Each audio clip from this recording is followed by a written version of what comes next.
This is a live stream. We are streaming live all day long and for this incredible, powerful event. So if you are excited, put an E in the comments down below if you are excited for this incredible day. If you're watching the replay, just write the word replay in the comments right now. Write the word replay in the comments right now. And who here has been having a wonderful festival so far? Who here has been loving Women's Spirit Festival so far? Just put spirit in the comments down below. You know, we have over 200 speakers as part of this incredible 2-week, 14-day extravaganza that kicked off on International Women's Day and has gone through to equinox time. And it's happening in this powerful month, Women's History Month. And it's why I did this during this powerful month. So if you've been having a wonderful festival so far, put spirit in the comments down below. Put spirit in the comments down below. And so we are streaming live right now into the Women's Spirit Collective, but there's a couple of other places that we're streaming so that it can be seen afterwards as well. Our Women's Holistic Business Academy page, which is the company that I founded, and also my Unicorn Secrets YouTube channel, so that this can be streamed and seen in more places. But the place where it's really happening is in the Women's Spirit Collective. So I want to make sure that we are in fact live in the Women's Spirit Collective as well, and putting spirit in the comments down below if you've been having a wonderful experience. Remember that there are, all through the end of this month, there are talks and workshops that you can take in. Our speakers are experts in their fields of holistic healing, wellness, spirituality, self-development, empowerment, embodiment. There has been so many beautiful talks that have personally affected my life, changed my heart, and made me feel even more connected to the journey that I'm on. And that's why I do things like this. So this is just such a beautiful opportunity. If you haven't met me yet, my name is Elizabeth Ocean. I'm the founder of the Women's Spirit Collective and the Women's Spirit Festival. But I've been an entrepreneur for over 30 years in the holistic wellness and spiritual realms. I've always had a passion for health and wellness and healing ever since I was a young teenager, where I lived in a very small town and there were no resources for alternative wellness, holistic healing, new age spirituality, self and personal development. There was nothing. And I didn't grow up in a spiritual family at all. It was just like very normal, regular, wonderful family, but very normal. And so I don't even know why I went down this path, but ever since I was a really even young kid, I questioned, why was I here? And where would I be if I wasn't born into this body? And so when I was a teenager, I started sucking up whatever I could get my hands on. Y'all, the internet didn't exist. Who remembers the pre-internet days? Put no internet in the comments down below, or put no internet in the comments right now if you remember that, if you grew up in the days where like getting an electric typewriter was interesting and fun. So there weren't all the resources that we have now. And I struggled to find resources. I remember going into our little small town local library, and there was a segment of books like this big on alternative health and spirituality and wellness. I remember reading one of the books about a spiritual community that was growing like really big vegetables because they were like loving and praying on it. Cleta, you probably know where that is. And it changed my world. And as I continued on my own journey, just reading books was all I had. And then maybe there would be like a little workshop here and there, like once a year, something would come through town and it was like, oh, I would learn about breath or learn about meditation or learn about spirituality. And I always felt a little bit out of place. And I think that is why part of my dedication over the journey of my life has been to bring spiritual leaders together, bring holistic wellness teachers together to give to our audiences, because it's my dedication to make really good quality spiritual and holistic education available for everyone. And that's why Women's Spirit Festival is completely free to all of our attendees, because I know our speakers also have that in their hearts. If you're a speaker and you're watching this and you have loved giving from your heart, put that in the comments down below. Put love to give or love to serve or love to be a part of it. Put that in the comments down below right now if that is you. So I've loved to bring people together and be of service. I have published a healing and wellness magazine. I've ran a yoga studio and wellness center. I spent a couple of years in India studying yoga, Ayurveda, and meditation. I've studied all the different healing modalities. I'm trained and certified in literally dozens of different healing modalities, everything from Chinese herbal medicine, massage, Reiki, holistic and energy healing, you name it. I've got the certification. If you're with me, just put it in the comments down below. Put CERT in the comments down below. You have all the certifications in all the different healing modalities. And it's just a passion of mine. If you have a passion for health and healing, we're just going to keep this chat going as much as possible. Everybody who's watching, put passion in the comments. Put passion in the comments if you also have a passion for healing and wellness and making your own life better. And maybe that's also making other people's lives better. And I've brought all of those things together to create the Women's Holistic Business Academy, our Spotlight Speaker Academy, where I train women entrepreneurs to claim the stage, to shine and radiate their magnetic presence to audiences worldwide. I've trained women all over the world to speak and lead with confidence and courage so that they can have the ripple effect, just like my vision was from when I was young, that they can have the ripple effect of helping people heal, of helping the world be a better place. And we know that we need it. Are you with me? Have you noticed in your own hearts and souls, on our planets, in our governments, in the world, like all of it? I just said planets on our one planet. Oh, who knows? Maybe we have lots. Those of you who are multidimensional teachers, apparently something just came through. Okay, so we need teachers like the ones I'm bringing you here today. We need them now more than we ever have before. Do you agree? Just put yes in the comments below if you agree. Put yes in the comments if you agree that the women that have come forward and risen as part of Women's Spirit Festival are making a difference on the planet. And it's just my dedication, like I said, to bring them together and to give them a platform to have their voices heard. Now, I wish I could bring you all, I think we have like 225 speakers. I wish I could bring you all of them on a live stream, but it's just not possible because there's only one me. So we have 14 incredible leaders for you here today to give you the tools and the self-mastery and the ahas and the realizations that you need to move your life forward. So prepare to be shifted today. Prepare to be changed. And as you're listening and watching, whether you're watching live or the replay, what is the shift that you desire? Put it in the comments right now. What's the shift that you desire? What's something that you know that you need? Maybe it's like, oh, I need more confidence, or, oh, I need better boundaries, or maybe it's, oh, I want to get in touch with source creator and actually feel like I'm more than just this human body, or like, oh, I'm in a life transition and I need clarity. Like, what is yours? Put yours in the chat right now. Put yours in the chat right now. What is your intention for this day together? Put it in the chat. And I'm going to pull up my phone so I can also see you all in the chat chatting away. Yay. Okay, good. Yeah, I love this. So good. So here we are. You can all see yourselves live in the Women's Spirit Collective. So put in the chat what your intention for today is. What is it that you desire to bring forward? And know that that intent is powerful. And you will be moved by the speakers. You will have that shift or that aha drop in. I don't know when it's going to be. It might be right away. It might be later in the day. So make sure that you clear a little space for yourself. Imagine that this day is something that you paid $10,000 for. And you would get like, if you did, you'd be like, I'm here, I'm present. I'm going to get exactly what I need from all the speakers. Get yourself out a notebook and some colored pens, because that will help your brain to actually integrate what you're learning. So get your notebook and your colored pens out, put a picture of it in the chat. If you can do that, put a picture of it in the chat so we can see, and get ready for your heart to be opened, your mind to be expanded, and for subtle shifts to happen. And you might even notice that you come back to this recording and you watch it again.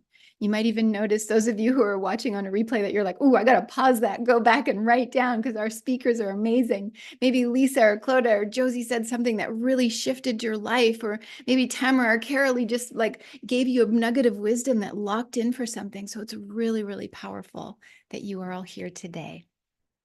And I'm so excited for the shifts and changes that are going to happen in your lives. So are you all ready? Are you ready, everybody, to bring up our first speaker in a moment here? Are you ready? Put ready in the comments down below. If you are ready, put ready in the comments down below. And I'm going to make sure that I can keep on seeing and hearing all of you and your comments. So I'm going to open the comments. I don't know whether it's going to give me feedback. There we go. Yay. Okay, I can see your beautiful selves. There we go. So I've got your comments open. I'm actually going to stick it up on my screen here so that I can see you and all your beautiful comments. I can see Donna is ready, Carolee is ready, Josie's ready, Jennifer is ready. So beautiful. So women's spirit. Oh, I got to move this phone because it's covering my clock. That's better. Okay. So women's spirit live stream is happening, and we are about to bring up our very first speaker. So we are ready. Put ready in the comments down below if you are ready. And I just need to bring up my beautiful speaker notes that disappeared on my screen. And hold on, Clodagh, you are amazing. Let's get me spotlighted up on that screen as well. Clodagh, welcome. It's so great to have you. I'm so excited that you are here. And for some reason, my notes just disappeared. So let's just dance for a second together. Everyone take a deep breath. And I want to introduce you to somebody incredible. Our very, very first speaker, Clodagh Mickeljohn, is going to be teaching you a little bit about the superconscious and unlocking your true potential. She's a transformational coach, international speaker, and energy healer. So let me tell you a little bit about this incredible woman that you see.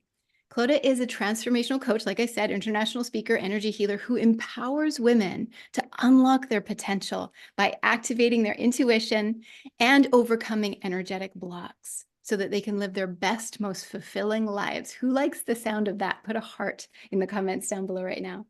She regularly teaches at festivals and summits around the world. And as a lifelong student and advocate of human potential, she is trained in a host of transformational modalities and has developed her own proprietary intuitive alignment method. So I'm excited to hear more about that. She's also a creative force in TV and art, impacting millions as a former award-winning producer, director, and internationally recognized artist. Clodagh, thank you so much for being here. Thank you so much for having me. It has been such a beautiful, beautiful collection and festival, the celebration of gifts, of wisdom, of connection.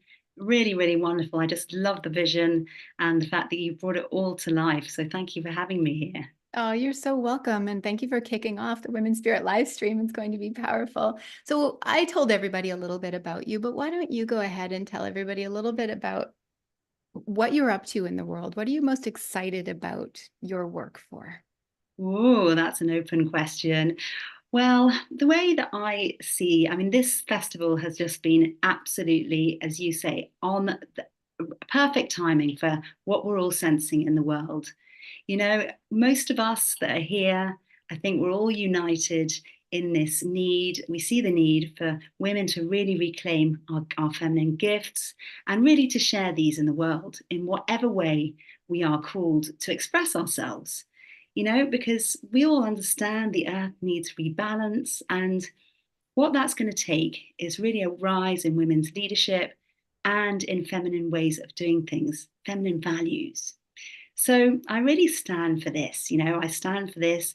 And I also really stand for women prospering as they do this, being financially abundant so they're supported and that they can support themselves. So within that, there's also just like living, you know, living to our full potential is really what I'm about. Oh, thank you. It makes so much sense that you are kicking off this beautiful live stream day. And I agree that the rise of the feminine is here and that women need to be abundant while doing it and supported. So I'm really excited. Tell us a little bit about what's been challenging that you've walked through, because it's easy to look at you and be like, Clodagh's amazing. She's such an expert. She's incredible. But what have you walked through that has really formed you, that's been a challenge that these ladies can relate to? Well, thank you for that beautiful introduction. And you sort of covered a bit about it there. I mean, now as you say, I'm blessed to be living my purpose and doing what I love. But this wasn't always my reality. Because not too long ago, you'd have found me in London. Well, actually, one minute I was kind of flying high with this award winning TV career, and I got married and I'd had a baby. But the next minute, I was reeling in shock and heartbreak and turmoil when my husband suddenly left and, left me with my tiny son with not just a broken family, but serious financial pressures. And really, what this did is it prompted a real deep dive into my purpose, and actually is what has brought me to doing what I do today. Because I decided then to really, have a massive deep dive into what we're here for, my purpose. And this is what stimulated my real interest in human potential and really, what we're capable of and how we really activate that within ourselves. I'm excited to learn more. And walking through what you went through with a tiny baby, like I can just feel all of the audience right now just leaning in, because we know we're not alone. Women are leading and they're rising and they're trying to get their health and their lives on track. And then like things happen that are hard, but you've risen through it and you learned through it. And you've brought the teaching that you're going to give us today comes from what you went through. So thank you for sharing that. It really does actually, and you've obviously sensed something there because really it was in a moment of the real low, the real despair, the real. I mean, I literally did that, crying out in despair, like, "What do you want me to do?"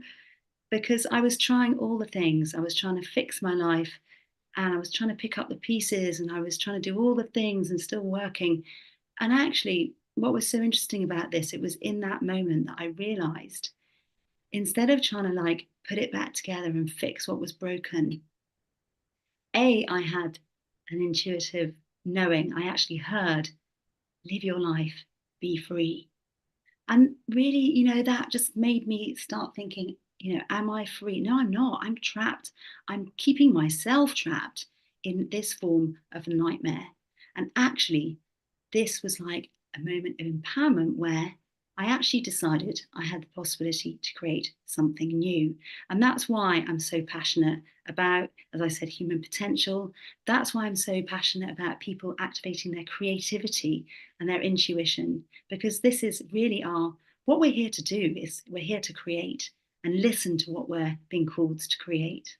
We are here to create. Okay, this is making me excited. I want to give you the floor, Clodagh, to just teach a little bit about those things that you've learned and about how our audience can actually implement and make some shifts today. So I'm going to hand the floor over to you for a few minutes. Everybody give some love in the comments for Clodagh, and she's going to teach you about how to unlock your true potential.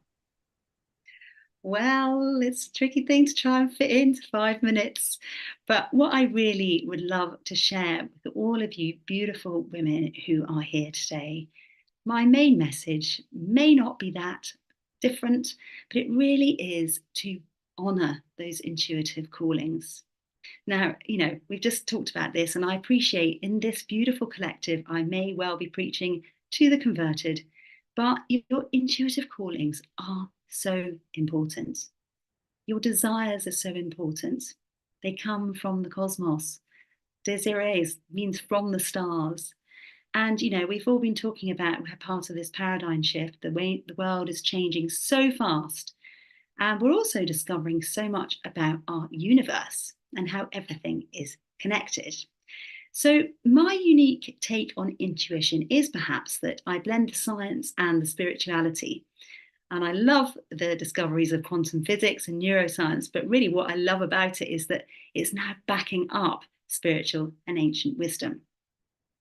So some of us don't need the science to prove it, but it's still really exciting and fascinating. So, what I wanted to share today was some of those discoveries, what we've learned about consciousness and intuition.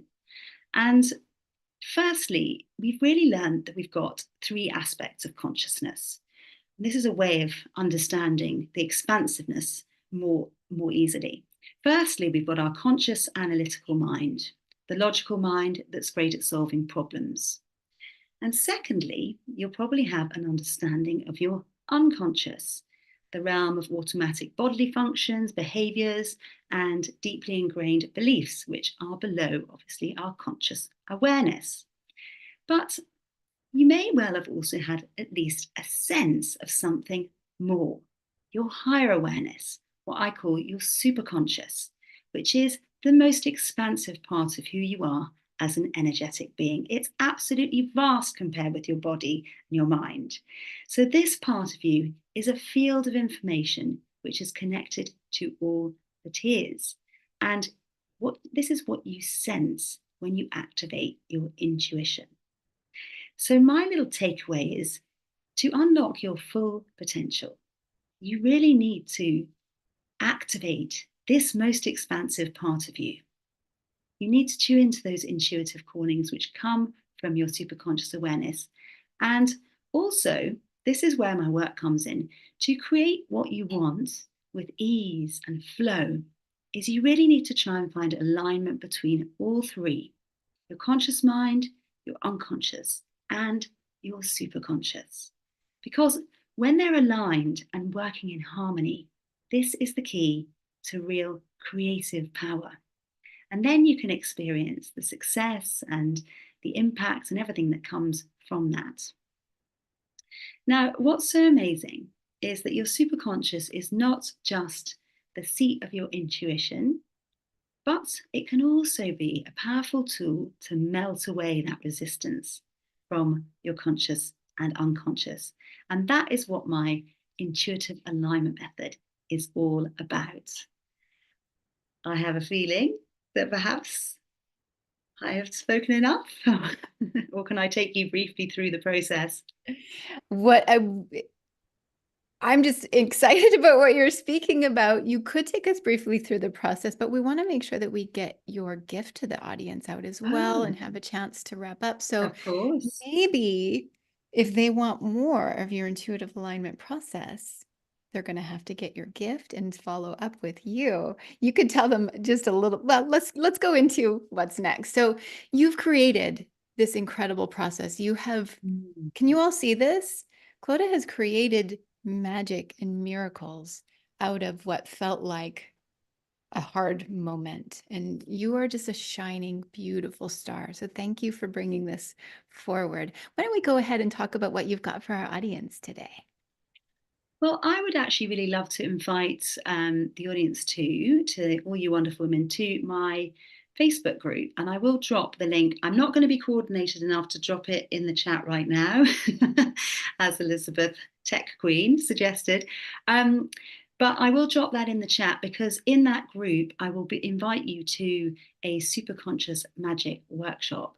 And really within that, I can also introduce you to this intuitive alignment method, which is all about activating this potential and, overcoming the resistance that inevitably pops up when we're creating something. What we have to realize is that is part of the process.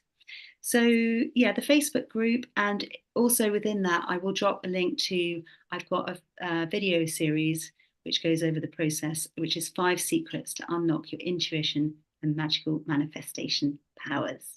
Beautiful, Clodagh. Thank you so much for those gifts. Make sure when you drop them in that you're on your spot in the video. So people are looking for you and your stuff, that they're like right there with it. Or you can even give it to Lisa and Jennifer here, and we'll get it dropped into the chat in the Women's Spirit Collective. You mentioned like how to overcome the resistance. Is there one little thing that our audience can do today to overcome resistance, like right here, right now? Oh, that's a tricky one, because I mean, you've got so many different levels of resistance. I think what we hear most of all is we hear the conscious mind, we hear that voice of doubt, we hear the inner critic. And I think it's really just being aware. Well, Josie's going to help you with this. She's coming up next. Woohoo! But, it really is just being aware that everything that you hear, all your thoughts, they're not necessarily real. They're just thoughts that you're having. And so if you can learn just to catch that and reframe it, or choose a different thought, then that's a start. But obviously, we do go into the other levels. I think Josie's maybe going to talk about subconscious. I talk about the superconscious. There are deeper levels to go. But that's a really good place to start, is to catch that inner critic. Beautiful. Let's just catch it. And that's everybody put in the comments down below. Just put the word catch in the comments down below. If you want to catch that inner critic, if you have an inner critic who's loud, not if you have one or not, we all have one, but if you've got one that's loud, just put catch in the comments down below. I love that you say that, Clodagh, because it's about just catching it, an awareness around it. And hopefully this is going to really help our audience today. Of course, if we had an hour with you, we could deep dive and do all the things, but we've got lots of speakers coming and we want to make sure that we get your beautiful gifts over into the chat there so that everybody can be signing up for those. So I'm really excited because I can see the chat flying right now in front of my face as I have it open here. And I can see people saying like yes to getting that video series and yes to joining your Facebook group. So Clodagh, thank you so much. What would you like to leave our audience off with today? Um, I finished my talk, one of my talks in the group the other day with the most brilliant quote from one of my inspiring mentors, Dr. Jean Houston of the Human Potential Movement. And I'm going to paraphrase it slightly, but she says this. She says, "You, my friend, are the apex of billions of years worth of evolution, which has resulted in you and your life." That to me is just so beautiful. So Oh, beautiful. full body chills because I feel that. Sometimes I think about how we are, how did we get here? It's so incredible that we are here. So thank you for that reminder. Everyone, I put your hands on your heart if you're watching this live or in the recording, hands in your heart, take a deep breath, take that in. And Clodagh, thank you so much for being part of this live stream and an integral part of Women's Spirit Festival. It has been such a joy to have you and to get to know you truly. I can't wait for more. So thank you so much for being here. Thank you so much. It's been such an honor and such a pleasure. Thank Mm. you. Everybody in the chat for Clodagh, can you put what you see in this radiant leader, what qualities in her that you would like to also embody? Put some love and some gratitude in the chat for her. It's just a waterfall of love and gratitude for her as a speaker. It's how we do a standing ovation when we can't stand and clap together. So this is what we're doing in the chat. Just love up on Clodagh, and thank you again, Clodagh. Oh my goodness. So everybody, you're putting love in the chat for Clodagh. Love and support and gratitude and appreciation. Now take it into your own soul and take a deep breath. What is one nugget of wisdom? Maybe something that you wrote down. You've got your notebook and maybe you wrote that down in your notebook, something that she said, something that you want to anchor in. Maybe it's an aha or something she said that you're like, I got to remember that. Like it's, oh yeah, just catch my critic. Or what was it that she said that you want to remember? Put that in the comments down below right now. And what that does is it helps you because this day is going to keep going. We're going to keep having like incredible speakers up. And by the end of it, you're going to be like, whoo, I got so many beautiful nuggets of wisdom and I got so many internal shifts. And this is your way of helping yourself to remember by typing it in. So type in what it is that you personally got. And I like to have it as what did you personally get? And how is this going to be applied to your own life? Because otherwise, we're just taking in more spiritual or self-development information, but we're not actually applying it. So how are you going to apply this to your life? What did you get out of it? Put it in the comments right now. Put it in the comments. What did you get? How are you going to apply it? And this becomes an interactive, incredible event. And yes, imagine if we did this in person, partly in person someday, where we can actually be together and write and share and all the things. But for now, what we have is the beautiful chat. And love on each other's comments as well as you're watching today. So press a heart on somebody's comment that you see that really made a difference for you, even seeing what they wrote, or if you feel like less alone, put a heart on their comment as well. And if you're watching on your phone, you can put little, I'm doing it right now, you can put little hearts in the, like I think the little hearts go across the screen. It's giving our speakers some love, acknowledgement, and then also at the same time giving you and your own soul the development that it needs. So we are just one speaker into the Women's Spirit Festival live stream. If you're just joining us, put live stream in the comments down below. Put live in the comments down below. If you're watching live, put the word live in the comments down below. Put the word live. If you are watching the replay, put the word replay in the comments down below. So live for live, replay for replay.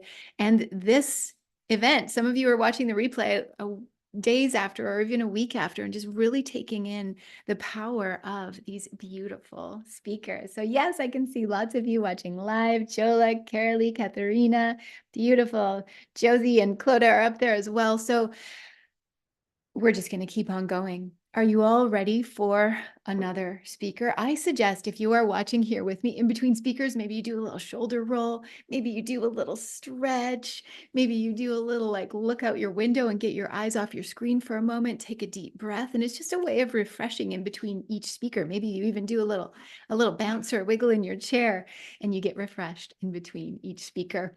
I love bringing these speakers together. I used to organize large-scale transformational events in person.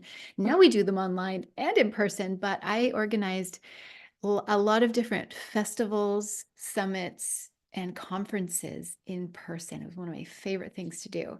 That's why I love bringing all the speakers here together for Women's Spirit Festival, because we have an international audience, women from all around the world, which is really powerful. So are we ready for our next incredible speaker? Let's bring Josie up here. I am so excited to bring up this woman, and you can partly tell why, because she is a magical unicorn who's going to rock your world. Josie Laporto Freeborn, thank you so much for being here. I'm so happy to have you. Thank you so much for including me. I'm so excited to be here. It's always so nice to speak to fellow like-minded individuals. And I'm telling you, Elizabeth, I think we are soul sisters because this has been the right place to be. It's so exciting to be here with you and everything you've created. Oh, thank you. And I know it's activating so many women around the world. So before we jump in, let me introduce this amazing woman to you, everybody, because we're just going to like gush on each other and have a chat. So Josie's going to be teaching you how to crush limiting beliefs for good. She's the founder, and CEO of Authentic and Empowered Mompreneur Academy. So if you're a mom out there, just put the word mom in the comments down below. Sales and marketing mindset coach, global transformational speaker, and most importantly, a wife and a mama. So this woman has accomplished some really cool things. She's the dynamic force behind Mompreneur, Empowerment and Holistic Sales Mastery. And she has over 30 years of experience in coaching and mentoring. Josie's now renowned for her ability to ignite confidence and sales success in women entrepreneurs, which is really cool because that's my area of love as well. From hosting transformational events to sharing stages with industry thought leaders, Josie is on a mission to empower mompreneurs worldwide. Like I said, put mom in the comments down below if you're a mom. So get ready to unlock your sales potential and thrive in business with Josie by your side. Josie, I'm so glad you're here. Thank you so much, Elizabeth. It's again, like I said, it's my honor. I'm so excited to speak to people on this such an important topic, crushing limiting beliefs. It's something we all have within us. And we And need to do, because the limiting beliefs just hold us back from, and that's what's really clear. The limiting beliefs hold us back. Now, you've been on this journey for decades. How did you get here? What brought you here? well, it all started when I was 3 years old, Literally, it really did. I watched my mother actually when I was 3 years old. She was a very inspiring woman who was an entrepreneur. And because she didn't have childcare, she took me and my sister with her to her classes where she actually taught other women how to care for themselves, self-care. And so I grew up with that mentality. Oh, So upbringing. yeah, it was inspiring because I wanted to be the makeup lady, the skincare lady, the fashion lady. And I didn't realize then that that would be my career choice as a mom and an entrepreneur. Very cool. And so many, I'm just so excited that your mom was an entrepreneur too, because mine was too. So there we go. We're just like aligning. And you've walked through life and all the things, like you were set up to be an entrepreneur, but what are some things that have gotten in the way, limiting beliefs maybe, that have gotten in your way that have really shaped what you offer now? I think I own the PhD in limiting beliefs throughout life. I definitely have had my share believing I wasn't good enough, although I didn't recognize those limiting beliefs. As Clodagh mentioned, like there's that subconscious below us that makes us not realize when we're actually having these limiting beliefs. And the stories we tell ourselves are so important. And I was telling myself, I guess, that I didn't deserve a good relationship because I kept attracting poor choices, I guess we can say. Even in careers, I went from job to job to job because I had a limiting belief that, believe it or not, sales was yucky because one person said something to me, not because I wasn't good at it. I was told in high school that I could sell dirt to a farmer because I always come at it from a belief of filling a need. But took one person when I was 21 years old to crush that belief of confidence in myself. And it only had come back in the last 10 years. Wow. How many of everybody watching, thank you for saying this, Josie, because if you're watching this and you know that somewhere in your life somebody said something to you and it made you play small or shrink back or stop yourself or fear or whatever it is, like how many of you have had somebody say something to you that limited you and stuck with you, like when we're kids or when we're young? Put that in the comments down below, everybody. If you've had somebody say something, just put the word limit in the comments down below, that somebody has said something that made you. And I can see people saying like many times already, yes, I can see the comments happening. So put the word limit or me in the comments if people have said something to you. And Josie, you're going to take us through some crushing of our limiting beliefs. I feel like now would be a great time to just let you have the floor and jump into it. Are you all ready? Put yes in the comments if you're ready to have Josie crush your limiting beliefs, because we know where they come from, but how do we get through? How do we get out them? So can I give you the floor? Sounds great. Let's do Thank it. you. Woo. Wow, guys, in 5 minutes, the short time that we have here, I'm going to tell you there's a lot of work to be done when it comes to crushing limiting beliefs. And it starts with you, and it starts with understanding the stories you're telling yourself. And most of the time, we don't realize we're telling ourselves these negative stories because we're just going on living our life. We're living our life day by day, week by week, month by month, and in my case, year by year. We oftentimes step into a limiting belief unconsciously, and that affects us for so much of our lives. Think about a moment when maybe you were stuck in a segment of your life, and then when you step back to reflect, think about what you were telling yourself at that time. So this is where crushing our limiting beliefs come from, or where it starts, is to understand where this limiting belief is coming from. And I'll give you an example. In my case, like I said, I've had many of them, but the most impactful one for me was I believed I was a dirty, sleazy salesperson because somebody told me in my career that I was great at from the time I was really little. I learned about entrepreneurship and sales. Heck, I worked at McDonald's selling, French fries with that. And then I moved into different career levels. But each time after the time I was 21 years old, told that I sounded like a salesperson when I was truly coming from my heart, that crushed me. And I went on for probably a good 18 years believing that my sales profession was dirty and sleazy and that I ran away from telling people what I did for a living. So if somebody says, "What do you do?" instead of telling them, "I love my job, I'm a radio marketing professional," or "I love my job, I sell furniture," or "I sell shoes," instead, I would find something to finesse what it sounded like. I create amazing marketing and advertising strategies because marketing and advertising was hot and sexy and sales was sleazy. So it took me years and years of trying to figure out where I belonged in my sales life. So I'm going to ask you to think of a moment when you've had a situation where you believed there was something holding you back. There was a belief that caused you to step out of something, in whether it be career or personal. I work with mompreneurs, and oftentimes they say, "I don't have a strength. I don't have any qualities. I've been at home. I've worked with my kids. I don't know what I could do." Well, it takes a lot of work. So crushing those limiting beliefs starts from within. And I help people understand what those limiting beliefs are because even when I'm training and teaching people sales strategies in a holistic way, all about the mind, the body, the spirit, it's embodiment in you. We have to start with those limiting beliefs, because a limiting belief can debilitate you and cause you to become paralyzed in your whole life or aspects of your life. So first we need to look at things like, I'm not good enough. Yes, Pat, I'm not good enough. A lot of people think that. Have you ever been told that maybe you didn't make a team in high school, or that you didn't make the choir? I didn't make the choir that I tried out for last fall, and I cried because I heard I'm not good enough. But really, I just wasn't what they were looking for. So we tell ourselves these stories. And at first, those stories might seem minor, but as we embody those stories and tell ourselves those stories more and more, that becomes pushed down deeper and deeper and deeper. And before you know it, we're actually living in those beliefs. So I'm going to invite you to write down what story you're telling yourself. If it's, I'm not good enough, why aren't you good enough? Let's dive deep into that. I work with individuals to help you, because sometimes you need a person guiding you to discover what your limiting beliefs are. So even if you're stuck and you don't know where you're at, this is an amazing exercise to do.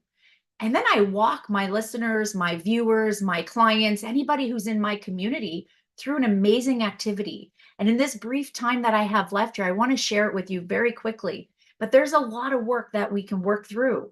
And I'll be there to hold your hand while you're doing it. But this activity had the most impact on myself and my daughter. And in about 1 minute, I'm going to share it with you very quickly here. So what you need to do is write down.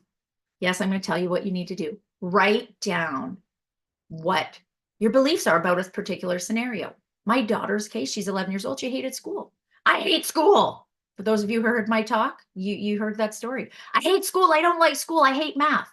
In my case, I wrote down, I suck as a mother because I can't fix my daughter's problems. But then we take those limiting beliefs that we've written down, we've taken it out of our minds, out of our soul, out of our heart on a piece of paper.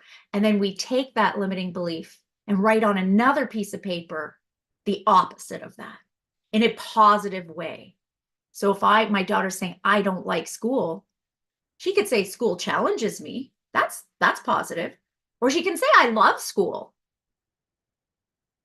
The other part of that is, after you've done that and you've made the opposite in a positive way, you tear up and get rid of the negative ones.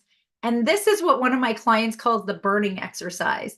The burning activity is, we actually take those papers, and if you have a bonfire, that's the best place to do it. But if you don't, we did it in a kitchen pot on the stove, and we set it on fire in a big pot and watched it burn. That act is so deeply therapeutic. After we did that, we took those ashes that were now, those words were nothing, and we blew them into the universe. We took them outside and just blew them away. And that other piece of paper that had all those new beliefs on, she read every day. She was able to get up and go back to school that day. And I'm very proud to say that through doing that activity a few more times, she's actually going to school every day and looks forward to it. This is something that you can use as a simple tool and a simple step for you to be able to get through those limiting beliefs. I think that's all I have for you in that 5 minutes. This is so powerful. I think that there's so much power in taking the limiting belief and flipping it and saying, here's what we can do. Here's what I can believe. And I've heard this thing a lot over the past few years. We don't want to what's the word? We spiritual wash something, like we don't feel the full feelings. But then we've gone so far over the other side where it's like, I'm going to wallow in the negativity. And Josie, you're bringing us back to what is the opposite? And if we repeat that thing, and I do this sometimes, if I can't find something, I'll say, I know exactly where it is. Just like your daughter, just like, oh, what if I love school? Because then the subconscious mind starts to believe or it looks for ways. Well, how could I love school? How could I find my keys? Like whatever those things are. And you probably see this too. In my work with women, it's the limiting beliefs. It's not the lack of strategies. It's the limiting beliefs that hold all women back from really becoming who they're meant to be. So Josie, this is so important. Are you all loving this? Put yes in the comments if you are loving this. Josie, you have a gift for everyone. Why don't you share about that? All right. So, one of my favorite sayings is pivot in the face of adversity. So, I've had a little adversity. We've all had to do that over the last number of years. I've had some tech challenges with my free gift link. So, I'm still offering a checklist to overcoming limiting beliefs. I believe, I can't think of the name right now because I'm all flubbergasted because my tech wasn't working. But overcoming limiting beliefs checklist for mompreneurs, but it works for everybody. So, even if you're not a mompreneur, type interested, because the link right now is not working, but type interested in the comments right now and I will get that out to you. But as we have to pivot, I will offer all of you a free superpower strategy call with me so that we can actually go through those limiting beliefs and do some activities and discover your own superpower. So we're going to pop that link in the comments right now. So get that call booked and type interested so that I can actually still get that freebie that I worked so hard on making for you guys. And then I will connect with you. Josie, you're an amazing pivoter, and like tech challenges, whatever, like we just keep rolling. So lots of people are saying interested in the comments. When you do go back there, just make sure you find this spot in the video so that you can give them that beautiful and amazing resource. Thank you for offering that. And what would you like to leave this wonderful group off with today? If they're thinking like, how do I crush my limiting beliefs? How do I move forward? What are some words of wisdom? Ooh, there's a lot that we need to look into ourselves. Introspection. We need to look at what the story is we are telling ourselves. That's the first step. I had a colleague of mine who said to me, Josie, change the story you're telling yourself. So I'm going to ask all of you, what is the story you're telling yourself? And are you willing to change it? Got that, everybody? Can somebody write that in the chat for us right now? What is the story you're telling yourself? And are you willing to change it? I feel like it just gives me goosebumps on anything that we're doing. And some women here are new on the path, and some women have been on this spiritual development path for a long time. We can still ask ourselves this question and dig deeper. What is the story I'm telling myself about anything? It's unlimited. When we crush limiting beliefs, we've truly become unlimited. So Josie, this is really powerful, really exciting. And I definitely want to have you back on my stage for longer to discuss all the things in depth and continue on. It's been such a joy to get to know you, and I can't wait for more. And thank you for being part of Women's Spirit Festival and offering so much to us. Thank you, Elizabeth. It's been an honor. I look forward to being back with you again. Me too. Everybody, Josie, can we give her a virtual round of applause? That means love and hearts in the comments. You just, if you're on mobile, I'm doing it right now. You type that heart button and hearts just go psh, psh, psh, and put some qualities that you see in Josie that you really admire. For me, it's like your bold, authentic amazingness and your brilliance. So put some qualities that you see in Josie, put some love for her, put what you appreciate about her. This is how we give a Women's Spirit round of virtual applause in the comments for Josie. You can put hearts and smiles and unicorns in the comments. Josie, you're amazing. Thank you so much. Thank you. All right, everybody, this is so powerful. Let's pull in for yourself. So you put some love in for Josie in the comments. Now pull in for yourself. What's the one thing that you want to remember about what she said? That tomorrow when you wake up, today you're all inspired. Tomorrow when you wake up and you're like, oh no, the day, or like you've got the pile of the to-do list, or somebody says something to you that triggers that thing that somebody said to you when you were young. How are you going to remind yourself? Put that in the comments down below. Right now, for me, it would be questioning, like, where did I pick up this limiting belief? And then knowing it's not real. Josie's so inspiring. So put in the comments what yours in. And Jola says, I can shift my limiting beliefs. So beautiful. So put yours in the comments down below. What's your aha? What's your realization? What is your breakthrough? You can do incredible things.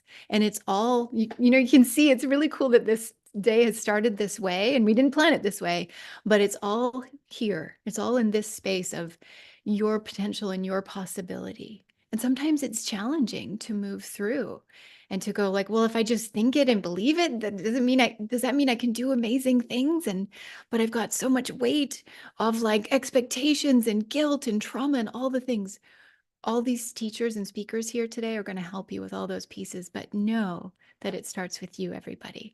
I wouldn't be creating Women's Spirit Festival, thousands of attendees, a couple of hundred speakers, global audience, global speakers from everywhere, if I listened to the limiting beliefs that are in my head that say like, you can't do it. You probably need a year to prepare. We've never done it in this way before. Or when I first started producing conferences and festivals, it was like, what experience do you have? Like all the things. If I'd have listened to those beliefs, I wouldn't have done all the amazing things that I've done. But I published a magazine with zero publishing experience, zero advertising and marketing experience. I was just like, I'm going to roll in and because my community needs this thing. So believe in yourself, move forward, and you can do amazing things, everybody. Are these speakers totally inspiring you? I love seeing you. Write in the comments, everybody. Are you ready for the next speaker? Are you ready? Put the word ready in the comments down below. Put ready. I want to see you putting ready in the comments down below. Put ready, ready, ready in the comments if you are ready for our next speaker. And we're just going to keep diving in deeper and deeper all day long. Yes, I see some of you writing in yes and ready into the comments. And remember, if you're just joining us, we are live Women's Spirit Festival. This is the live stream. I got 14 incredible speakers who are live with me here today. This is the live stream. And if you're watching live, put the word live in the comments. If you're watching replay, put the word replay in the comments so that we can come back and love on you right through to the end of the month, International Women's History Month. Incredible. This is why we're doing this. Okay, let's bring up our next amazing, incredible speaker. Here she comes, Katharina. Oh, yes. I'm so happy that you're here. Thank you for joining us. Oh, I'm so excited. Thank you for the opportunity. Just, oh my goddess, and each of you for tuning in and taking the time for yourself and to engage in this way. It's just so beautiful. It is truly beautiful. I'm so glad that you're here. So let me introduce you. This woman is incredible. She's recently come into my life, like just in the last month. And I'm kind of like, where have you been my whole life? So it's awesome. So Katharina Kuntz, she's going to be sharing a little bit, everybody, about entering the chrysalis. Explore the alchemy of unbecoming. I actually have her book, which I've been diving into, and it's powerful. Anyway, she's a health and fitness and embodiment architect. Love that word. Speaker and author of The Butterfly Project, The Alchemy of Unbecoming. That's the book. Yes, that's the book. I had it. It's somewhere here. With nearly 3 decades of experience in health, fitness, and personal growth, Katharina is a seasoned guide on the journey to wholeness, vitality, and joy.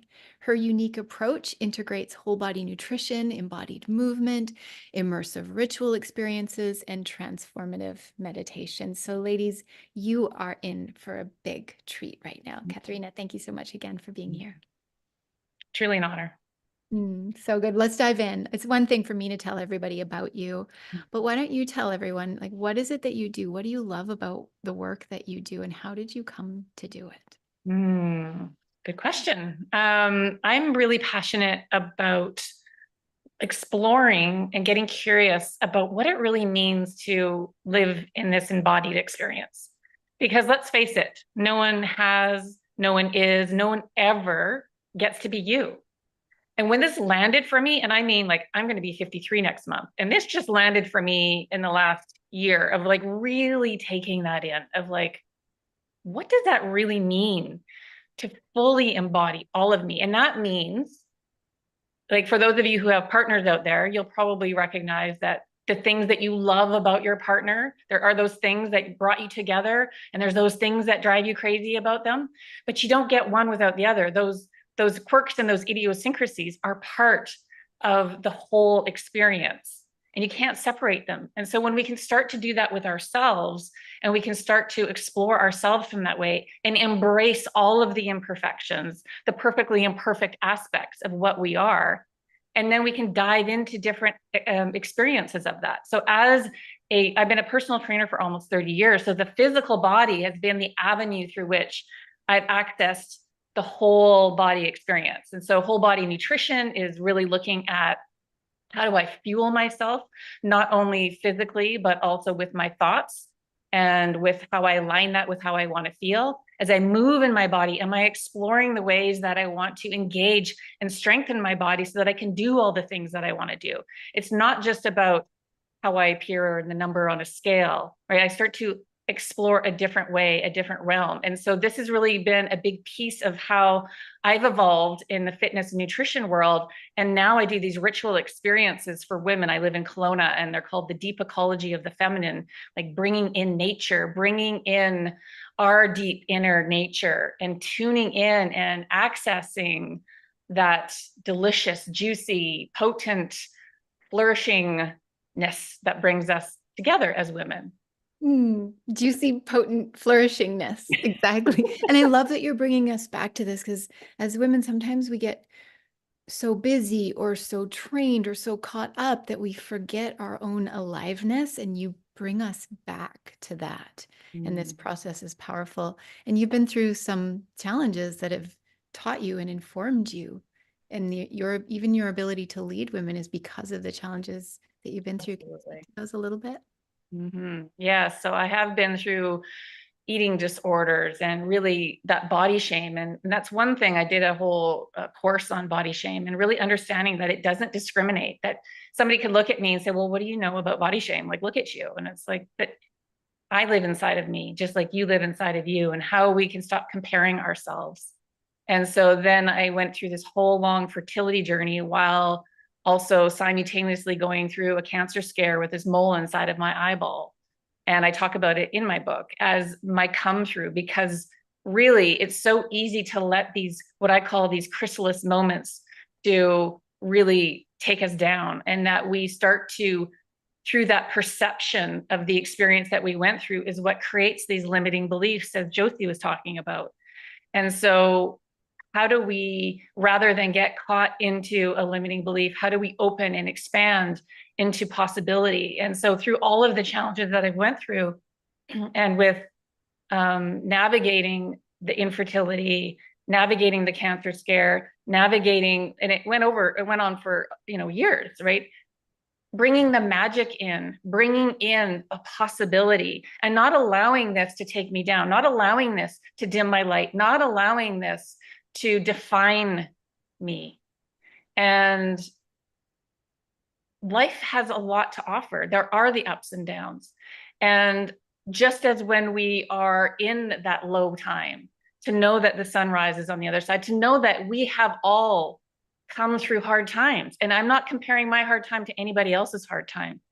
And so this is really what I'm passionate about, is, and using ritual as a means to be able to access it in a more magical way. And so, yeah, we all are doing our best. And so extending that grace to ourselves that we give to everybody else.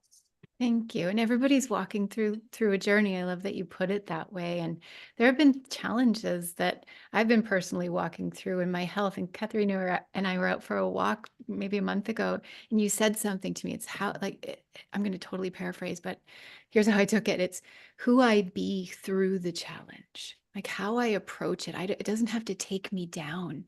And you just spoke about that again, and it just sends chills through me. So thank you for doing this really powerful work. Thank you. So you're going to teach us a little bit about this alchemy of unbecoming. I mean, I even love the word unbecoming, because we've become, as women, we become, and now it's this process where we go into the chrysalis. So I'm going to hand you the floor.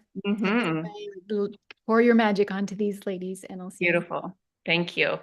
Yeah, so I just want to take a little excerpt. So I had 2 talks during this spirit event, and what I want to talk today about is really an aspect within what I write about in the book, which is about how do we step into the chrysalis? How do we take these, what I call chrysalis moments, which are the big things? It can be the deaths, it can be the divorces, it can be the big moves and the career changes, the big things that are like, they command our attention. They command us to look at what we've been through, but also what we want to become. And that's a lot of the times the focus of becoming.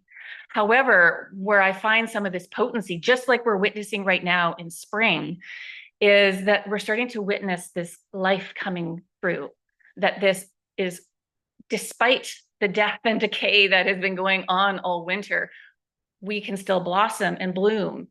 And how do we use our chrysalis moments as the fertilizer for that growth, that without going through this challenge? And I get it. Like, some of these challenges we are going through, they feel so unfair, right? And sometimes it's hard not to really let us take us down.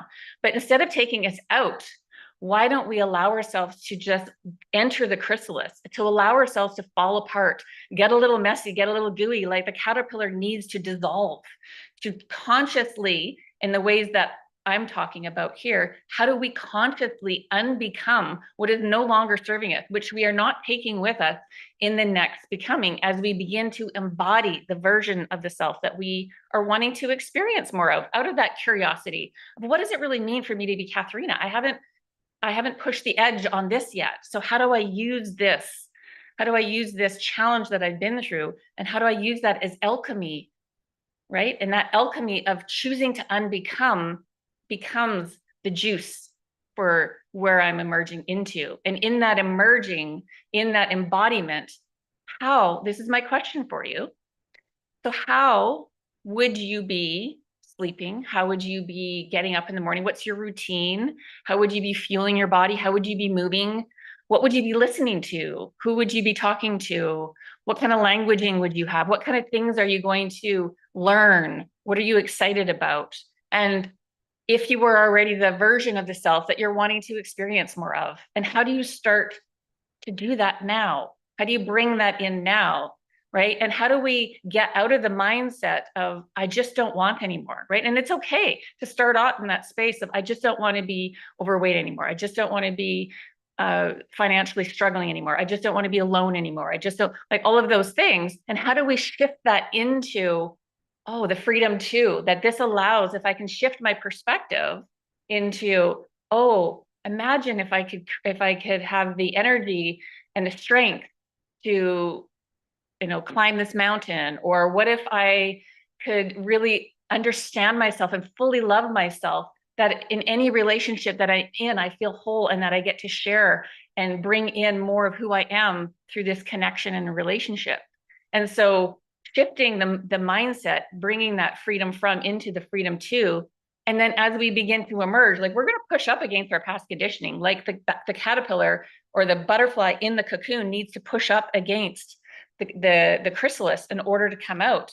And that is the pushing up against the past conditioning. And so expect that you were not just going to like have it and figure it out. But once we emerge on the other side and we come across new chrysalis moments, because we can then come into this place of freedom as, and that I can go through a challenge and I can bring the version of myself that I would rather be, which is what Elizabeth was talking about, that I can bring that in and I can step into the discomfort as this experience, as the one. And it can be messy, and it can be like, we haven't done it before, right? So extend that grace once again, extend that to ourselves so that we can be more alive in, and we don't have to check out. And so that's really the piece that I wanted to talk to you today about. I love that you're saying it can be messy. Mm-hmm. Do y'all hear that, everyone? Like, as a Virgo perfectionist, I've always been like, life, everything has to be right. And so the messiness has sometimes been like, oh, how many of you can relate that you resist the mess? Put resist in the comments down below.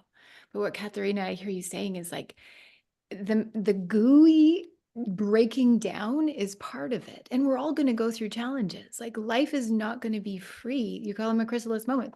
Another one's coming. Like, just expect another one.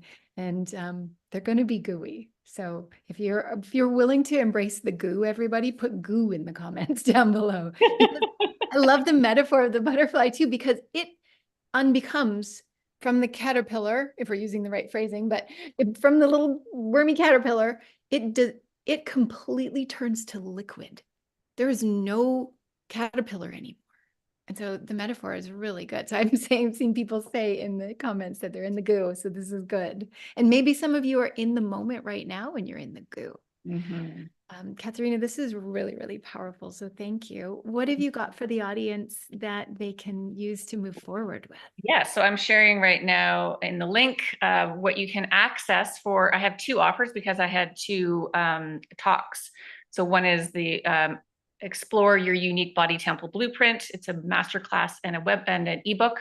And then with the Enter the Chrysalis, I have a personalized meditation that is a gift for you to be able to access. It's a visceral embodiment experience, meaning that you can not just feel the words, but experience them inside of you, to experience the freedom of the feeling within.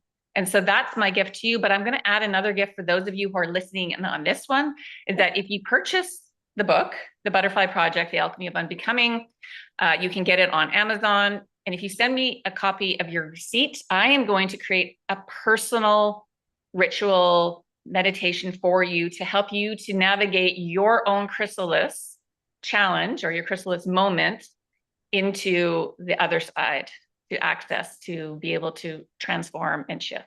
What? That's okay. Get ready for a lot of receipts to be sent. I know I better be careful. No, I'm bring it on. I Yeah. love this stuff. I love this. I do these meditations with my clients all the time, and it works better actually when I'm working through somebody and navigating that with you. So that would be that's beautiful. The link is in the comments here, everybody. And Katharina, you can see her profile, send her a message with the picture of your receipt of the book. Go find it on Amazon. It's beautiful. I'm partway into it. And immediately when I started reading it, it's just like so affirming and so relatable and so beautifully written. So I can't wait to have Katharina back on my show and interview her completely about the book. So that'll be really cool. So if you want to get the book, put book in the comments down below, and maybe Katharina will go back in there and just give you the direct link. Put book in there. Are you in US or are you in Canada? Put that in the comments so that she knows what link to give you. Yeah. So beautiful. Can't wait for more. What do you want to leave the audience off with in terms of just a word of inspiration or something you want to remind them of today? Yeah, I love writing stream of consciousness poetry. And so I put a few of them in my book, meaning that they just come through. And so this one seems appropriate. It's springtime. We're all beautiful flowers. The flowering. Within all of existence, you were birthed again, alive as the one, free as the all. Birthed into existence from the wellspring of creation, you are the flowering of an infinite seed. Elevated truth within each flowering, you emerge as the beauty that you seek. The beauty in me sees the beauty in you. Thank you. Oh, so beautiful. Who loved that? I'm just going to put hearts in my, I'm putting hearts on it right now. Everybody put a burst of hearts all across your screen for that.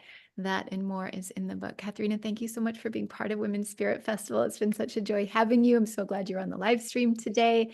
And just thank you so much for your presence. Thank you too so much. And all you other ladies too. Thank you for sharing your gifts. All right, everybody, it's time for a Women's Spirit round of applause. Put it in the chat. You know what to do. Put love, appreciation, acknowledgement. What do you see in Katharina? Put it in the chat for her to love her up. It's our equivalent of a round of applause. And thank you so much. And everybody, anchoring it in for your own heart and your own soul. What is it that about what she said that really sticks out to you, that you want to remind yourself next time you're in the middle of a gooey life moment when you're like, oh, this is really hurting. This is really challenging. What do you want to remind yourself of? Something that she said. Put it in the comments as well. Maybe it's that the goo is necessary. Maybe it's that it's a chrysalis moment. It means that you can and you will emerge. Maybe it's who you're being within it and how you be within it. So put it in the comments down below, something that's going to anchor it in for you. Because remember, you're here, you're watching our amazing speakers. They are incredible. They are inspiring, but it's you as well. So what is it that you want to remember? I see Taya writing in the comments, emerge.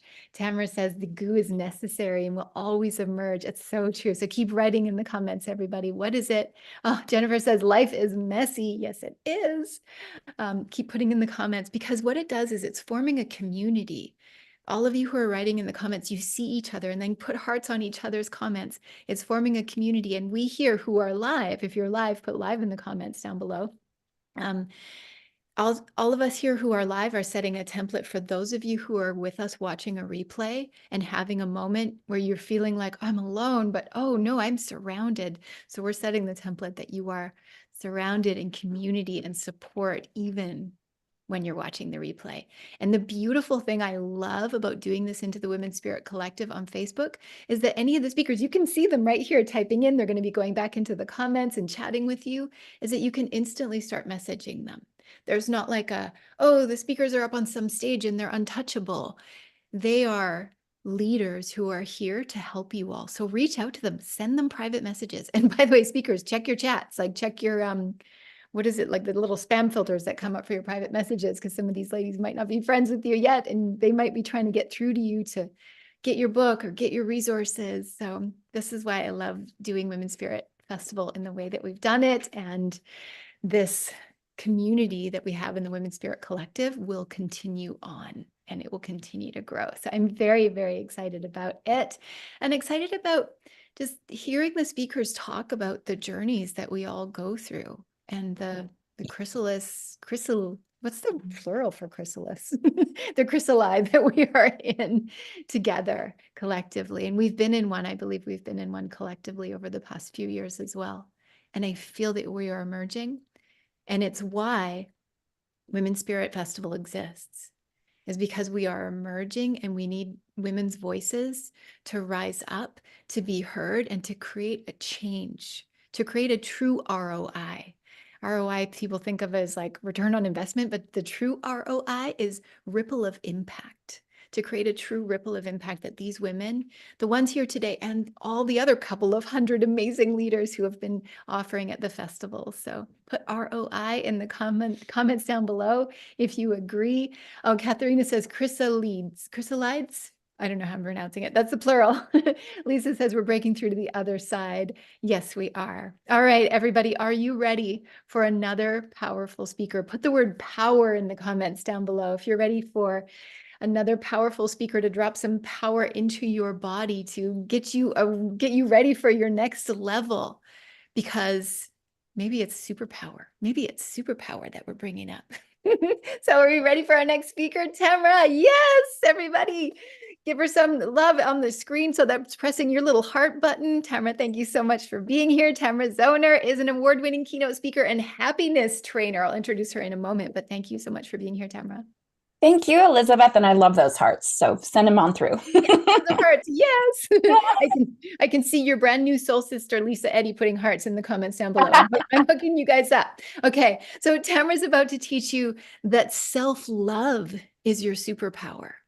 And I'm just amazed by this day, because one talk is leading to the next, like it was meant to be. So let me introduce this incredible, beautiful, radiant leader that you see before you, Tamara Zoner, the powerhouse of positivity. With over 10 years of experience in coaching and speaking, Tamara's expertise lies in illuminating your purpose and passion while boosting your confidence and self-esteem to reach for the stars. Put a star in the comments down below somewhere, everybody, if you're ready to reach for the stars.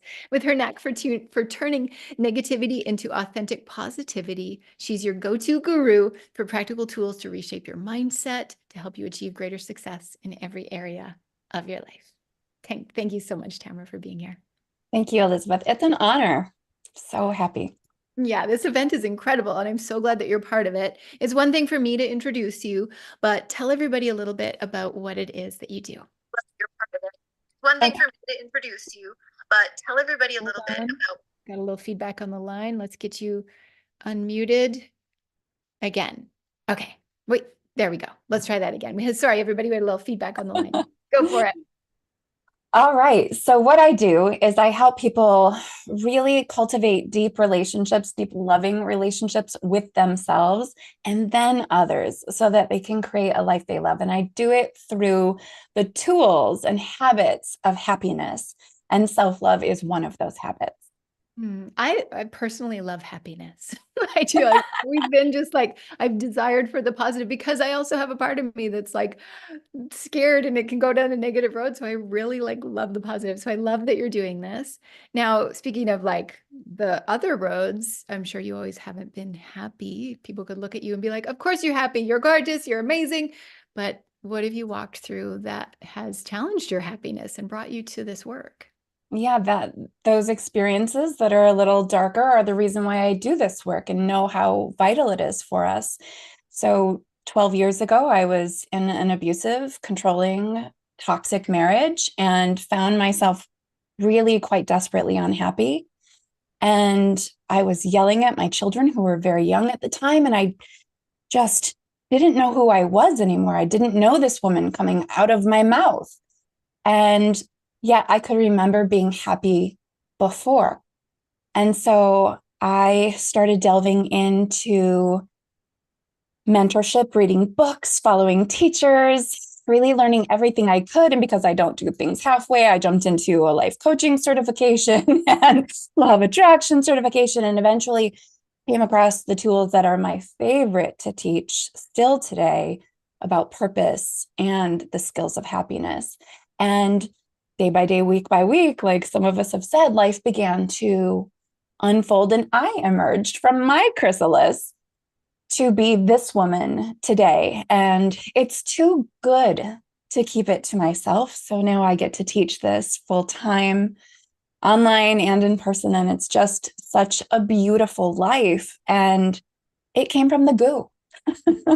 It's the theme. It came from the goo. And for you to have to walk through the challenging time and then to come out the other side saying, I teach happiness, is truly a testament to what's possible. So ladies, if you're watching this and you're inspired by these teachers and Tamara's journey of walking through something so challenging that some people could be like, I'm taken out, like I'm out, I'm not doing this. But you went, no, I'm going to go all in, 100% in. That's so powerful. And I'm so glad that you did. Thanks, me too.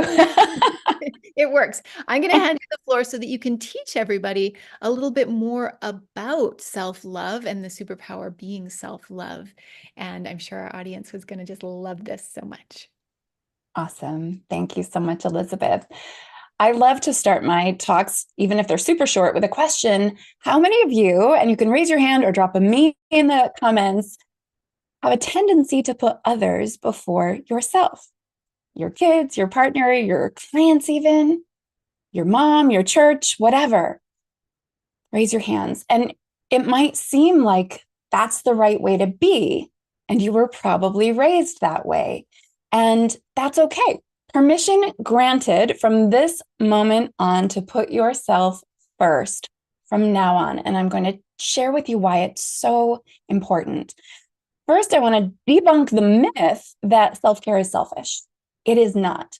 What it is actually a service. So cross out that word selfish and put service in the chat, in the comments, because it's a service to all of the people you care for in your personal and your professional life, because the quality of our service that we give to the people we care about is reflected in the quality of our own self-care. When we take time to nourish ourselves through whatever means serve us, quiet time or exercise or eating well, or I'm a yogi, so it's yoga for me, getting enough sleep, connecting with nature, and spending time with quality people who expand us, all of those nourishing actions, that builds our level of self-respect. And when we show up for ourselves and we treat ourselves like we're worthy and deserving of the things that make us feel good, we build our self-esteem, and more self-respect and more self-esteem lead to self-love, which is your superpower. When we are self-loving, that inner critic, that voice in your mind, the one Josie was talking about, when it quiets down because of the actions of self-love, we feel more peaceful, and then we feel happier. We don't feel like we deserve the less than anymore. We're able to say yes when we mean yes, because we stand in our power and our confidence, and we're able to say no when we mean no. And how many of you out there have flimsy boundaries? I used to too. Flimsy boundaries are an indicator that we may have low self-esteem. And if that's you, again, it's okay. You're not alone. And in fact, 2 out of 3 adults in the United States struggle with low self-esteem. 2 out of 3. That's most of us. So you are absolutely not alone. So what can we do about it, right? You might want to know, what can we do about it? Well, I spend months with clients on this topic because change takes time. In fact, traditional wisdom says 3 weeks is how long it takes to form a new habit, but it's really around 72 days. So it helps so much to have support and accountability as we're making changes to our lives so that they can feel better. But I want to leave you with a quick exercise that you can do each and every day in this short time. It's one way to care for yourself in short, bite-sized chunks. I love the practical and efficient self-care that will transform your life experience over time and that you have time for. I call them breath breaks. And the perfect time to take them is during transitions from the many hats you probably wear. As women, we wear a lot, from home to work, from one meeting to the next, from work back to home before you put on your mom hat. You can do it in your car before you walk into the house, or if you work from home like a lot of us do today, in your office before you step back out into the rest of the house. And you can even do this in the bathroom when you're peeing. I don't care when you do it, you can find time for it and fit it in so that you can be fully present with all of the people you serve, including you. So let's feel for ourselves. We're going to take a 1-minute breath break. What an impact just 1 minute can make. So place a hand on your heart if it's safe and possible for you. Close your eyes if you feel comfortable doing so, and begin to put your attention on your breath and notice as you allow it to become a little deeper and a little slower than your usual breath. And now just consciously scan your body from head to toe as you breathe, starting at the top, releasing and relaxing the forehead, the cheeks, the jaw. As you slowly inhale and exhale, drop the shoulders away from your ears and let your spine grow a little longer. Release the belly. There's no need to grip or hold anything in right now. This is your time to release, your time to relax. Let the breath carry away any stress or tension in the body as you inhale and expand, exhale and release, and let your attention and your breath travel all the way down your back into your glutes, your thighs, your knees, your calves. Finally, your ankles, your feet, and your toes. And take one last breath, perhaps a little deeper, and with a big sigh, release. And before you open your eyes, simply notice how you feel and take a moment as your breath returns to its natural rhythm, or maybe a little deeper, to simply notice how you feel. Open your eyes when you're ready. That took about a minute, and you have time for that. So my prescription is at least 3 times a day, Dr. Happiness here, and take a breath break with a body scan and notice how you open. Notice how more productive you become, how clearer you are, and how more present you are with your kids, your work, and most importantly, yourself. The relationship that you have with yourself is the most important one you'll ever have. You're the only one that you'll be with 24 hours a day, every single day of your life. So remember, self-care is not selfish. It's a service, the greatest act of service that you can provide, and it is your superpower.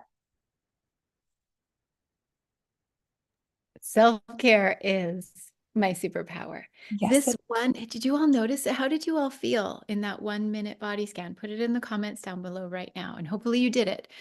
Put it in the comments. How did that feel? And it just reminded me, like, right, we can just take this minute. I love what you said. You can do it while you're peeing, like, or you can weave it into your day. It doesn't have to be like, oh, I have to book like a 4-hour spa in order to do self-care, because it's never going to happen for a lot of ladies. But it's like the 1-minute moments to get present again. Thank you so much for that reminder. You're welcome. One of my clients does it at stoplights. She knows she'll have about a minute, and that's a perfect time because so many people say, well, I just don't have time for self-care, but you do. You Yeah. make it work in the way that it works for you. It's a limiting belief, just like Josie was talking about. It's a limiting belief that we don't have time. Just start to rewrite that. Like, of course I have time. Of course I have time. And then we become, like you were saying, we become more present, we become better, we become happier, we become all the things. So I love that you're, what did you say, Doctor of Happiness? Yes, Dr. Happiness. I just threw that one in there. I love that the most. It's like Doctor of Happiness, Tamara Zoner. I adore it. So what have you got that everybody can have as a way to keep in touch and follow up, a gift for everyone? Yay. I have, and I'm going to grab the link and drop it in the chat right now, an ebook that I wrote that is 10 tips for dating yourself and 10 great solo dates to get you started, because so many of us are, afraid to be quiet with ourselves, and taking a little bit of time. And these are also bite-sized chunks. You can spend 20 minutes or an hour, whatever you have, to really take yourself on a date and show yourself the love and care that you do deserve. I love this. Date yourselves, everyone. Put date in the comments down below. There's the link right there. It's date yourself, love yourself. It's so good. So good. And we need this. Like, it's such an important reminder, because women will tend to dismiss it and be like, I don't have time for that. But remember, everyone, what Tamara shared with you today is we do have time, and it is essential, and it can really nourish our whole lives. Like, so powerful, so important. So make sure y'all get that. And what do you want to leave this audience off remembering today? I want everyone who's watching now or on the replay, which is still now, to know in your heart that by your very birthright, you are deserving and worthy of your time, care, and attention. And you're the only one taking that away from yourself. So give it back to yourself. You deserve it. You're worthy. And you have time for this. Somebody write that in the chat and say it in I language. When those of you who are writing in the chat, I'm worthy. I deserve it. I have time. Write it in the chat as an affirmation right now, everyone. Tamara, thank you so much. This is so beautiful, such a beautiful offering. I have loved having you as part of Women's Spirit Festival. I'm so glad that you're on the live stream with me today. I think this is just the beginning of us weaving some magic together. And I can't wait to just have you back and continue to do more. Thank you so much. I appreciate it so very much. You're very welcome. All right, everybody. This is Tamara. She's incredible. Can you all give her a Women's Spirit Festival round of applause, standing ovation? Put little hearts. I'm doing it right now. Put little hearts in the comments. Put love, put appreciations. What do you see in her? What does she bring forward that inspires you? What magic do you see in her? Put it in the chats right now so that we can see, so that we can see, I'm putting hearts, so that we can see the joy and love for Tamara. And has she made you happy? Put that in the chat as well. So thank you again, Tamara. Now it's time for you to anchor it in for yourselves. So you're putting love and appreciation, our Women's Spirit round of applause in the chat. So what is it that dropped in for you? I think you know what I love the most is that reminder that self-love is service. And self-love can be little snippets. It doesn't have to be a big thing. It can be like a minute, and the date yourself, like you make sure you get that from Tamara, because that's such a great resource. What is it that dropped in here for you right now? Put it in the comments. And as you do that, remember that you're anchoring it in for yourself, so that when you walk away from this day, you'll have like 14 powerful insights. Maybe more. Maybe you'll have more insights that are going to help you to unfurl your most beautiful life, that are going to help you to step into your own authenticity and courage and boundaries and health. Like, what is it that is going to move you forward? Josie says, self-love is beautiful. That's wonderful. I love that one. So write it in, and putting it in color in your notebooks. If you have like a page of notes, you can even put a picture of the page of notes in here so that it supports the whole community. And such a powerful reminder. As women, we're always giving, right? We're always giving and being of service to others. But now we're turning it back inwards, and you're giving to yourself right now by being here, whether you're watching live or the replay. You are giving a service to yourself and to your life so that you can actually be better for others. Because how many of you have noticed that when you like just give and give and give, that you actually get stretched and maybe impatient? and maybe like short with your family. Put stretched in the comments down below if you're like, yeah, I get stretched. And when you're stretched, are you good? Are you present? Not so much. So I hope that this day is really anchoring you in. So if you are just joining us, we are in the midst of the Women's Spirit Festival live stream day with 14 powerful and incredible speakers. If you're watching live, put the word live in the comments down below. If you're watching the replay, put the word replay in the comments down below. Now is a good time for any of you who've been watching for a while to just do like a full body shake. Stand up out of your chairs and do a full body like shake and wiggle and roll your shoulders around and bounce up and down.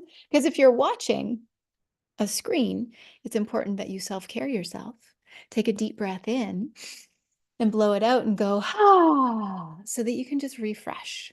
Refresh your energy, be ready for the next powerful speaker, and ready for your next breakthrough. And I hope that you all take this forward. I've been teaching transformational learning and accelerated learning for close to 30 years now. And it's why I'm telling you, like, write it in the chat, move your body around. Don't just sit there. Some of you who are watching the replay, I can see you sitting there. So move your bodies. I do these things intentionally because if you truly want transformation in your life, there are certain ways that you can bring learning in and anchor it deeply into your subconscious rather than just having it be like, oh yeah, I heard that thing, but I never applied it. How many of you have ever had that? Like you heard a teacher, you were like, yeah, I heard that teacher, but I never applied it. Well, my hope for you is that by the end of this day, you are anchored in with powerful insights that you're able to apply in your life. And part of it is simply writing it down, writing it in the chat, moving your body around, taking deep breaths. Do another one with me, everyone. And just letting it move through. Another thing you can do, I'm self-caring all of you, is drink water. I'm literally drinking out of my teapot. But it's cool. So drink water, hydrate, keep yourself refreshed for this amazing day. And we are going to continue on because we have speakers who are powerful and ready for you. But let me check. Is our next speaker, in fact, here? Let me just check. I'm not 100% sure, but oh, there she is. Yay, Justine. I didn't see you a second ago. There you are. Okay, let's bring up Justine Steele. Justine, I'm so glad that you're here. It's so good to see you. So good to see you again. I'm so happy to have you as part of this event. It's incredible, and I'm very excited that you're here. It's been a little while since I've seen you. So let me introduce this amazing woman who you see before you. She's a mastery level transformational life and success coach. Can we all just give a hands down for that? She's also a speaker, a writer, and a mom. And she's going to be teaching you today about abundant healing and mastering manifestation. So put an M in the comments down below, M for manifestation, if you are ready to learn about mastering manifestation.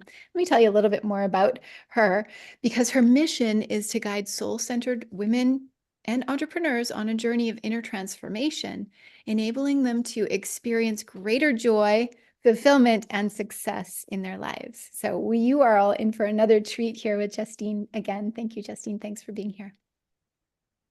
Yeah, thank you for having me. Absolutely. So go ahead and tell everybody what it is that you do with your clients, a little bit more from you, because it's always good to hear. What is it that you do with your clients and why do you love it? Yeah, I mean, what don't I do? No, just kidding. I'm so like multi-passionate. Oh, is there a lag? A tiny lag, but you're good. We can hear you. Okay. So I do, like you shared, I work with soul-centered entrepreneurs and, kind of on both sides. So, life and or business. So a lot of people come to me looking for support with their business. And actually, often it ends up being a lot more around the transformational work or vice versa. But what I've found in my journey is that like if I could pick one thing, it really would be doing the deeper work with clients because I feel like that's been such a huge part of my own journey, becoming an entrepreneur, really clearing all of like the wreckage of my own past and really sort of like diving deep into my own journey of, feeling worthy, feeling enough. I have a pretty big past of, addiction and alcoholism and some homelessness and, abusive relationships. And, when I got sober and life started to get better and I became an entrepreneur, I realized that some of the biggest things that held me back in the world were, the things left over from that part of my life. And, I really feel like it's been my journey to support people with similar things, and not always because they've had the same experience with me, but because in my experience, it's like at our core, regardless of like the path we've walked, we all want to, feel beloved and belong and feel safe at the very, very core of it. And so my work is really around supporting soul-led women to really come home to themselves in that way. And then the gift of that is being able to witness what they're capable of when that happens. So Yeah, that's a powerful word that you use. It's just still resonating with me, like the wreckage of your own past. And so many of the women who are speaking here today have also walked through big journeys and challenges. And yeah. why do you think that that makes women even better positioned to lead when they've walked through challenges, or not even just lead, because there are women who are here who aren't leaders, but why do you think it makes women who are just walking a life's path better able to walk through it when they've been through challenges? Well, I think it offers just perspective, an opportunity to really see yourself in others, compassion. And my experience in life is that life is a mirror. And so oftentimes when I'm working with a client and they're sitting in front of me, it's like, I know exactly how to serve them. I know exactly how to support them because they're telling my story in some way, shape, or form. And I feel like that's the truth for, many of the people that I've worked with, whether they're leaders or not, is that like something they've either just gone through or moved through in the past is now, whether it's, a daughter, a friend, sitting in front of them. And now, they have that perspective and that opportunity to, be a safe space for them because of their journey. And so I just really do think there's so much meaning to all of it. Yeah, it's so true. That's why it's so special that this event has come together, because it's women supporting and uplifting women, because we all know that everyone has been through a path and a journey and so much. And for you to rise out of it, Justine, and be like at the mastery level that you're at as a transformational life coach, helping women to really dig down into the depths so that they can transform, is a testament to your work and to who you are. So it's really incredible. I would love to give you the floor so that you can teach everybody a little bit more about abundant healing and mastering manifestation. Sound good? Sounds good. Thank you so much. Okay, so I appreciate that. And I think there's, this wasn't the exact direction I was going to go, but when you mention that, it's like, that's a big part of why I do what I do, is because I often find myself thinking, it's like, why me? Out of all of the sort of people that were around me in my life, of a lot of people who never got out of the lifestyle that I was in, and somehow, some way I got out and I'm here and I'm able to share and I'm able to really live a good, incredible life far beyond anything I ever could have imagined. And so, on one hand, that's a big part of why I feel so passionate in sharing this kind of work, and supporting women in this way. And on the other hand, it's like I'm just a regular person. Like, if I can do it, so can you. It's like we really can overcome anything if we are willing to be with ourselves. So anyway, what I wanted to share is, typically when I'm working with clients, somatically, emotionally, mentally, behaviorally, and unconsciously. But one of the things that I want to talk about most today is somatic work. And specifically in relation to manifesting. And so what I mean by this, and I shared a little bit about this in my talk, but I want to go a little bit deeper into how this is happening, is that a lot of times, like if you're like gunning for a goal, you've got, you're pulling the cards, you're meditating, you're raising your vibration, you're stepping into your highest self, you're really doing all of these things. And yet the things that you're desiring aren't necessarily coming to fruition, or like maybe like kind of, but like, wah, wah, you know what I mean? Has that ever happened? You're like, this is kind of what I wanted, but not fully. I know, and I speak from experience when I say this. And so one of the things that I discovered through my work is something that's really common in the coaching industry, which is like, people being pushed out of their comfort zone, right? You got to be out of your comfort zone to experience change. Like change only happens in the unknown. And I don't disagree with that. But one of the things that I discovered working with, hundreds of clients and students is that some people get really stuck, and no matter how much work they're doing, and, let me know, put a yes in the comments. Like if this resonates with you, it's like sometimes no matter how much work you're doing, it can feel really frustrating because you're not really getting where you're going, or you keep butting up against the same sort of like limiting patterns. And so what I discovered is that for some people, and this was the case for me as well, is like, actually, my medicine is not so much in like putting myself in the fire of what I'm experiencing, but actually supporting myself in taking slower, smaller steps and really resourcing myself. And I'll tell you why. Because when it comes to manifesting, if we are operating out of a dysregulated nervous system, what do you think is happening to our energy, our vibrational field, right? How are you supposed to be an energetic match for what you're trying to call in? And imagine this is your nervous system, right? It's like, this is a healthy nervous system that's like, regulating the things that happen throughout our day, right? A little bit of activation and then an ability to come back into homeostasis, right? On its own, right? But if you've got a nervous system that's like way out here in fight or flight, or way down here, right? In shutdown, in freeze, what do you think your energetic field is doing, right? And how are you going to call in or be an energetic match for that which you're seeking, right? And so for some people, yes, leap before you're ready, do the thing.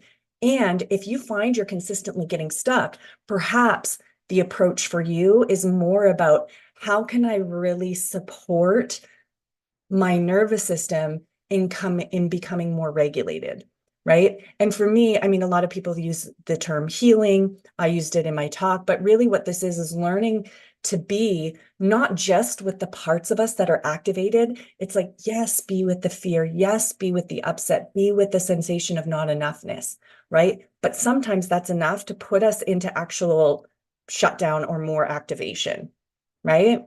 And so if you've experienced this, actually the medicine for you is initially to support yourself in resourcing, right? Finding those moments. Some people call them glimmers, which I'm just waking up to, but really being able to, and maybe you could do it right now. It's like, I invite you to sort of call in an energy that feels loving, that feels kind, that feels unconditional. Maybe this is a pet for you. Maybe this is someone you feel unconditionally loved by. Maybe it's like a specific scene, a beach or somewhere where you've been in your life where you feel safe, where you feel accepted for you, right? And notice the sensations in your body. Notice the experience you have when you are there with this sensation. And what this does, just because time is limited here, what this does is when we actually like put our focus on expanding our capacity to be with our resource, is we expand our capacity to be there so that it's easier to go there. Like neurologically, we're creating networks in our mind that allow us to be in that energy more frequently and more naturally, right? So what do you think happens to your energy when you're actually able to be here in that resource of unconditional love and compassion, right? Does your energy expand or contract, right? Just checking in, just seeing. And I think a lot of times we're trying to use the mind to manifest, to say, well, yeah, of course I'm enough.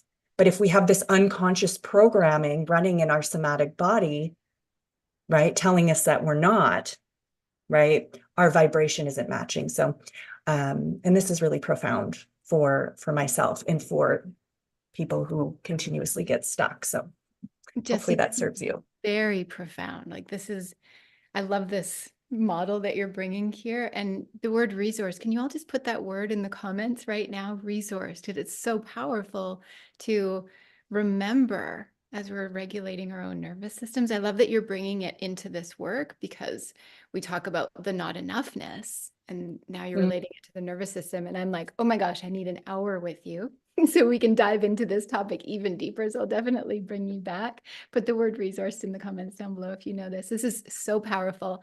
I want to make sure that we take a moment to give our audience your incredible gift. So tell them about that. Yeah, absolutely. So, so there were two gifts. So, and I think with this one, actually in service to this topic is, I have a guide about, it's called the Heart Method, and just really going through the process that I was talking about in more depth. So where I'll actually talk about each stage of going from, sort of this dysregulated state to a more regulated state where you can be, I hate to use the buzzwords, but yes, more of an energetic match for what it is that you're wanting to call in from the lens of coming home to yourself. Yeah. Because then that relates into what you were saying about manifestation. When you're an energetic match to what it is you want to call in, that's what manifestation actually is. It doesn't mean doing nothing. It means like doing whatever it takes to be that energetic match. So these tools are very powerful. So everyone, Justine's going to put it in the comments for you. There it is. So you can go ahead and sign up for that. And what do you want to remind everybody as they're walking this journey of self-regulation and enoughness and all of the things that a woman walks through? What do you want to remind everybody of? I think, well, I want to say one thing about that link. If you just sign up for the newsletter, I'm going to be sending it out through the newsletter. And I think, like, in relation to that, I really just want to emphasize the, like, if I can do it, so can you. And I feel like this is a sort of, I don't think mantra is the right word, but an affirmation that actually I heard really early on in my own journey. And I remember just like repeating it to myself over and over again through the doubt. And now I find myself saying it so much to people who are like where I was, because I feel like it's so true. Like nobody is better or worse or, more deserving than you, right? And it's like we're all equal and we all have the capability, physiologically, but energetically as well to, come home to ourselves, to, physiologically find that homeostasis, but energetically really coming home to our essence. And so just like really and truly, like, don't give up. Like if you're frustrated, if you're stuck, like it doesn't mean that, what you desire isn't for you, right? It's like, just maybe there's a better way for you and it doesn't have to look like it does for someone else. Thank you for that. Can somebody just write "don't give up" in the chat? Like this just feels like a beautiful moment in the midst of this live stream to remind all of our audience watching, whether they're live or in the replay, and as they're on their journeys, just don't give up. Keep going. You can do this. So Justine, thank you so much for being here. Thank you for being part of the festival and part of this live stream. It's an honor to have you. I always love your presence. So thank you so much. Thank you. So good. Don't give up. And can you all give Justine some love, appreciation, a Women's Spirit Festival round of applause? What that looks like is hearts all across your screen. I'm going to do some hearts on your screen. Love in the comments. What do you see in her? What qualities do you see in her that you too would like to embody? What appreciations or gratitude? Put something in the chat of love so that when she goes back and looks at it, she knows she's got a round of applause. And take a deep breath, everyone. You've given Justine the love, and now give yourself some too. So what is it that you got out of what she just said that you want to anchor in? Put it in the chat. You're looking at your own notes, maybe circling a sentence and being like, oh yeah, if I regulate my nervous system, if I come back and come home to myself. Can somebody write that in the chat for me? That was one of the things that she said that I loved the most. Somebody write it in the chat for me. Come home to myself. So beautiful. So put it in the chat what you want to anchor in. And this is what we do. This is why I do what I do. I remember doing some of our wellness festivals and conferences and having women come up to me and saying, Thank you so much for putting this event on, because it made a shift in me, like an attendee coming up and like grabbing my hands and looking into my eyes and saying, this is magical, this is powerful. And that's my hope, is that some of you watching will send me a private message or even right here publicly in the chat and just let me know what a difference Women's Spirit Festival has made for you in your life. Maybe you're coming home to yourself. Thanks, Tamara, for writing that in. Maybe you are here and you're willing. Tammy says, come back to my willingness. Yeah, Carolee says, stay gentle with myself. So beautiful. So maybe there's something that's happening during this festival that's really anchoring something in for you. And maybe a new path is unfolding because you're here and you're part of it. And this festival is really geared towards women who are on the spiritual path, on the wellness or health or holistic path. And maybe the door is opening. Maybe you've been on it for decades and you're like, I'm ready for my next level. Kind of like Justine was talking about, I'm ready to actually like come back home to myself and regulate and be present. Maybe you're brand new. Where are you at, everybody? As you're watching this, whether you're watching live or the replay, where are you at? Put new if you're new to the path of awakening, self-development, healing, spirituality, wellness, embodiment, empowerment. Put new if you're new, because we're going to love on you extra. Put new in the comments if you're new. And if you've been on this journey for a while, put if you want to, put how many years you've been on this journey. But how many years I've been on this journey of like awakening, like what is life and why am I here? And I'm going to start to study and learn. I've been on this journey for 34 years. I just like shocked myself with that statement, because I did the math real quick in my head and it's just like, whew, it doesn't. Early on in my journey, in the first few years, I was like, I will take this workshop and then I will be healed forever. And there will be no more work for me to do. And that was, I was sure of it. And then I realized life continues to unfold and learnings continue to unfold and everything continues and like new traumas surface to be dealt with, triggers come up to be healed. And it's beautiful to remember that no matter how long you've been on this journey, do you agree? Like I see some of you writing lifelong journey, 20 years, 40 years, 15 years, over 25 years, 29 years, you've been on this journey and we're still here journeying. And that's the dedication, is just to keep going. And I love that about what our speakers are saying today. So speaking of continuing the journey, you know, oftentimes we're continuing the journey with other people. It's not just ourselves, it's other people that we're in relationship with. And that's why I'm so excited to introduce our next speaker and bring up one of my favorite people on the planet, Tammy Oram. I'm so glad that you are here because you're going to be sharing a little bit about love's true roots. So Tammy, thank you so much for being here. Get you unmuted. It's so good to see you. I love being with you. Yeah, Elizabeth, you and I have been on this journey for quite some time together, and it's an honor to always be here and support the women in our community. And I just feel so blessed. So thank you. Well, I feel blessed to have you. Tammy used to work at our events and speak at our events when we did our in-person festivals and conferences. And she's also an amazing, incredible human who I adore. And she's a master counselor and relationship coach. So she's going to be bringing us into a conversation about love's true roots. But let me introduce you.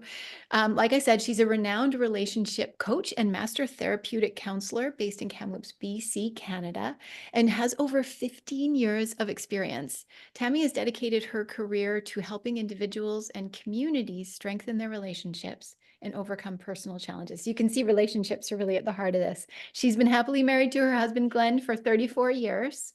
And together they've raised 3 children and now enjoy the company of their 3 grandchildren. So Tammy, thanks again for being here. I'm excited to have you. Thank you. So let's jump in. Like I just introduced, like you've been happily married for 34 years and you're a relationship counselor. And it's incredible, but I'm sure it hasn't been all butterflies and roses in all of your relationships.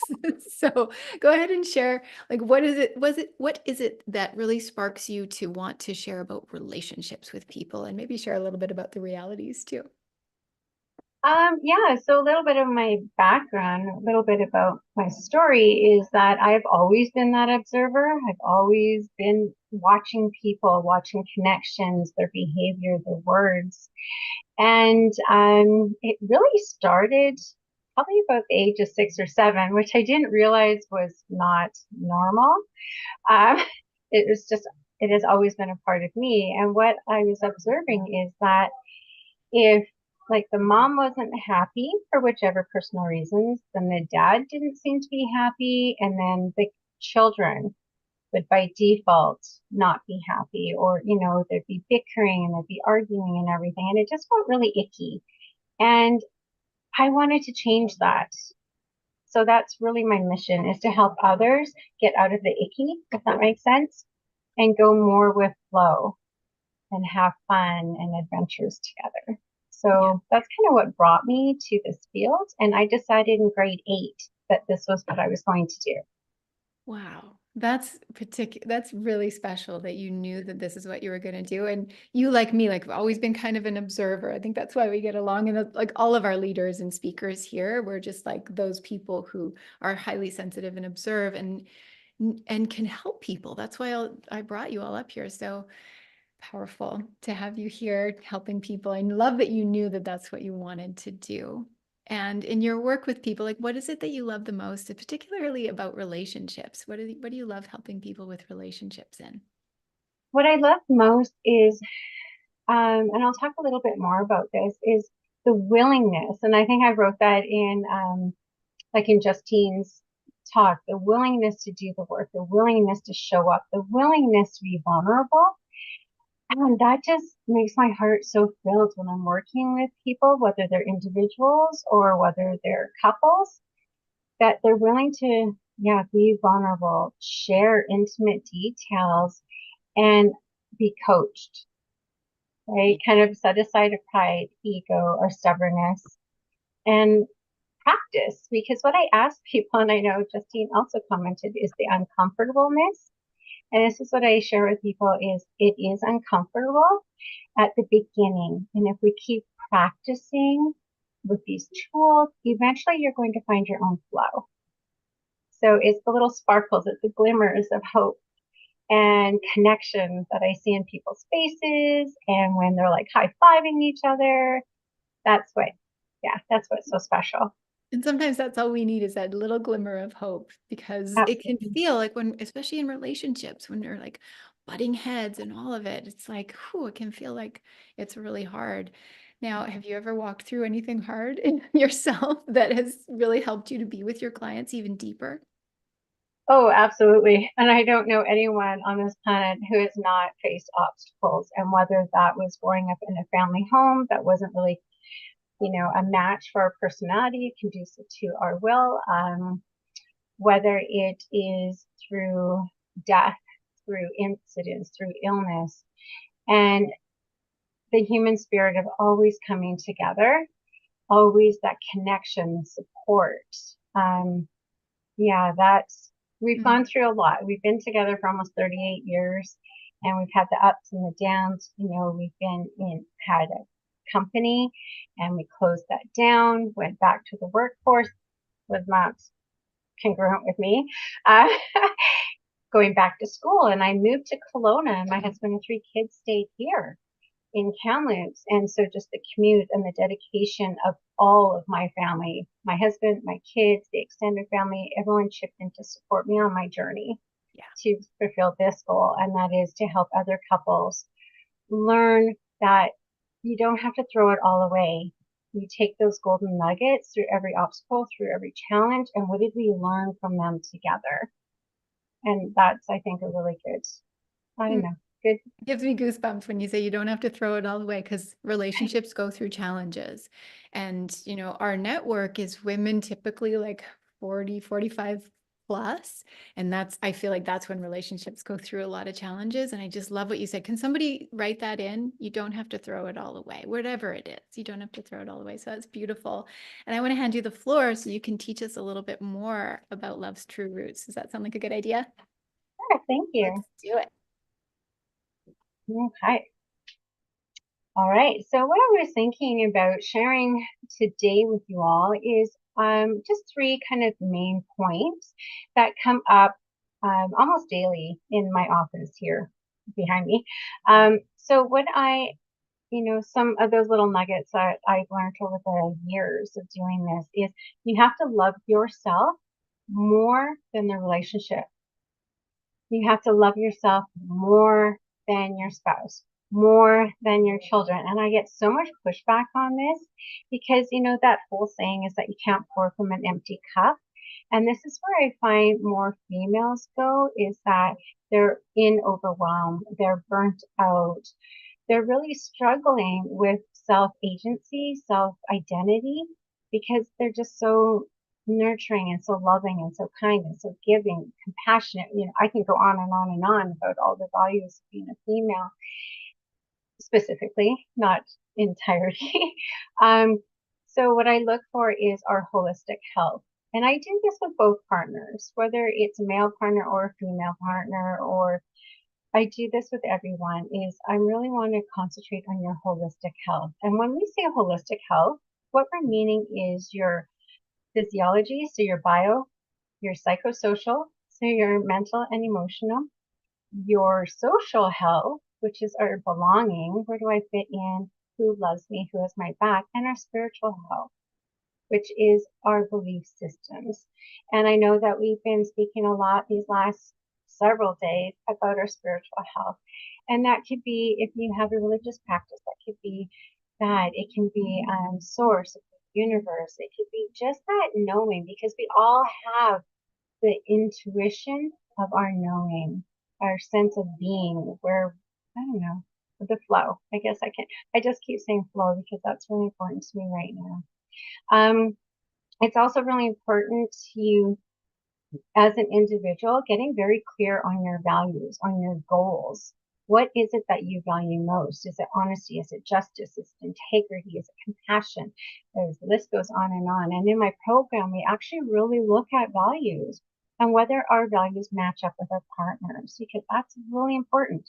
But we need to get clear on our own first, on our goals, where we're headed, finding what lights you up, and surrounding ourselves with people that bring truth to us. There's non-judgmental, and looking for those glimmers, those gold nuggets. The second one is everyone involved in the relationship must be willing to do their work individually and together. So when I talk about doing your work, I'm looking at your self-awareness. Are you able and willing, the willingness to be vulnerable, open-mindedness to understand other people's perspectives, and not that we have to agree. I am a total firm believer in we can agree to disagree. We do have to have that mutual respect, to be open-minded, to listen to other people, and the courage to do so. My third point on this is connection and communication. When people come to me, they're like, we can't communicate. We need help with communication. And I hear that day in and day out. And the root of that, what I'm hearing is we're not connecting. I don't feel valued. I don't feel loved. We're roommates. I want something more. So all of connection is number one. The second one is communication. And I really, really shore up the foundation of connection and communication. And the connection is your friendship. Gotta be friends, gotta like each other. Love is awesome, but we really gotta like each other. So we kind of concentrate on valuable tools and the must-haves, the one-on-one times, carving out that time.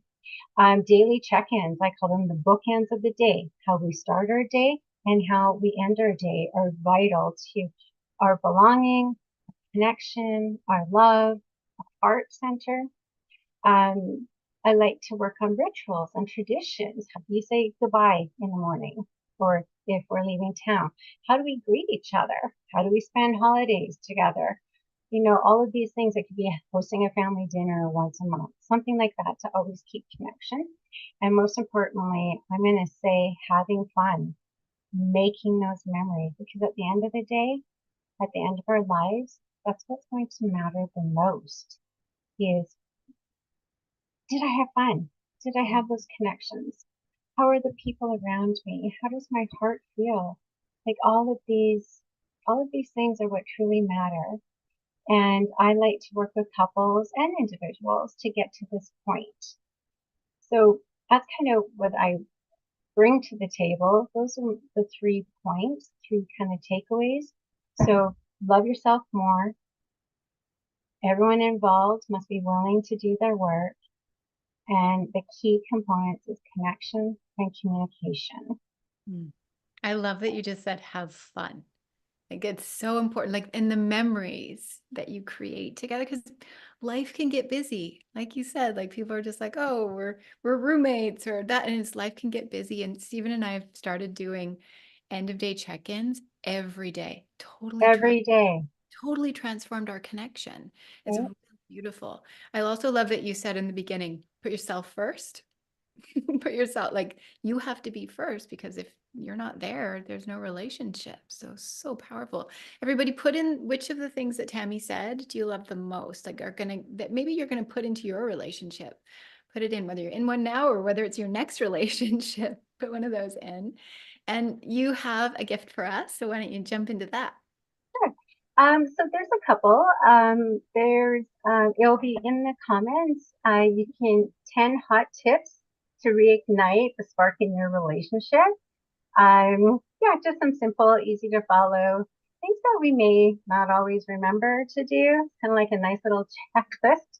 And also, I do 30-minute free consultations. So even if you want to reach out and connect, I love expanding my community. I love teaching. I love talks. I love putting on workshops and, like my retreats.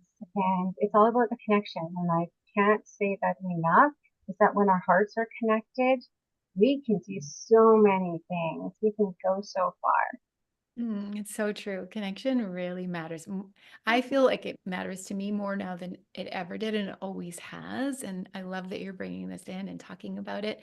Those 2 links there are there for you, everybody. Tammy's free PDF and also to book a session. That's very generous. I appreciate you so much. And it's so much, I always love having you speak on my stages. You're such a wealth of wisdom, and I'm always like, more, just tell me more. So I love how you teach.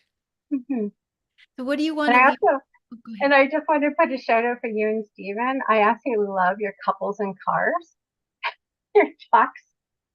That's on Instagram and Facebook stories only, everybody. It's like there for 24 hours, then it's gone forever.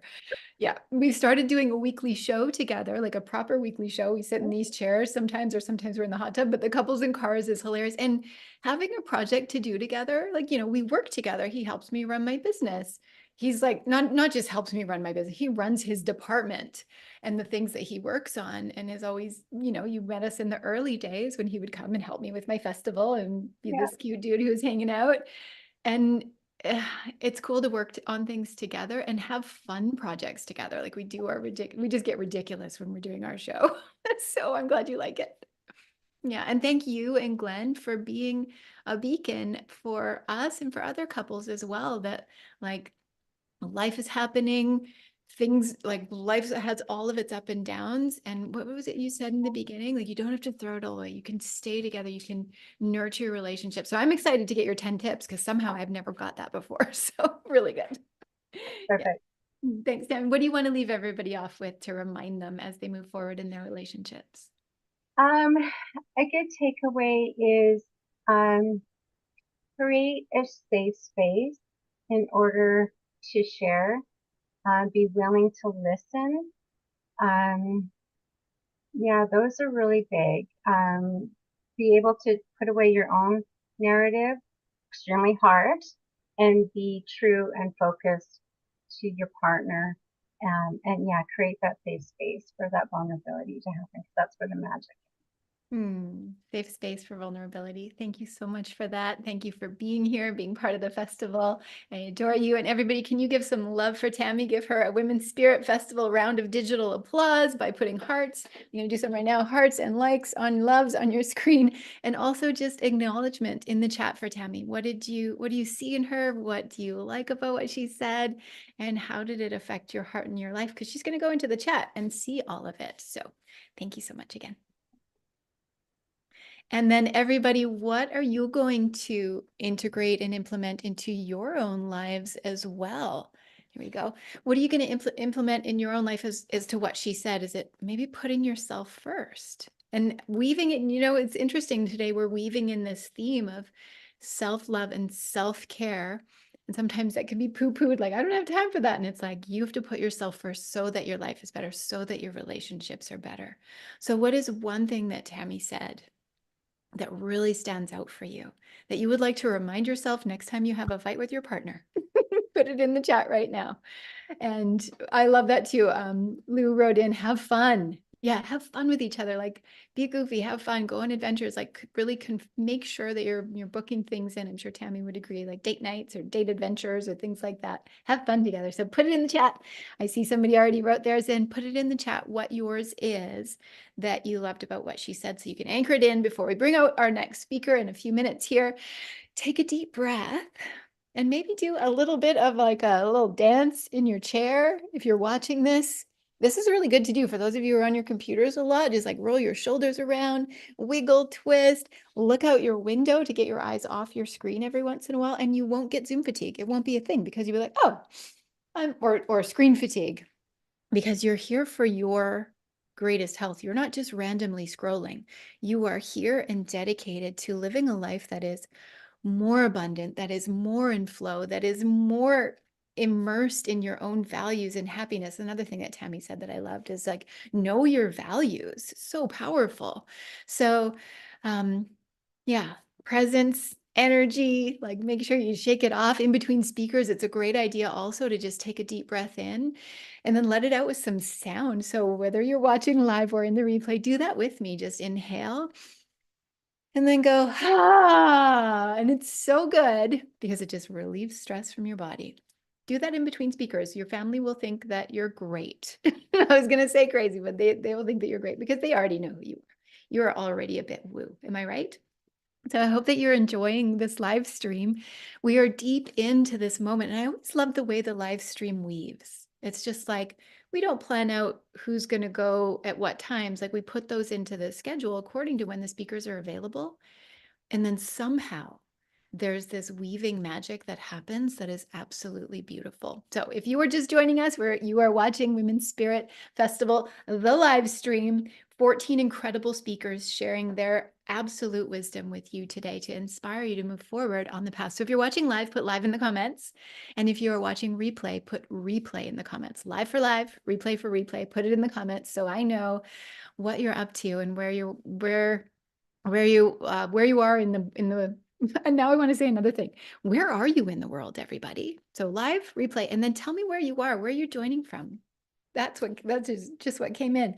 Put where you are, because we have a global audience here. And speaking of a global audience, I'm really excited to bring in our next speaker. I just get to be surrounded by some of the most incredible leaders. And this next woman I'm going to bring up to you is somebody who I adore and respect and have had the honor of coaching, but also who has really taught me a lot as well. And she is incredible. So let's bring Liz Forrest up to the stage. Liz Forrest, Master Shamanic Teacher, Mujer del Fuego, a woman of fire. There she is. There she is. And she's an ambassador of Teotihuacan healer, certified firewalk instructor, and co-founder of the Kiva on Salt Spring Island, a Toltec center. And she's going to be teaching us about an energy practice of shielding today. So this is going to be really good. But Liz, thank you so much for being here. I'm always excited to connect with you and have you on my stage. Oh my goodness, I'm so excited right now. All the energy that's emanating off the screen watching. It's amazing. So thank you, Elizabeth, for having me here. And thank you, everyone, for all that you do. It's an honor and a privilege and a joy to have you. And yeah, this festival has been just like, it's powerful. We didn't even know how wonderful it was going to be until we did it. And I'm just so excited. So let me tell you about Liz, everybody. She's a master shamanic teacher who has passionately studied the ancient Toltec wisdom for over 25 years. So you're in good hands here. Liz honed her skills and as an apprentice for 10 transformative years. So she's bringing you a wealth and a depth of wisdom that I know you're going to be touched by. So thank you again for being here. Thank you, Elizabeth. Tell everybody a little bit about your journey of learning the Toltec wisdom, because it's unique. There's a lot of courses out there. People can take like a little 1 hour pre-recorded course, but what you've gone through in your learning journey has been very unique and powerful. Yeah, like so many, like all of us here. It's been a long and winding road for sure. And really, to put it succinctly, in the little bit of time that we have together, what I can say is that learning these teachings, particularly around energy, was the missing link for me. I had gone through a lot of different times in my life where I really felt like I didn't belong. I was always searching for something more. I knew there was more than the things I was doing, and I felt like I was so restless for a lot of my life, and went down a lot of different paths and learned a lot, absolutely. And then when I came to this path, which was in 1988. And my introduction to the Toltec path was Don Miguel Ruiz, who I'm sure we all know, the author of the Four Agreements, and talking about energy and how to work with my own energy, as well as with all the other supports and different modalities that I had worked with to heal myself and to continue to evolve and grow. The energy piece was, as I said, the missing link for me. Once I started to study and learn how to work with my own energy, how to unhook it forward, how to release other people's energies from me, how to hold my energy in a different way, and then ultimately, yes, direct it where I wanted it to go. And that was, you mentioned a 10-year apprenticeship. Yes, it is continual, and I'm a lifelong student. And so that was really what made the most, what can I say? It completed my own healing journey, was to learn about how to work with my energy. And it's everything. And I love that we're weaving this in Yeah. right here, because everybody's talking about like mindsets and beliefs and our own journeys. And when we drop into the energy, so powerful. And you've studied in Mexico itself, and you lead journeys to Teotihuacan. Can you speak about that a little bit? Yeah, Teotihuacan, the pyramid site in central Mexico, is the home of the Toltecs. And what I'm meaning by that is generational. There is lineage of the Toltec people there, and has been for I can't tell you how long. And so I journeyed there. My first journey there was actually before I was studying this path, when I was very young and traveling Mexico, and I arrived there. And as I said, I had no idea what I was arriving to, but I knew something. I felt such a connection. And then many years later, I went back with my teacher that I apprenticed with for the 10 years and began to learn. And in 2004, I was initiated through ceremony to be given permission to take people there and lead them through the days of the power journey, it's called, and walking in the steps of the ancestors there, doing the ceremonies and traditional practices. And it is all about empowerment. And really, what I could say about the Toltec path, again, in a very short description, is it's the study of perception.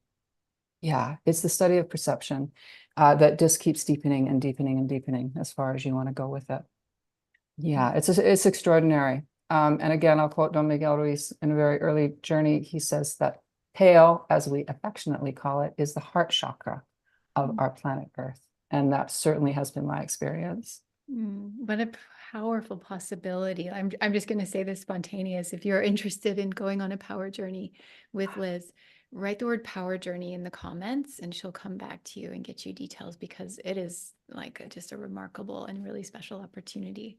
So write the word power journey in the comments if you want to go to Mexico with Liz. And it's not like a tourist thing. Like, this is a deep journey that people go on.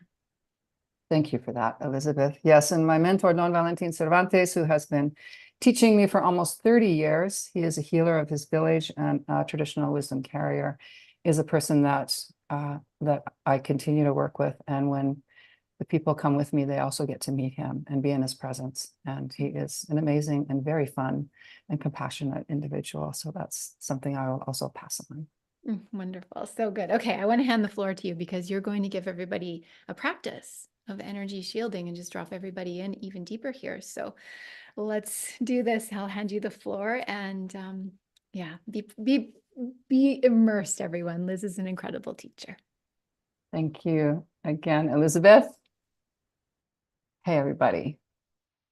So I wanted to pass on a short little teaching to you today, a simple teaching, I'll say. And in my talks in the Women's Spirit Festival, I taught how to reclaim your energy from your past. And I also taught in my second talk how to release other people's energies from you. And so today I want to add to that with another simple practice that's so helpful. But let me ask you, have you ever felt like you've needed energetic protection in a particular situation?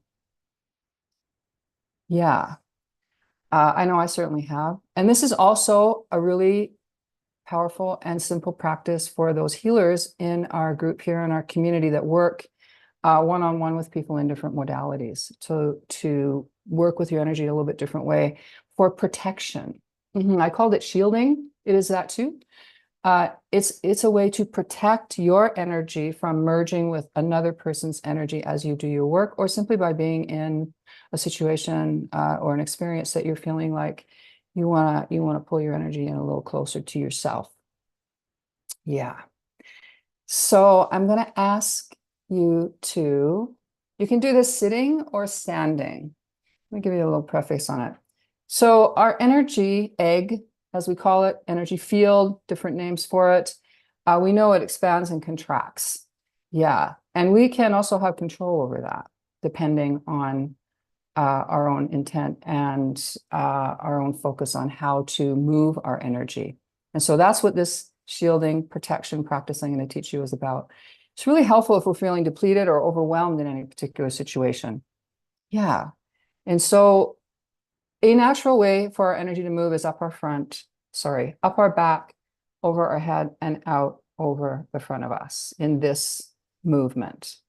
And so you can see that in this movement, our energy would be very easy to envelop over another person and come into a merged state. And there is sometimes that we want to do that. And I'm not going to get into that right this moment. But there is sometimes that is functional and healthy. So I'm more talking about when we want to, as I've said, protect or pull in our energy in different situations. So what we're going to do is run our energy the opposite way. So up our front, over our head, down our back, under our feet, up the front, overhead, down the back, like that. And you only need to do it 2 or 3 times, and it will continue to flow that way. So you can do this with your eyes closed or open.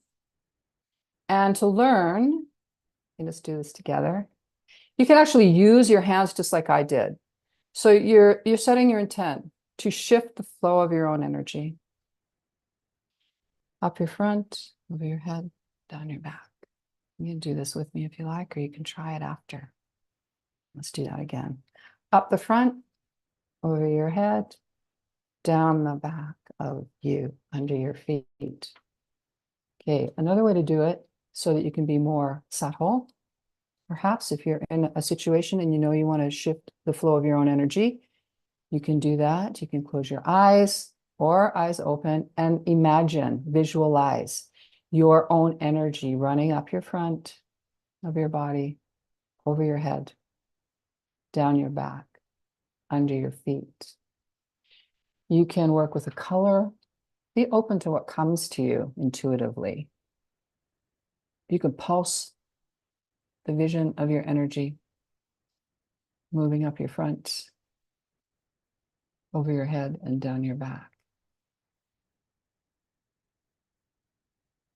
So you just need to do this 2 or 3 rotations, and your energy is going to flow this way for as long as it's needed. And then your energy will recalibrate as you do. So when you move out of that situation or you finish your session, your energy is going to recalibrate itself. Yeah, so you don't have to worry about that part. And so you just check in with how that feels. Yeah, how do you feel after running your energy that way? It's very helpful. And when I started out many years ago I started as a massage therapist, and then I moved into other modalities and other healing exchanges with people. I used that when I would first start my session. Yeah, to protect myself from my empathic ability or empathic state, and to be able to hold my own energy and protect myself. And so I pass that on to you. I hope it's helpful. Definitely helpful. I could I could feel it. And even when I wasn't using my hands, then I can feel it. Mine showed up like an egg shape around me and white. Felt really, really good. Because I'm Beautiful. often giving. How many of the rest of you watching this are often like giving or like thinking about others and being of service? So that felt really nice. Thank you. I'm Yeah. glad you felt benefit, Elizabeth. And yeah, egg, that is the term that we use in this lineage, is that it's our egg, it's our energetic egg. Very cool. I could feel it. Like to me, it was just like, and Liz has never told me that before, I don't think, to my conscious knowledge. So yeah, I could definitely feel that. And it's wonderful. So hopefully you all experience something. Put it in the chat for us so that we can go back and look at it. And put what your experience was, and Liz can go and interact with you all in the chat, even if you're watching the replay. That's what it is. And I can see some people in the chat putting eggs and like saying the egg with sparkles. This is really cool. Put it in what it meant to you and what that experience was like. And Liz, how can people find more of you? What have you got for a follow-up for everyone? Well, I do have a gift, which I will put in the comments. And I also put in my video links for the talks that I did in the festival, if you haven't had a chance to see them yet, because it will really help kind of pull all this together for you, the little tiny bit that I've just shared with you today. And I have a website, lizforrest.ca, 2 R's in my last name. And I'd be so happy to connect with any and all of you to share these incredible practices that I have passed on to, I don't know how many hundreds, maybe more, mostly women. Yeah, mostly women that have helped them to step into the life they truly desire and lay down their old past beliefs that are non-serving. It's time. We're really in this time for this. So thank you for those gifts. You'll see them in the chat in a moment, everybody. And I'm seeing some people still writing Power Journey in the chat as well. If you're interested in Power Journeys with Liz to Mexico, put Power Journey in. And she also has a show that happens and lots of things, lots of great offerings that Liz has. So you'll see that in the chat in a moment. And Liz, what would you like to remind everybody of and leave them off with here today? I want to say thank you. I really am so deeply grateful for being a part of this event. It has been so amazing. I've learned so much. And I want to encourage us all to keep walking in our empowerment, in our light. It's our time. We're in a paradigm shift. And you all have so much wisdom. And just don't forget who you are. Yeah. Thank you. Thank you, Liz. Somebody write that in the chat right now for me. Don't forget who you are. That really landed in. So thank you. And everyone, put in the chat right now a Women's Spirit Festival round of love, appreciation, and applause for Liz Forrest. Just put it in the chat. What qualities do you see in her that you know too that you're bringing in? What appreciation and acknowledgement do you have? Put that in the chat. That's our round of applause. And thank you again, Liz. Thank you. Thank you all so much. So beautiful. So put it in the chat, and then you know what's next. Put in the chat, like, what's one thing, what's one shift that you've realized from what she was saying? And maybe even in the midst of this festival, we're going to put in a few more, like, oh yes, don't forget who you are. And I see lots of people writing that now. Like that was a powerful. And this shielding, this energetic shielding, that was really beneficial. I love it. So what did you gain out of what Liz just shared? Put it in the chat so that you can have appreciation and acknowledgement for her, and also an acknowledgement for your own journey. What is it that you're bringing forward for yourself next? This is why I love doing Women's Spirit Festival, is I get to showcase these spiritual women leaders and teachers. Oftentimes I am, leading business training and business training events because I have the Women's Holistic Business Academy where I train spiritual leaders, healers, guides, and wellness teachers to really rise up in their own power by having effective marketing, by sharing keynotes on stages, by getting booked to speak, by making the whole entrepreneurial journey easier. And so I find I'm oftentimes lately in the entrepreneurs world and with entrepreneurs, and I'm behind the scenes with these ladies. But getting to produce Women's Spirit Festival and have this magical event for all of you has been such a beautiful shift in my heart. And it's really brought me back to one thing that I love doing, which is bringing all of you these spiritual teachings, these wellness leaders, these women who are helping you with your own conscious journey, self-development, empowerment. It's so important. So I feel like I'm just having so much fun here today doing this. So I can see you all writing in.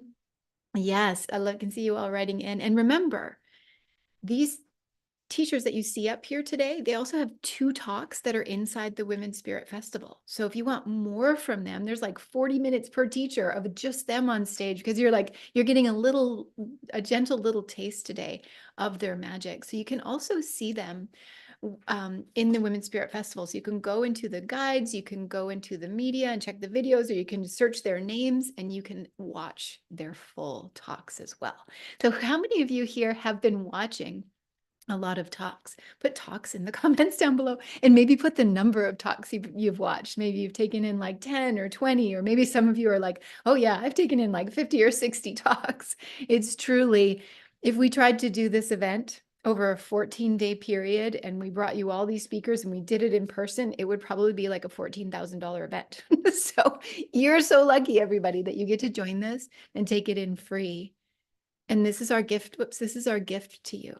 My gift to our community, all of our speakers' gift to you, to celebrate Women's History Month and to celebrate women this month and to celebrate all of you who are on the path of awakening, so that you know that you are not alone.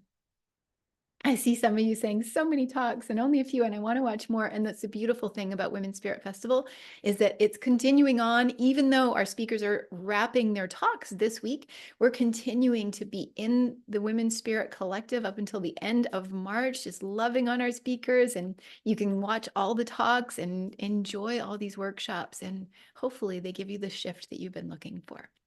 So everybody take a little stand up and do a little wiggle with me and take a few deep breaths. What is something that is really moving through you? Put your hand on maybe your heart and your belly, and just take a deep breath. And just know that there's more here for you today. We are partway through, and I have more incredible speakers coming. So I think we're we're at our midway point right now, actually. I'm just realizing it. Like, we're midway through this powerful journey of the Women's Spirit live stream. So what is it that you are all, hello, Donna, there she is. Our next speaker is up. What are you all excited about learning in this second half? What are you excited about igniting in the second half of the Women's Spirit live stream? And we are ready for our next speaker. Donna Piper is here on screen with me. Donna, I'm so excited to have you here. Who's ready? Put ready in the comments down below. Put ready. I was just getting them ready, and there you were, magically available. Hey, Donna, how are you? Really great. Thank you so much. This has been so wonderful. And I got to listen to Liz before, and and that we're halfway in, you said. So it's like, really, this is just kind of the tip of the iceberg with the rest. It's been such a beautiful, bountiful experience. Oh, I'm so glad that you're here. And it's true, like, we're just in this perfect, like, midway moment. So to have you and Liz just like as the bookends of this moment, because everyone, Donna is going to teach you love's path from solo to soulmate. So beautiful. She's a relationship coach, trauma expert, and certified Akashic record healer. What a beautiful combination, Donna. I love this. Let me finish your introduction and then we'll get into it. So Donna has been blending 20 plus years as a relationship coach, trauma expert, Akashic record healer, and she empowers women to transform their love lives into fulfilling relationships built on trust and deep connection. So Donna, I'm very excited to dive in with you. Thank you. What brought you so much to start with? I know, right? What brought you to this work of doing like relationships and Akashic records and really focusing on that relationship world? So basically, short version, I was a mess in my love life and relationships. I went to school and I got my master's. I really wanted to help people. I fell in love with working with trauma and PTSD. And at the time, I was doing a lot of stuff, Pilates, yoga, all of these things, all these spiritual work. But my relationships always were just like not good. And I really couldn't figure it out. Like, I used to have this perspective that there was something wrong with me or I needed to fix something, coming from that sort of medical mindset. And then once I kind of dropped into like, oh, wait, no, I don't need to fix something. I just need to heal more, and how to do that. And the modalities I had at the time 20 years ago were great. But once I got more into spirituality and I found the Akashic Records, that was a missing key for me to help myself and other people really transmute and transform all this undigested stuff so I can make space to really create relationships that were beneficial for me. I love that. And it's bringing in a lot of depth to the relationship world, because there's always stuff underneath that's actually running how we are in our relationships, isn't there? So it's incredible. What kind of challenges have you been through that have made you able to share in the way that you do today? So when I was a teenager, I lost both of my grandparents within like a month. My grandfathers, they were both really close to me. And in that moment, I remember thinking like, oh, emotions are for the birds. Like, I don't need them. So it was very not the smartest thing. It was a survival mechanism, but I've had to undo a lot to really be not just comfortable emoting, but really giving my emotions the time to do their 3 minutes of to be seen and heard and to be released. And so that, and coupled with like my own thinking that I had all this stuff that was totally unlovable, that I didn't know how to kind of reintegrate to myself. I didn't know how to accept. And self-love was like, oh, that sounds great, but I don't even know, like it wasn't even a possibility. So through relationships is really where I like started to really heal, because relationships pull everything up and they're such a great mirror, and they're chaotic and messy, and I like that. So I like that you say you like that relationships. Yeah, they are. They're great mirror and they're chaotic and messy, and you like it. How many of you like a chaotic? You like it because it's real. It's going to pull out the possibilities. And thank you for sharing that. You when you were young and you closed off, then you had to work back on it. How many of the rest of you who are watching can relate to that kind of journey of like something happening and you closed off, like you shut off a part of yourself and you've been searching for it and reawakening? Just put me in the chat if you can relate. Put me in the chat if you can relate. So I'm so happy to have you here so that you can teach everybody a little bit more about love's path and like how to go from solo to soulmate, maybe whether or not you're in a relationship right at the moment. I don't know if it matters. So I'm excited to hear from you. I'm going to hand the floor to you, and excited to hear. thank you, Elizabeth. So whether you're in a relationship or not, this is universal. I work with a lot of clients that come to me because they are single and they want to find a soulmate.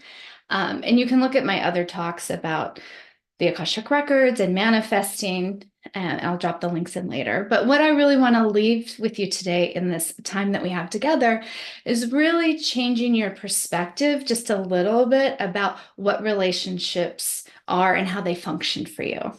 Because I truly believe, and I know from my own experience and my clients' experience, that when I started to look at relationships that are, and especially my primary love relationship, and that it was for my growth and not for my happiness. Happiness is an amazing side effect of it. But once I really kind of made that small shift, is like, oh, I'm putting all this stress and all these things on my partner to fulfill, and it wasn't working. So once I was like, okay, no, what is going on here? How is it really my stuff? And how can I make this relationship blossom by really using it as a mirror? Because relationships really are a mirror of what's going on inside of us. That's a natural thing in relationships, especially primary love relationships. There's a point where we start projecting all of the stuff like in our shadow, and I think we're going to do some shadow work next, but we project it onto our partner because things in our mind as humans, it makes it easier to kind of deal with if it's out there. It's like, oh, that person or that thing I don't like. It's easier to accept or try to change it out there other than inside. And, anyone that's been in a relationship or wanted to be in a relationship, trying to control what your partner does or what your future partner does is never goes well. And the truth is, we only really have control, and even like control loosely, over what we do. So once we start to look at our relationships are for growth and get really curious about that, not through condemnation and not through like force, because I really don't also believe you can grow with condemnation. If, as I was talking earlier, I came from a more of a medical mindset, looking to fix things, how I was trained in school, all these things, I was looking for the problem and solution. Well, there's no problem really. It's just like if you want something different, you got to do something different. But that doesn't mean that there's something inherently wrong with you. So by using these relationships, that's why I love them, because it's so rich with information. And one of the things that I really work with my clients, and I use the Akashic records, but also you don't need to do anything except kind of see how this, if it's true for you, is when you're in a relationship and we use this word triggered a lot, or you have a reaction where you're either hurt or sad, and you really are believing that it's the other person did this to you. If you look at these things as like buttons, as I call them, and they're your buttons, however they got there, we all have these buttons. And when someone pushes us, we have like these different reactions. So once these relationships are kind of like doing a neon sign to like, hey, look at this. This is something where you can transform and transmute and heal, and that button gets pushed, we have so much, it's so empowering to do the things we need to do to heal and to release that for ourselves. So that is really like such a valuable thing a relationship has, other than looking at it like, oh, they did this, I don't want them to do that anymore because I got triggered or my button got pushed. Really going, oh, my unconscious world is giving me a neon sign that I'm ready to release and heal this, to create some more space so then I could start to create different interactions. And what that does is really open up your relationship, and it creates these new possibilities, and you start to have these new experiences. And it makes you feel more loving. You're able to receive more love. And it's just a really great place to start you on this path to open up, to receive and love yourself in a real way. So I think Elizabeth is coming back up. I see her, but oops, now I'm just up. And where did you go? I love what you're saying about that our relationships are those mirrors for our healing. Like, this is so important to remember, because sometimes we'll be like, oh, I'm just gonna, like Tammy was saying earlier, like, don't throw it away. Sometimes people will be like, oh, there's a problem with the relationship, or I'm gonna throw that away. And it's just like, here's a mirror for our greatest healing. So Donna, thank you for bringing this perspective in. Who's loving this? Put a heart in the comments down below if you really love this perspective, because a relationship can be like truly one of our greatest teachers. Wouldn't you agree? totally. And we have the partners may change, but you have the same, if you have those buttons, it doesn't matter if who's there, if it gets pushed. So once you really like heal that, then you can have much more like information to see if the relationship is working for you or not. So Truly. And we need support on the journey to know, oh, this is normal and this is okay. And people like you and the work that you do with people, it is so valuable. So I see somebody writing in the chat, like, we often project what we miss inside, just in response to what you were saying. So it's so true and so valuable that we have this. And tell everybody a little bit about the gift that you are giving. So I have a free little guide. It's called the Love Detox, and it's really primes you in these different ways to start looking at relationships a little different, looking at yourself, because if you really don't love yourself or don't know what that means, you're not going to find it in your partner, no matter how much they love you. If you can't take it in, it doesn't matter. So it starts to prime you for this. So you could start to shift your perspective just a little, so you can really find how you want to feel in a relationship and really start to attract that and bring that in. Oh, I love that. Find how you want to feel and then start to attract that, rather than trying to resource yourself on somebody else. It's that you're internally resourced. Like, how do you want to feel? That's a great question for everybody to put in the chat, whether you're in a relationship now, long-term, short-term, or not. how do you want to feel? Put it in the chat in one word. I think that that's so important. Such a great inquiry. And Tammy said this earlier, like about what are your own values? It actually relates to that. Like, how do you want to feel in a relationship? Put it in the chat. So that gift, thank you so much for that. So it sounds like a wonderful gift. That's going to be in the chat. So make sure that you get it. And then Donna's going to be going back into the chat and interacting with you all. So if you have any questions for her or any of our speakers, just tag them as you're watching here now. Just tag them and then comment and ask your questions, and they'll go back into the chat and clarify things for you. So tell everybody a little bit about what you want them to remember as they move forward in the world of relationships. What do you want them to know and remember? The most important thing, I think, is that there is nothing wrong with you, that you're not broken, there's nothing to fix. And to really see if loving yourself is a stretch, I know is for some people, it was for me, just really work on not condemning yourself. You can't condemn yourself into growth. You are a beautiful being as you are.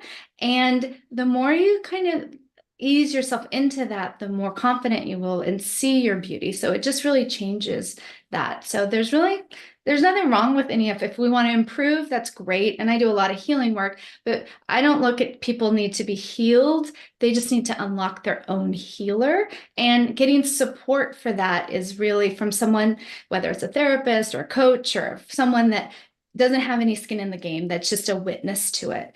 Because really, we all want to be seen and heard and loved. And relationships get messy. So to really find that, like, come from a place that, you know what, no one's going to fix you. You don't need to be fixed, and start there.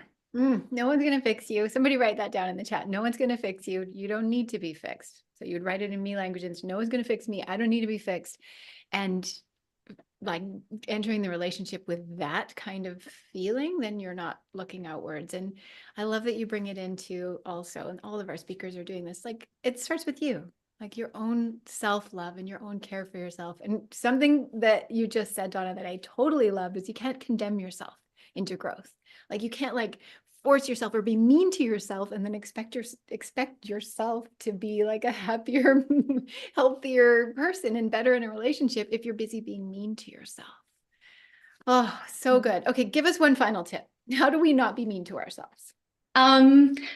Really, it's a practice, because, we don't have barriers. Like, imagine when you say stuff to yourself, if you would say that out loud to a person, to a friend, to your pet, typically you're not going to say that, talk that language. So when you start to really just be down on yourself and think you should, could, have to, all of those are like negative ego-y talk, which just start to stop it and just cancel it and be like, okay, that's not really true. What is true? Or shift or move or get into your body. There's so many practices that you've learned during this incredible 2 weeks here. If you don't already have one, you could borrow someone else's, just to really to get you out of your mind, so you could start to see yourself more from your heart and your soul than from this analytical fixing problem thing. So good, Donna. Thank you so much. You've got so much wisdom in there. We all want more of it. You're incredible. I'm so glad that you're part of this festival. She's got 2 other talks that are happening. So go and search Donna, find her other talks in here. Make sure you download her gift. It's in the chat there, and continue to follow up with Donna. And Donna, you are amazing. So, so wonderful to have you as part of this. Thank you so much. So blessed.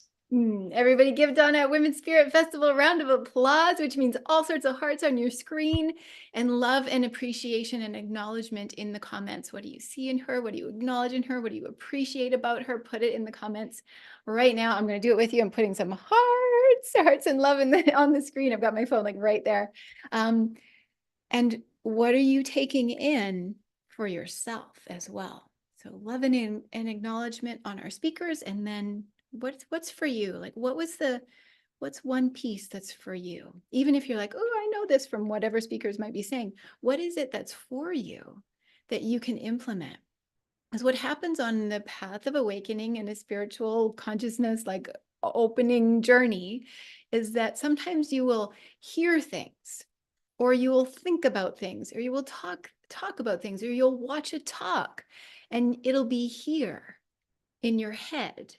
But are you really taking it in and living it. How do you know that it's not just something you heard about or something that you read about or something that you thought about or something you talked about? How do you know, everybody? What do you think? What's the answer? How do you know it's getting actually in you? It's that you're living it. It's that you go to have a conversation with your partner and you're remembering these things and you're living it. It's that you go out into the world and you're a little kinder to yourself and you're like, I'm living it. I'm not just thinking about it, I'm living it. I'm not just talking about it, I'm living it. Do you get the difference? Put live it in the comments down below. If you know and are hearing me, are you hearing me? Live it. Put live it in the comments down below, that you're actually living what you're learning, that you are using it in your day-to-day, that you're using it in your relationships, in your conversations, you're using it in the moments when you are hard on yourself and the voice rises up and you catch it and you go, I'm going to do better. I'm going to be better in this moment right now, not in some future time, but right now. So put live it in the comments if you are excited to be on the path of actually living it. Put live it in the comments. So do this with me, everybody. Spread your arms out and take a big stretch and open your heart to living it. Do this with me right now, even if you're watching the replay. Take a really deep breath, stretch it and breathe it and open it into the possibilities that are coming for you now in terms of you living your life, having relationships that work, stepping into your abundance and into your soul's purpose. That's what this live stream is all about. If you are live, type the word live. If you're watching the replay, type the word replay. We are in the midst of the Women's Spirit Festival live stream day, me and 14 incredible speakers and leaders that are making a difference and a shift to your life. What's been the biggest shift that you've gotten out of today so far? Let's anchor it all in for a moment before we bring our next speaker up. What is your biggest shift? Put it in the chat right now. Maybe it's something that somebody said earlier. Maybe it's something that you heard Donna say about relationships, or maybe it's something that you heard Liz say about your energy. Maybe it's something you heard Tammy say about love's true roots. Maybe it's something you heard Justine say about manifestation. Like, what is it that you really want to anchor in? Maybe it's back in the beginning when you're like, oh yeah, Clodagh said this amazing thing that I really want to remember. So put it in the chat. And we will get ready to bring up our next speaker in a moment here. So put it in the chat what it was that you really want to anchor in so far. Carolee says the egg, pretty important consideration. Totally. So good. So put yours in. And are you ready for another speaker? Put yes in the comments down below if you are ready for our next speaker, because this is going to be a really special chat coming up right now. So put yes in the comments if you are ready, because we are about to bring Candace M up to the stage. Hey, Candace. To unmute myself. Hello, how are you? I'm really good. And it's so good to see you, because you're going to be sharing with our audience about healing our shadows, which is weaving into exactly what the other speakers are talking about. So I'm so glad you're here. Let me introduce you. So Candace M is a psychic medium, intuitive channeler, master of shadow work, and experiential teacher. So you're in for a treat, everybody. It's her soul's mission to navigate all aspects of shadow work, shadow and healing work with those who are called to work with her. So Candace, again, thank you for being part of Women's Spirit Festival and for being here with us today.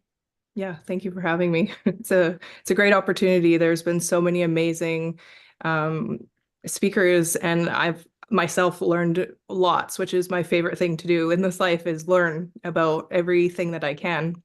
Me too. I love to, all the speakers have been incredible. So I'm so glad that you're gaining out of it as well. Now, you're here as a psychic medium, intuitive channeler. How did this journey begin for you? Have you always had these gifts? Is it recent? Tell me about it. Yeah, I have always had these gifts from the time I was as early as I can remember. But it was really scary for me when I was a child. And so I really pushed it away. I'd say around 6 or 7 or even 8, I was like, nope, this is too much for me. I'm not doing this. But in a series of events through my life, big, heavy experiences, traumas, all those kind of good things, I got back on the path after a big birth trauma, a big experience through birth trauma and having my twins, that led to a bunch of different physical clearings, which there was like no medical, like reasons for. And I started to really learn about how our emotions and energy presents in our bodies as physical symptoms. And I ended up with my final like spiritual awakening being a really intense illness. And but it was a really beautiful experience. And when I tell it, I still feel like it's a little crazy because most people, when they're like, I'm sick, I'm like, you feel terrible. But for me, this was just the beginning stages of my understanding of, what it means to, get sick, which is our body's way of clearing out old energies, old beliefs, old traumas. And after that experience, like my guides were right there. They were back and they were like, it's about time. Like you have been ignoring us for so long and we've been trying to get a hold of you for so long, like putting you through these like massive, massive life like struggles. And you're just stubborn, like you're just a hard learner. So yeah, that's kind of like the small, very condensed version of it. Thank you. And it's the struggles that have informed so many women that are teachers and leaders here, and so many women who are here as attendees. They're like, wait, I'm in the middle of a struggle, and they can really relate. And I love that you're giggling about like having an intense illness, and your guides are like, finally, like here you Oh, fully. There's like literally the first time I spoke to my main guide, he was like, we literally had to hit you with a car because you were so out of alignment. Like I got hit by a car riding my bike and it put me like out of commission for like 6 months.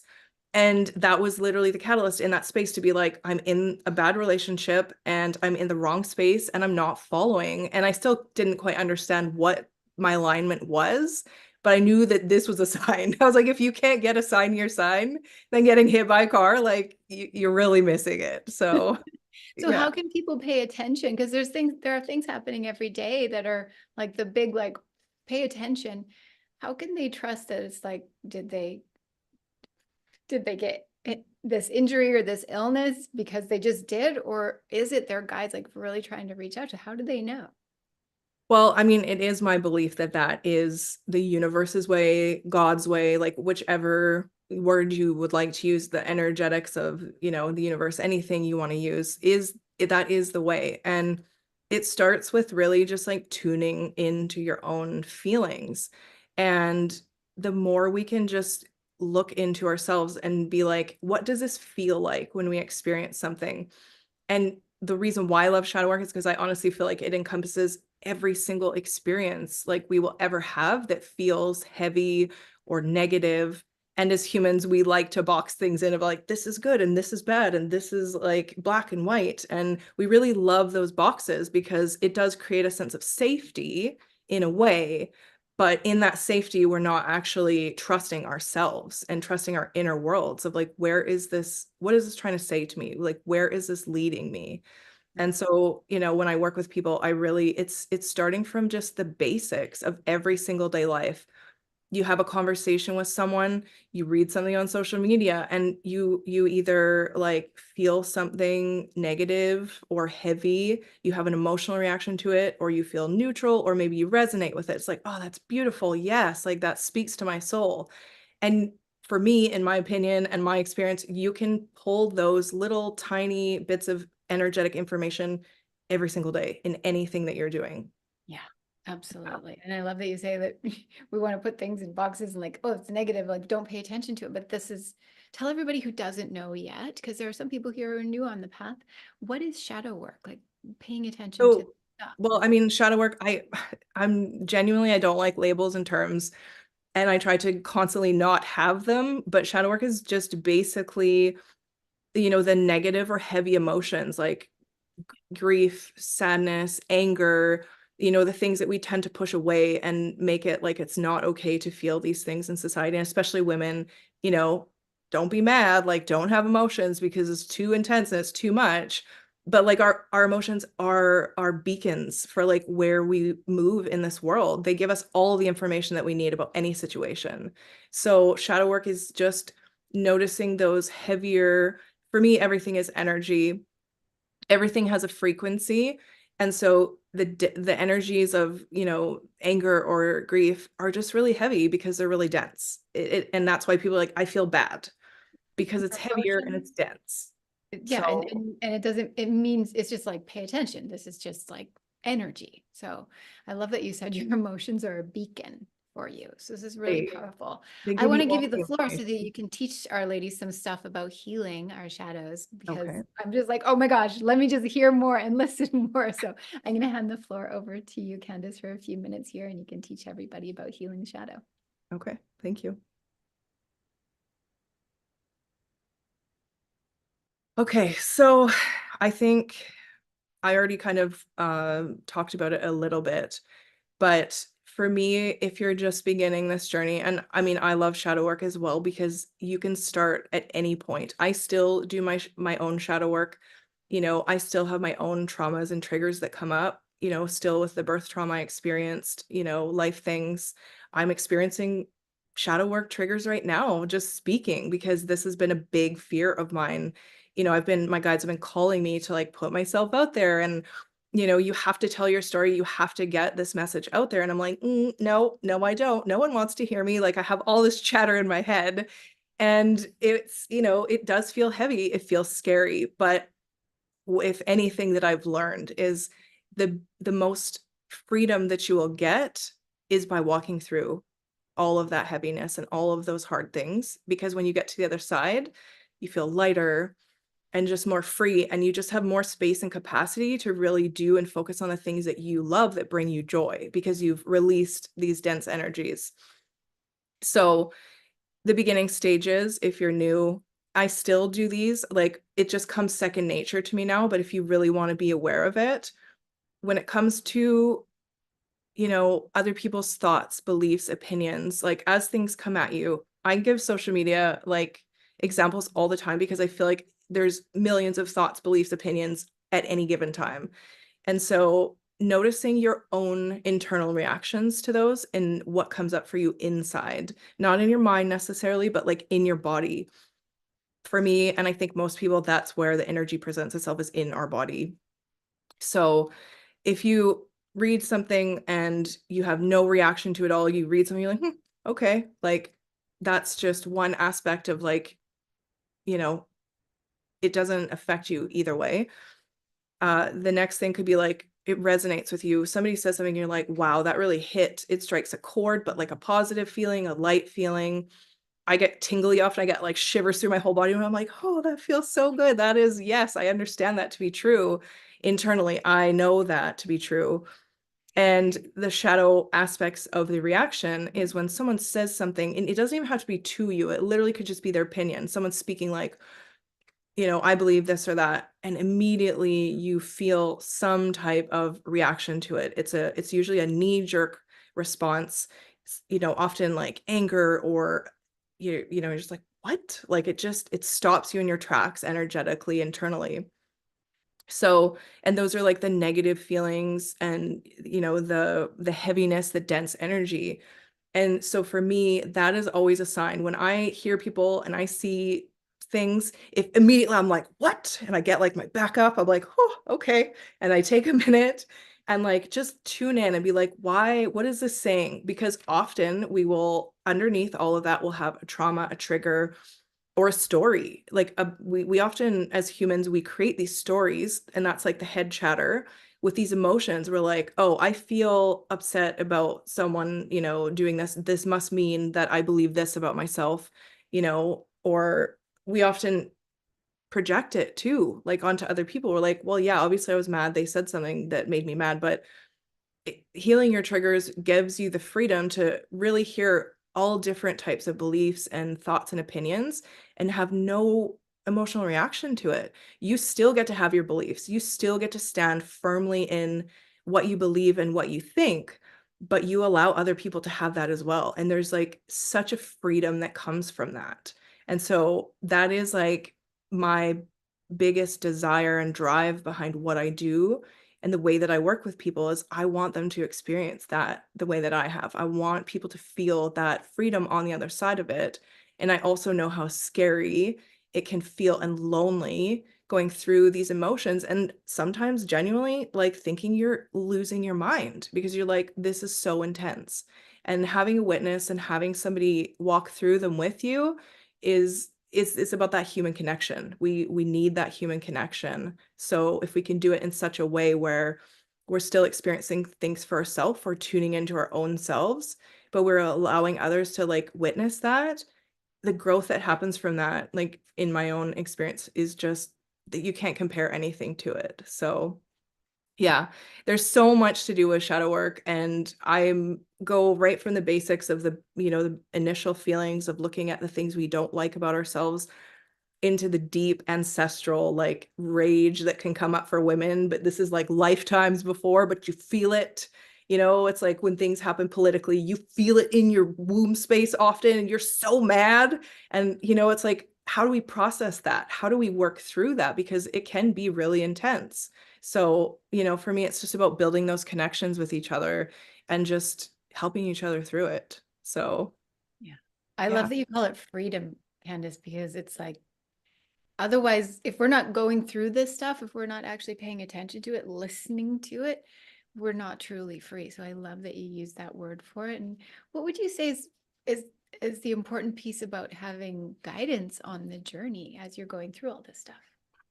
Well, I know for myself that in the beginning, like in my early 20s, and through all of my 20s, just about, I didn't even know what shadow work was. I'd never heard that term, but I was doing it and I was working through it. But I felt alone. I was just like, I felt like often I get stuck because those emotions came up, and I was like, I must be this bad person because I keep moving through. Like, it's like a cycle. You keep spinning through it. And when you have somebody who's been there and can be like, okay, what about this? And just give you the opportunity, like, yeah, Respect. yeah.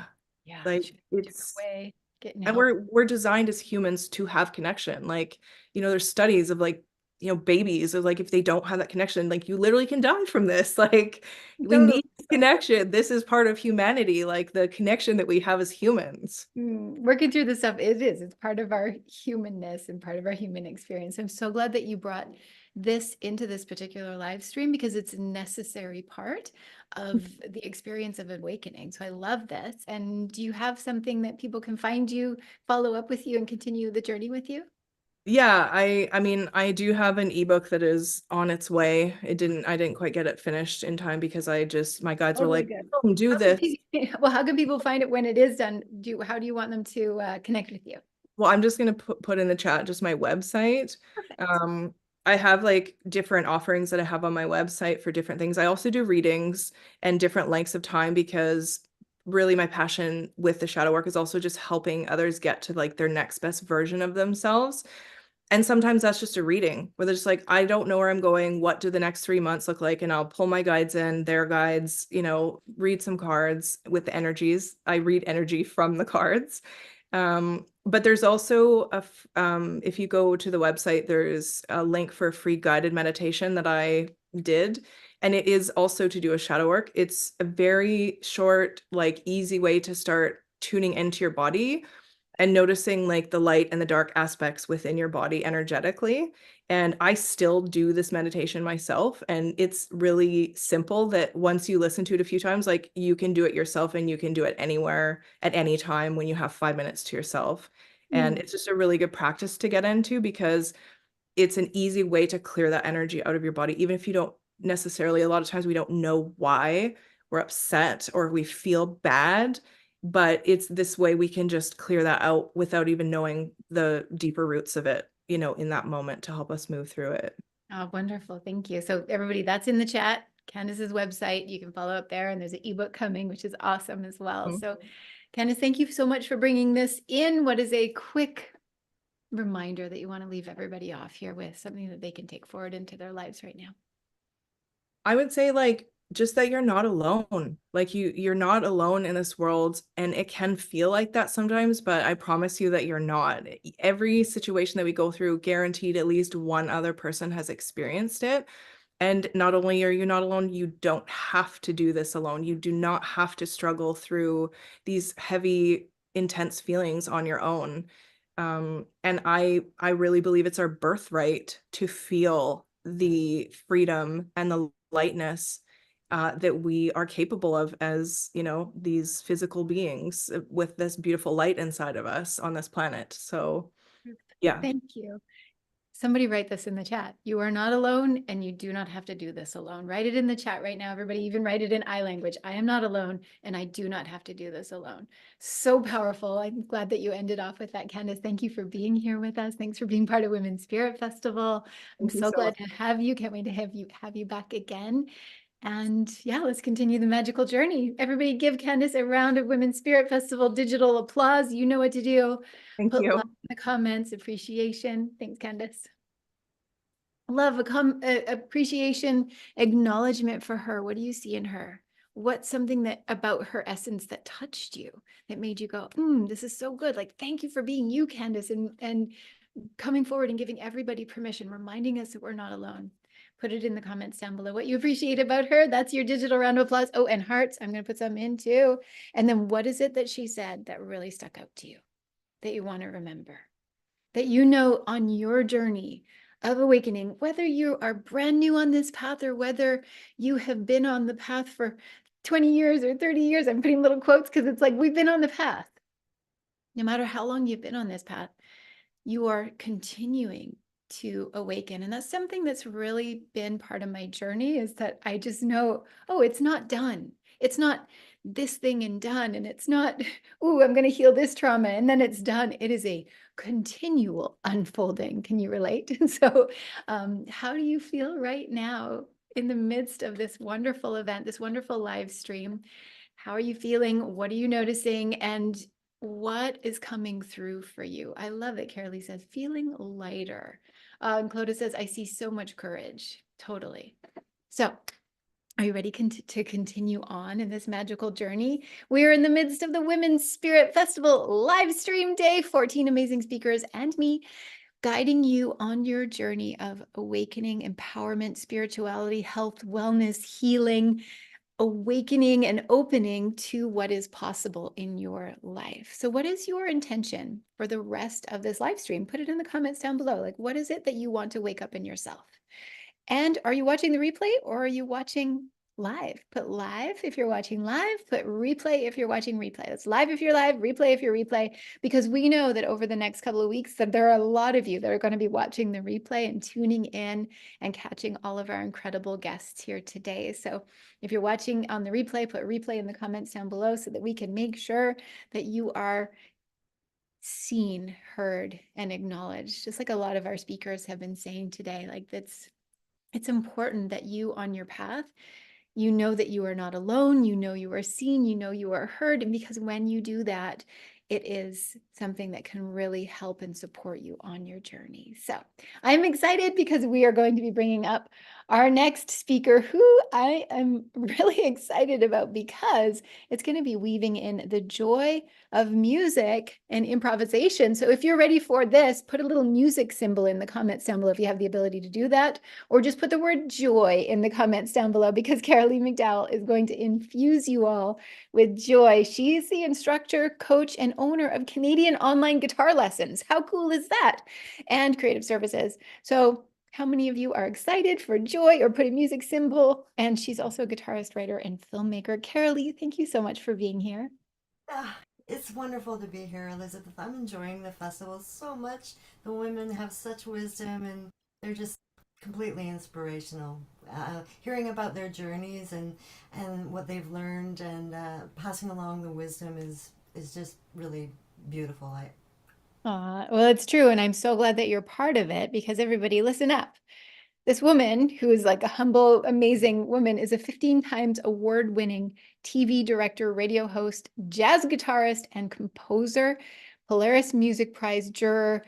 Carolee McDowell instructs and coaches guitarists, creatives, writers, nonprofits, businesses on the rise, musicians, and new film directors. So if we want to talk about creativity, I'm just going to put you in front of everybody for creativity. So thank you so much for being here. Thanks, Elizabeth. You know, it may seem like I'm scattered doing all those creative things, but I've really been called to do all of them. And I've been actually, pursuing music all my life, ever since I was very small. And also with writing, I began writing like and illustrating books at the age of 8, And so, no, I wasn't publishing, but what I'm saying is I've always had a real strong creative force within me. So So good. And so many women who are watching are like, "Who? How can I activate that kind of creativity?" Are you going to talk? Can you tell us a little bit about that right now? Like, I'm just going to jump right in. If somebody wants to activate that level of creativity, what should they do?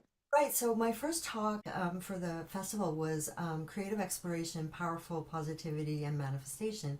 And I find that getting into creative states really assists in getting to the intuitive part of yourself that really allows for for that manifestation and that positivity, that state of mind, being grateful, being positive, and really tapping into that intuition that allows you to create. And the creation, you know, really is what sparks on the manifestation, right?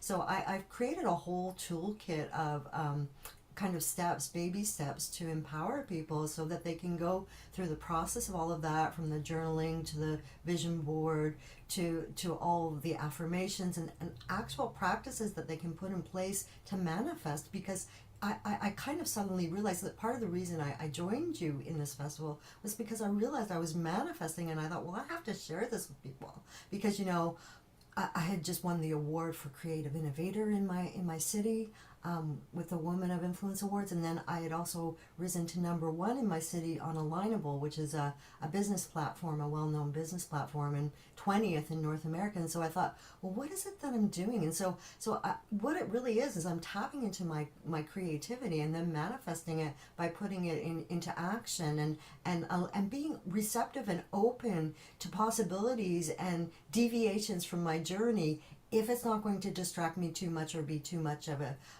deviation from my path, because I do try and stay centered. It may not sound like it because of all the creative activities that I do, but I embrace them all. Like I've really enjoyed television directing and radio hosting and all the things that I have done. And, you know, being a jazz guitarist was probably the most wonderful part of my life. But you know, it's all been a So wonderful good. experience, and I just want to share, you know, how to get into that mindset. So I find that it with music, with the joy of music and improvisation, if you come up with just one tone, singing one long tone, This really. is really cool. Hold on, Carolee, because I want to hand you the floor. Like, it sounds like you're just like ready to like continue on with the creativity. I'm like, wait, let me give the floor over to you for a moment because I want to be able to take this in as well. And let's just have you continue on. I'm just gonna pass you the floor. One tone, everybody. How do we get into the creative with Carolee McDowell? Go for it. Got this all right now, and just singing one tone. If you can join me, everyone, and just singing out in an ooh sound, because it's an easy sound to make. You can use any vowel, A, E, I, O, or ooh, but let's use ooh. Okay, so we're just going to breathe out for 5 counts, saying ooh, and then when it's time to take a breath in, we will take a breath in, and then release it. Okay, so just watch this. So. Ooh.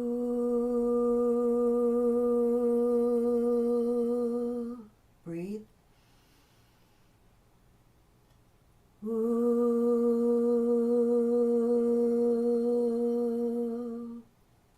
Breathe.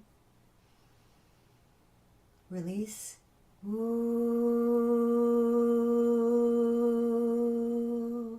Now, I just want to do that briefly because, as you can see, it totally centers you immediately. And it allows for that kind of creative process just to start to manifest. And I found in my second video for the Woman Spirit Fest, just by alternating 2 chords on my guitar into kind of like a trance-like state, I was able to start composing and create a whole series of progressions of a new song. And so, and just going between those 2 chords is what allowed me to get into that creative state, and then all the ideas just started flowing. And so you may just find that one note to be very centering and directional, to help you set your intent, right? And so that's one exercise you can do. You can do it with other people too. It's also very powerful and calming and centering. But just playing 2 notes, like or 2 chords, for example.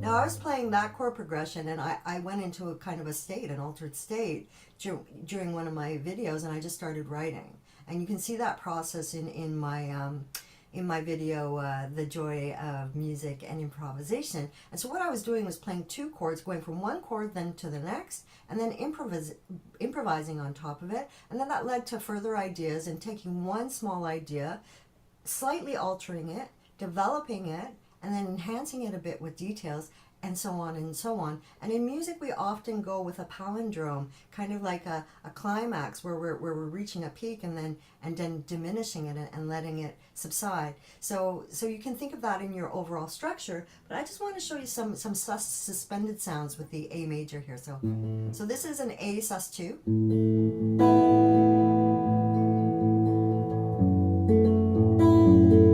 So that's an F sharp minor 7.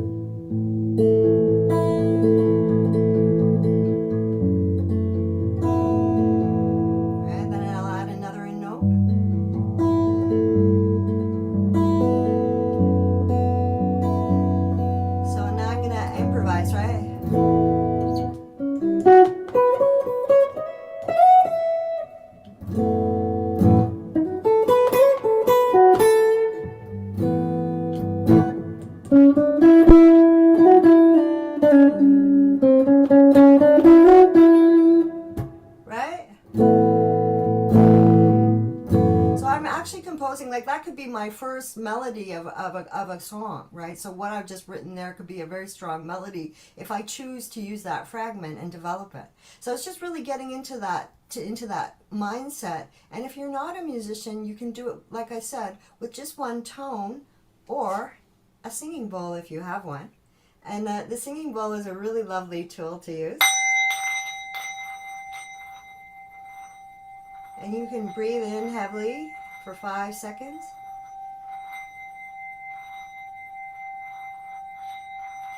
And then breathe out.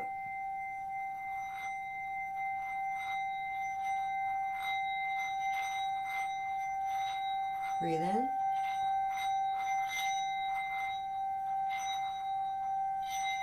Breathe out. And you can just let thoughts pass and not get too attached to them. So it can also be an exercise in releasing attachment, okay? So as we go throughout our lives with various challenges and traumas, you need to understand, I haven't always been successful. There was a point in my life where I couldn't function for 20 years. I was so ill, okay? And I overcame it, and I want to tell anyone out there who's been told that they can't recover, ignore that. Ignore it. One of my closest friends recovered from a serious cancer just with a positive mindset. And what he said to me was, Carolee, think positively. Focus on the beauty and the power of positivity, and good things will come to you. And he kept that mindset and completely recovered from prostate cancer. I kept a spark, a hope, of faith, my belief in God and the Creator. And it took a long period of experimentation, but I did recover, right? So whether it was a spiritual crisis is hard to say why I was so ill at that point. But I did recover, and I want you to really internalize this. There's always hope, okay? And just because you aren't well now doesn't mean you can't transform and be that metaphorical butterfly where you're transforming, right? And or like a seed and growing leaves in a stalk and then flower unfolding, right? So the garden, create your garden, set the seeds for intent and use your intuitive power and let the ideas flow. That's what I would say, Elizabeth. You can heal and I love that Yeah. you brought this in. You can heal and transform. Mm-hmm. And I didn't know that about you, that you had been like basically not able to do this for like 20 years. And you bringing this in and telling everybody like you can heal. Yeah, I had to take a hiatus even from my music, which I had loved, and that was very painful, not being able to do that. But now I'm back at it. So for someone that's been away from music, I can help you re-engage with it, but just that journey of trauma, processing illness, injuries. You know, I've been through all of that and I've overcome it all. Yeah. And I just want to say that anybody that feels really stuck, that you can unfold it. It will Yeah. resolve. And that positive mindset is the first place to start to help you manifest it, manifest the things you need and the tools you need. You will find them. You will find them. You just That's have to. been a theme throughout the day today, that positive mindset is what's going to help people. It's not about ignoring what the reality is or the feelings, but it's really about bringing it forward. And this creativity moment that we've had with you, what a beautiful moment in the festival. And you, you messaged me. She messaged me after her first talk, everybody, and she was like, I was writing a song in the moment. So you got to go back and watch that video, everybody, because Carolee's not joking when she says she wrote a song in the midst of her talk, in the midst of this festival. So the power of this collective is really, really cool. I wrote the whole chord progressions for, I guess, what's going to be my next song, and I came up with a melodic fragment that I really like, and I'll probably go back and shape into a full-fledged jazz song. But yeah, I thought, oh no, I'm writing a song. What do I do? Because I was just playing, demonstrating something, and I felt it coming on, and I said, oh, wait a minute, I think I'm getting an idea. And then I thought, well, I'm just going to go with it, because you know, some of the greatest spiritual leaders that I've ever known have said, be in the moment, be present, Yes. harness that moment. And Anne Mortifee, who I had the pleasure of interviewing when I was, Beautiful. yeah, I interviewed her once as a writer. She was very into the present moment and talking about embracing it. Like she would change her whole plan that day if something presented that she felt needed her attention that way, paying attention to the moment. So I'd say like harnessing the moment, harnessing your intuition. Do it, guys. You can do it. And Harness the moment, harness your intuition. And that's creativity arises out of that. Now you have a resource for everybody. You want to share what that is? I'm just going to paste that in now. So let me just Okay. try and see if it'll work. Yeah. As you do that, I'll just chat about the moment and the creativity that arises. It's just allowing yourself the space, everyone. You know, sometimes I feel the most creative when I'm in spaciousness. I'm not taking in social media or doing, but I'm just in the spaciousness. And that's where creativity can really arise. So I'll look at Candace says you've inspired her to pick up her guitar again. One of the other women in our community is a jazz musician as well. And I'm like, oh, this is going to be good. And then the next woman who's coming up, Maria Hartsong, is a singer. So this is exciting. Okay, did you get I didn't see it in the chat, but maybe you can, whoops, maybe you can put it in. I think it did work. If you see, I have my free gift link is at the top, and you can contact me to get the gift. And then I have my Facebook group, How to Play a Guitar for Beginners and Guitarists. And then the Perfect. first video, Creative Exploration, Powerful Positivity and Manifestation. And my second composing video, The Joy of Music and Improvisation. And anyone that wants to access my services, please just feel free to comment or get in touch or message me at my Popple link, which is my business card, guys. So Beautiful. it's such an honor to be here with you. Carolee, thank you so much. And make sure you go back into that chat because I didn't see it pop up. So once we sign off here with you, you can go back into that chat and make sure it's actually in the Women's Spirit live stream chat so that we can. Say, Elizabeth, just quickly, what you're doing with this whole scenario with this conference that you've created and the way you're implementing it is innovative. And I just want to say I really appreciate that. Oh, thank you. Well, I'm really glad that we got to meet and connect through this. I can't wait to continue to get to know you and weave with you. And you are an inspiration. Who's inspired? Put inspired in the comments down below right now. Put inspired in the comments and then make sure you connect with Carolee to get her gifts. And I mean, if you feel inspired to learn music, to learn guitar, it is never too late. This is your teacher. Lessons, we can get a group going from maybe the collective if we like, or if you like and you're new to music, you can try my Joy of Music and Improvisation class. So there's Aw. one. Yeah. Thanks, Carolee. Thank you so much. Final word of wisdom to leave everybody off with.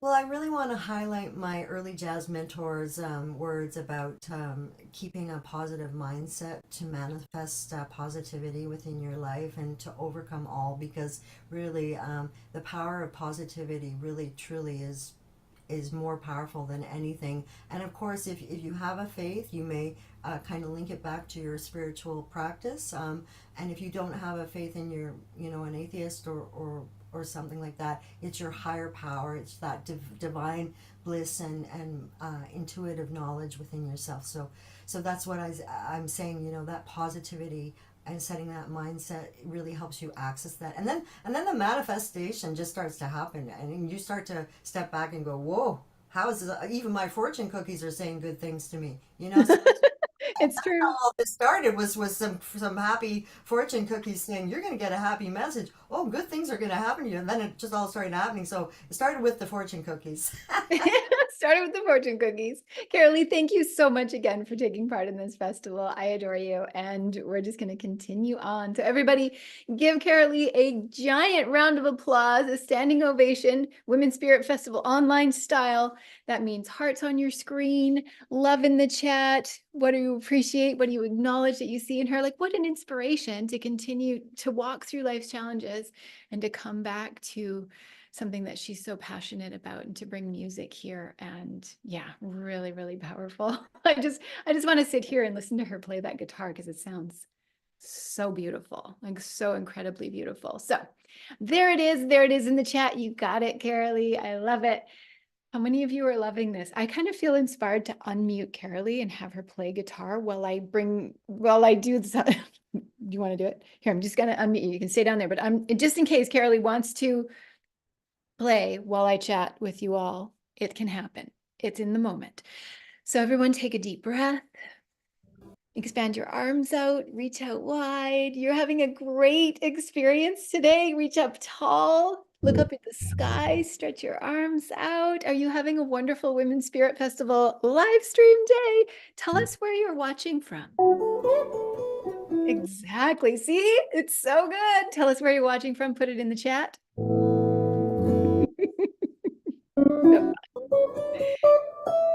Take lots of deep breaths. And what's a nugget of wisdom that you just received from Carolee? Put it in the chat right now, too. Maybe it's your inspiration for you being more creative now. Maybe it's something that is activating your creativity along with your spiritual journey. So beautiful.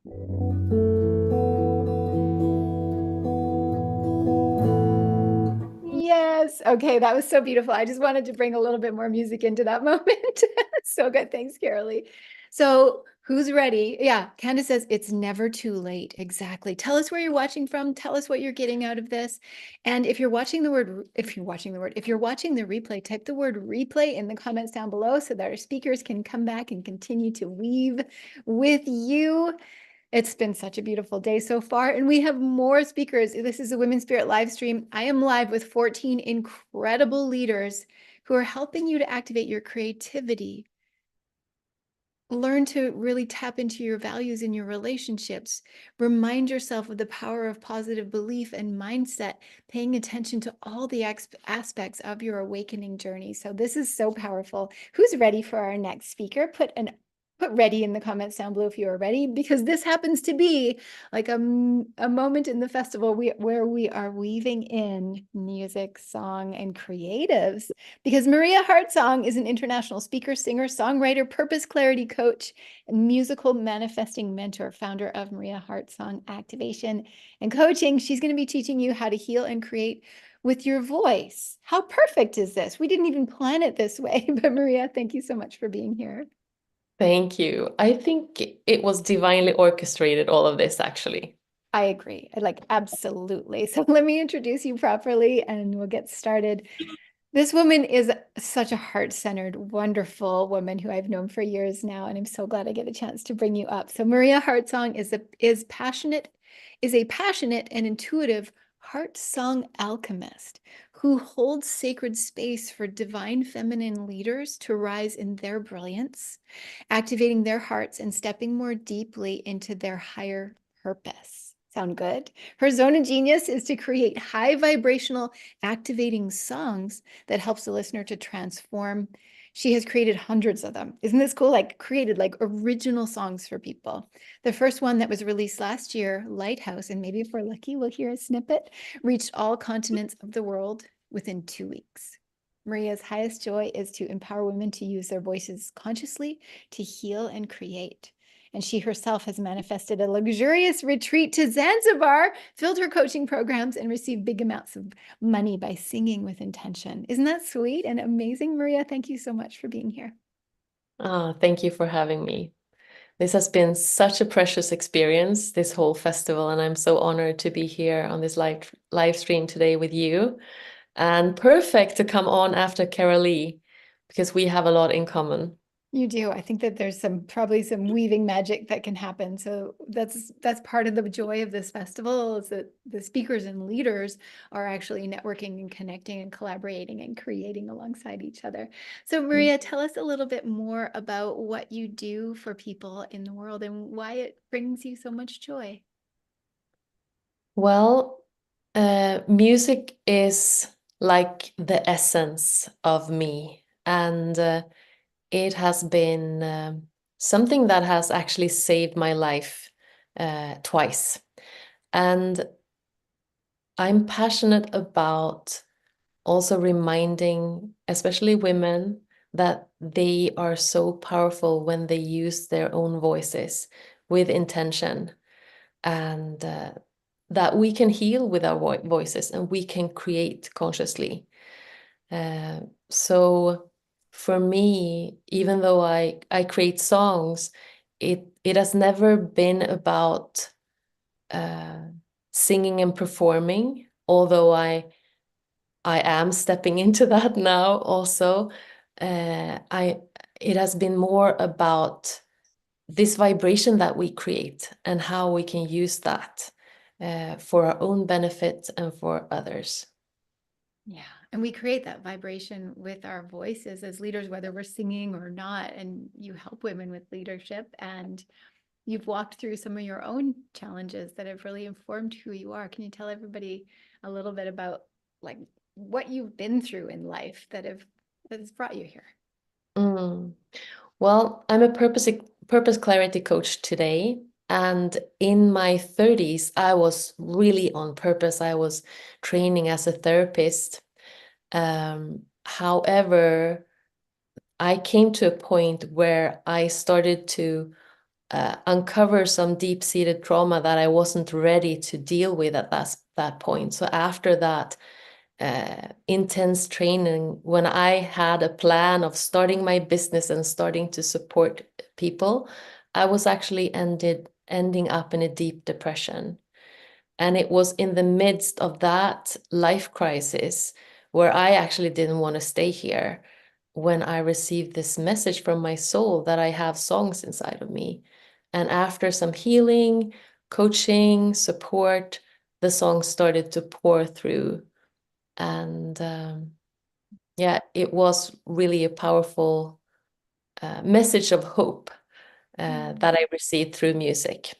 And ever since, I've known that part of my mission here is to bring in these songs that are transformational, and have also teach people how to use them, how to play with them, and how also to have music be a jump off point into their own creativity. And that is also something that happens in my programs sometimes when we work with music, that their own creativity starts to blossom. And that's really beautiful. And their creativity can be in whatever areas, whether they've Yes. played music or sang ever before. Absolutely. And it's not even about them being a singer, it's about them being a leader, right? Yeah, really exactly powerful. right. Yeah. I've had clients that have painted with inspiration of a song that we journeyed with, and dancing, and created all kinds of things. So it's really about that, allowing that life force energy to flow through us. Well, I'm glad that you got the message of hope, that you went through that, and that you came through the other side to do what you're doing now. So how long have you been creating these songs that you've been creating? More than 20 years. The first flow started in, 22 years ago. Powerful. Oh, so I'm so glad that this is coming forward now. So I want to hand you the floor so that you have some time to share your magic and hopefully some music. And I'll be back in a few minutes. So I have a question for you. Anyone who would like to create some abundance in your life, put abundance in the chat. So I have been using song intentionally to call in all kinds of stuff in my life. A retreat, clients, money. And I would like to teach you my super abundance activation. And this is a affirmation that we do singing, and we combine it also with a mudra, Kubra mudra, that is known for creating prosperity. The first thing is for you to set in an intention. What is it? What kind of abundance would you like to call in? See if you can be specific and set that intention. You can even voice it out loud if you want. And then let's do the mudra. We tug in the little finger and the ring finger, and the other three we do like this with both hands. And then you can just put that mudra down on your knees. And then we come to the, let's see if I can put it in the chat. Here we go. The actual, I'll put it in the chat for you. I hope you can see it there. That is the lyrics for this superabundance activation. So now we are going to use the voice we have. So if you don't like your voice, if someone said that you cannot sing, just don't go there. Your voice is magical, and your voice is actually the most healing and most powerful voice for you to create in your life. So use the one you have. Okay, it goes like this. Let me do like that. I am super abundant, I am deserving more than I need. I am super abundant, I am opening the channels to receive. One more time. I am super abundant, I am deserving more than I need. I am super abundant, I am opening my channels to receive. And just pause here for a moment. And imagine that you have channels going out from you to all the places in the universe.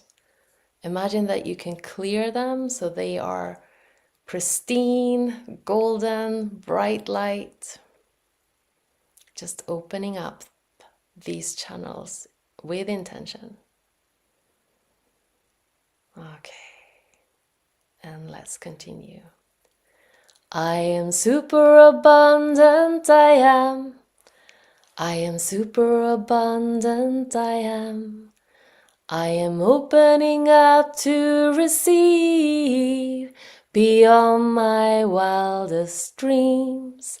I am super abundant, I am super abundant, I am opening up to receive. Take a breath. Call in all the benevolent forces beyond my wildest dreams.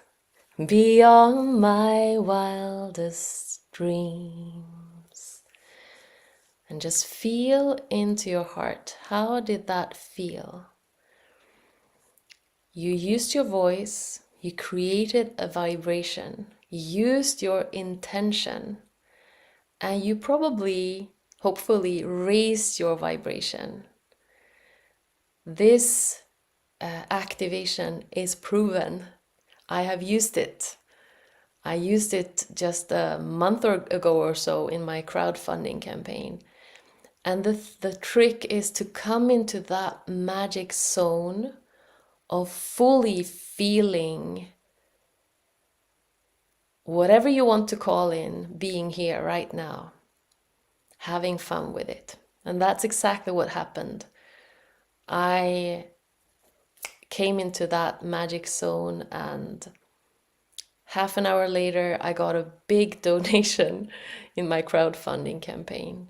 And then it just kept on going from there. So I want to really invite you to give this a try, to use your voice. And if you don't sing, okay, you can use your speaking voice. But there's something magical happening when we actually sing, because our singing voice will not only regulate our nervous system, our vagus nerve, our heart rate, and bring our vibration up. It will also affect our subconscious mind, the gray matter in the brain. So it is actually super powerful. So if you have not gotten ordinary affirmations to work for you, try to sing them. This is so powerful, Maria. I'm coming back up here. If you haven't gotten ordinary affirmations to work for you, everyone, try to sing them.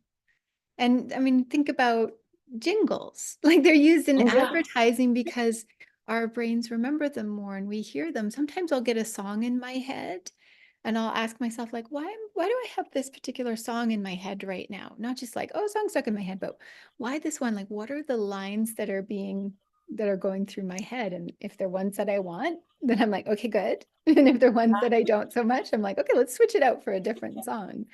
I never thought of singing my affirmations, though. This is really cool. Yeah. And what you say there about jingles, that is actually something that I've started to step into now to support feminine leaders with movements with their sacred signature song for to support them both with their marketing and also with the teaching. Like I have a knack of kind of bringing the core of a teaching into a song. And imagine having your people singing the values of what you bring in your Almost like an teachings. anthem for Yeah, I actually call them that, anthems for movements. So beautiful. that's my next adventure. Well, I'm so excited to see that adventure continue to unfold. What would you say to anybody who is like, oh, but I'm not musical. How could I sing my affirmation? Or like, how can I activate creativity if they have that belief that maybe they don't like the sound of their voice or somebody told them not to, or like, how do you reactivate creativity? So I'm saying to those of you who have those things going right now, that your voice is your birthright.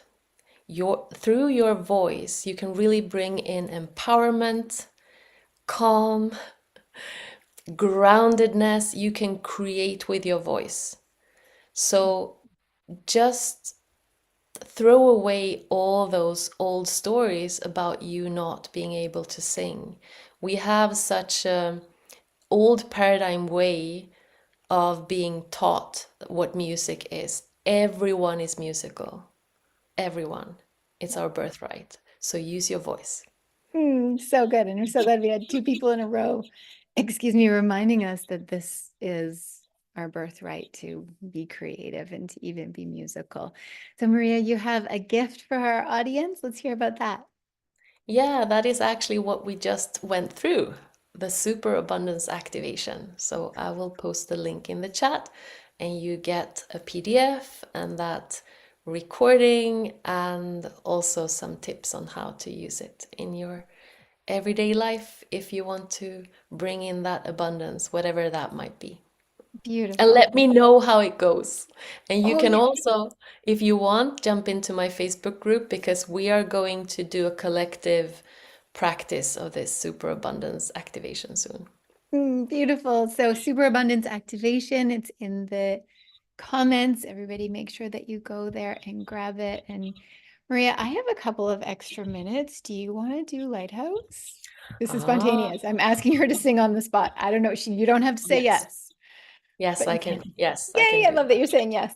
So there's just like a couple of extra minutes right now. And I'm like, oh, well, it was divinely orchestrated that you would have this time. So should we hear Lighthouse? Everybody just put Lighthouse. I'm requesting a song. Put Lighthouse in the chat, everybody, and we can have this moment. I'll take myself back down off the screen in a moment here, and we're gonna have Maria do So Lighthouse. we will have Lighthouse a cappella, Yes. but I will put the link to the Spotify.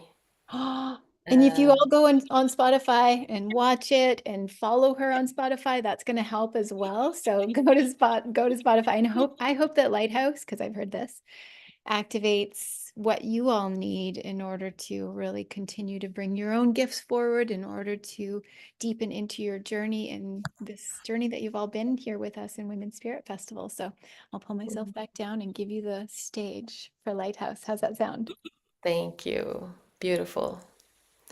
So this song came through in 2020, and it is for all of us who know that we are here to shine our light and bring our gifts in this time.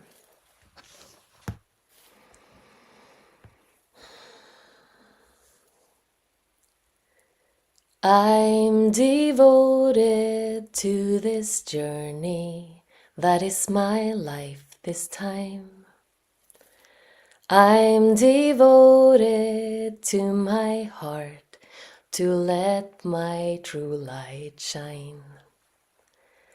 I'm devoted to this path, awakening to love, showing up in full expression, guided by the light, guided by love. I am here to be a lighthouse, shining bright and clear. I am here to anchor in love that melts the fear. There's a beautiful unfolding of a free new earth. We are shedding all the pain and darkness in this birth. All delusions crumbling, all systems breaking down. As within, so without, reclaim your sovereign crown. You are here to be a lighthouse, shining bright and clear. You are here to anchor in love that melts the fear. You are here to bring the magic only you can bring. We are here to shift to love, so sing, you brave ones, sing. So sing your own song and show we all belong. When you sing your own song, you show we all belong. No one's left behind. No one's left behind. We are one. No one's left behind. No one's left behind. Dare to be a lighthouse. You're one of a kind. You to be a lighthouse shining bright and clear.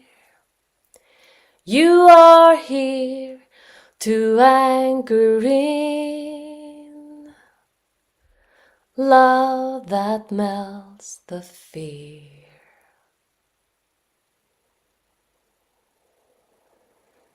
Maria, thank you so much. Can you all give a huge Women's Spirit Festival round of applause, standing ovation? Thank you. Thank you for being willing. Everybody give some extra love in the comments. We had that moment available and I was just like, it's for you. Yeah. This is now part of the Women's Spirit live stream. So incredible. So receive that activation. If you doubted yourself, if you didn't dare to show yourself, shine your light, let that activate you. It's time. So good. Maria, thank you so much. Put in Thank the you. comments, everybody, what you appreciate and adore about Maria and what she brought through for you. And then, of course, put in what did that mean to you? What did you feel? What did you receive as part of that? Put that in the comments. And Maria, thank you again. Let's get Maria's link in the, let's put your link in the comments one more time to your free gift for everyone. And thank you for being here. So good. So who loved that extra special bonus in Women's Spirit Festival live stream? You got a full a cappella song of Lighthouse. So incredible. So I'm so delighted. Maria, thank you again. So that's in the chat. And then put in, what did that do for you? What did that activate in your own heart? So very powerful. So taking lots of deep breaths in. We are moving towards our final hour of the Women's Spirit Festival live stream, but the festival continues on. So we have had over 200 speakers in the Women's Spirit Collective, where you're watching most of you are watching this in the Women's Spirit Collective right now. And remember that the festival continues. So you can go and watch the powerful, potent workshops and talks that all of the speakers have been bringing to you. You can continue to watch those. You can continue to comment on their videos and enjoy their gifts and continue to activate the lighthouse that you are, continue to activate the gifts that are in you to bring, and continue to activate your own healing journey. This community has just expanded so beautifully over the past couple of weeks. We've had a couple of thousand attendees join us for Women's Spirit Festival, and it's mind-blowing. It's really like exciting and brings such joy to me over here because I think like, okay, I'm going to put on a festival. Let's try it. Let's see if it works. We're going to do it online. I mean, I've been doing these things in person and I've been doing my business online for the past many, many years, but this is the first time that we did this in this way. And have you all been loving it? Put the word love in the comments down below if you've been loving this. Put the word love in the comments, and you're welcome. I see some of you writing in. Christina, hi. She says, thanks for requesting that. You're welcome. It was a song request because I know that Maria would be up for it. So put love in the comments if you've been loving this day and loving this festival. And you know what would be really sweet is if you invited a few more people into the Women's Spirit Collective so that they could take in this entire event free. You can search through the featured videos. You can search through the guides in the group, the Women's Spirit Collective group, and you can even go to media, files, and videos, and you'll see all of the workshops pop up, and you just like click on the one that calls your heart. And I recommend that you just like take in a couple of these every day, like maybe morning and night. Just continue to take in these beautiful, beautiful talks because there might be something in one that sparks your soul, that gives you the breakthrough that you've been waiting for, that gives you the aha that you're like, oh, I don't have to do things in the way I've been doing them. I can move forward and be different. And one of the most important things that I've really seen is that you can bring your heart and your soul in to your journey and know that you are not alone. Write that in the chat right now, right? I am not alone in the chat right now. If you know for sure that you are absolutely not alone and that you belong here and you're part of this community. And we've got you now, like you're always part of the Women's Spirit Collective. How many feel like you are part of a community now? Put community in the chat right now. Put community in the chat if you feel like, these are my people. Like you're not woo-woo here. You're normal. You're not like a weird thinker here. You're normal and you belong here. So how many of you have been loving this community, and especially the speakers and leaders? Like, you are here part of this community. And is there anybody here watching right now who didn't speak at Women's Spirit Festival, who's like, wait a minute, how are all these incredible women like rising on this platform and speaking on this stage? How do we have over 200 speakers? How do we have 14 incredible leaders on the live stream today? And you want to speak, just put speak in the comments down below. If you didn't speak at Women's Spirit Festival, but you want to speak in our next one, put speak in the comments and send me a message privately. That's the best way for you to get me, is send me a Facebook private message and put speak in the comments down below if you didn't speak on this one. And if you know somebody, if you're like, ooh, one of my friends or my colleagues should speak on this event, invite them in, because I think we're going to do this again. we had so much fun doing this. So I think we're going to do it again. And the next time we do it, we'd love to get even more of your friends and colleagues speaking, to get more of the women who like tag somebody right here, right now. If you're like, ooh, I know somebody who should speak, tag them here. And if you want to be a speaker and you're not yet, then definitely put speak in the comments, send me a private message so that I can reach out to you. So we're going to continue on this powerful journey of the Women's Spirit live stream. I invite you all to stretch your arms out wide and maybe just look up at the sky and do a little wiggle so that you can make sure you are refreshed, make sure that you are breathing deep, make sure that you are expanding all of your body and your soul for the next talks that are coming up, because you're going to learn to rise and overcome the perfection infection. You're going to learn to illuminate empowerment and inner radiance, and you're going to learn why money loves you so before today is done. How many of you are having a great time so far? We're loving this. Okay, so 3 more incredible speakers are coming up in this next hour. If you're just joining us, this is the Women's Spirit Festival live stream day with me and 14 powerful leaders. The next hour is going to be incredible. Put live if you're live with us. Put live in the comments if you are live. Put replay if you are watching the replay. Live if you're live, replay if you are on replay, because we're getting ready to bring our next speaker up here in a minute. And I'm so excited. And thank you, Lisa Berry, for being willing to adjust just a wee little bit here. So Lisa, we're going to bring Lisa up. Lisa Berry has also been behind the scenes with me, helping me to run this live stream, because she happens to be an incredible, wonderful, absolute amazing goddess of tech, which is awesome. So Lisa Berry is going to be teaching you to rise and overcome the perfection infection. Lisa, an extra huge thank you for being here with me today. My pleasure. Absolutely. I'm loving every minute of it. This festival Isn't it amazing? magical. And you've been on with me all day so far. It's amazing. Every bit of it. Yeah.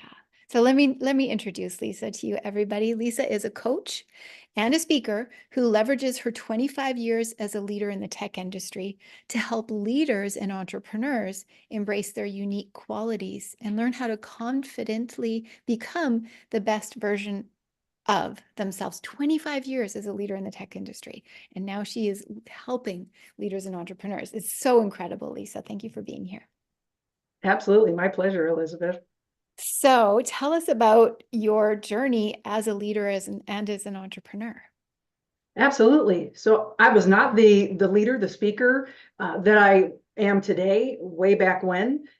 I was the person that was definitely afraid of public speaking, and a lot of other events that happened to me early on in my life allowed me to acquire the perfection infection, as I call it.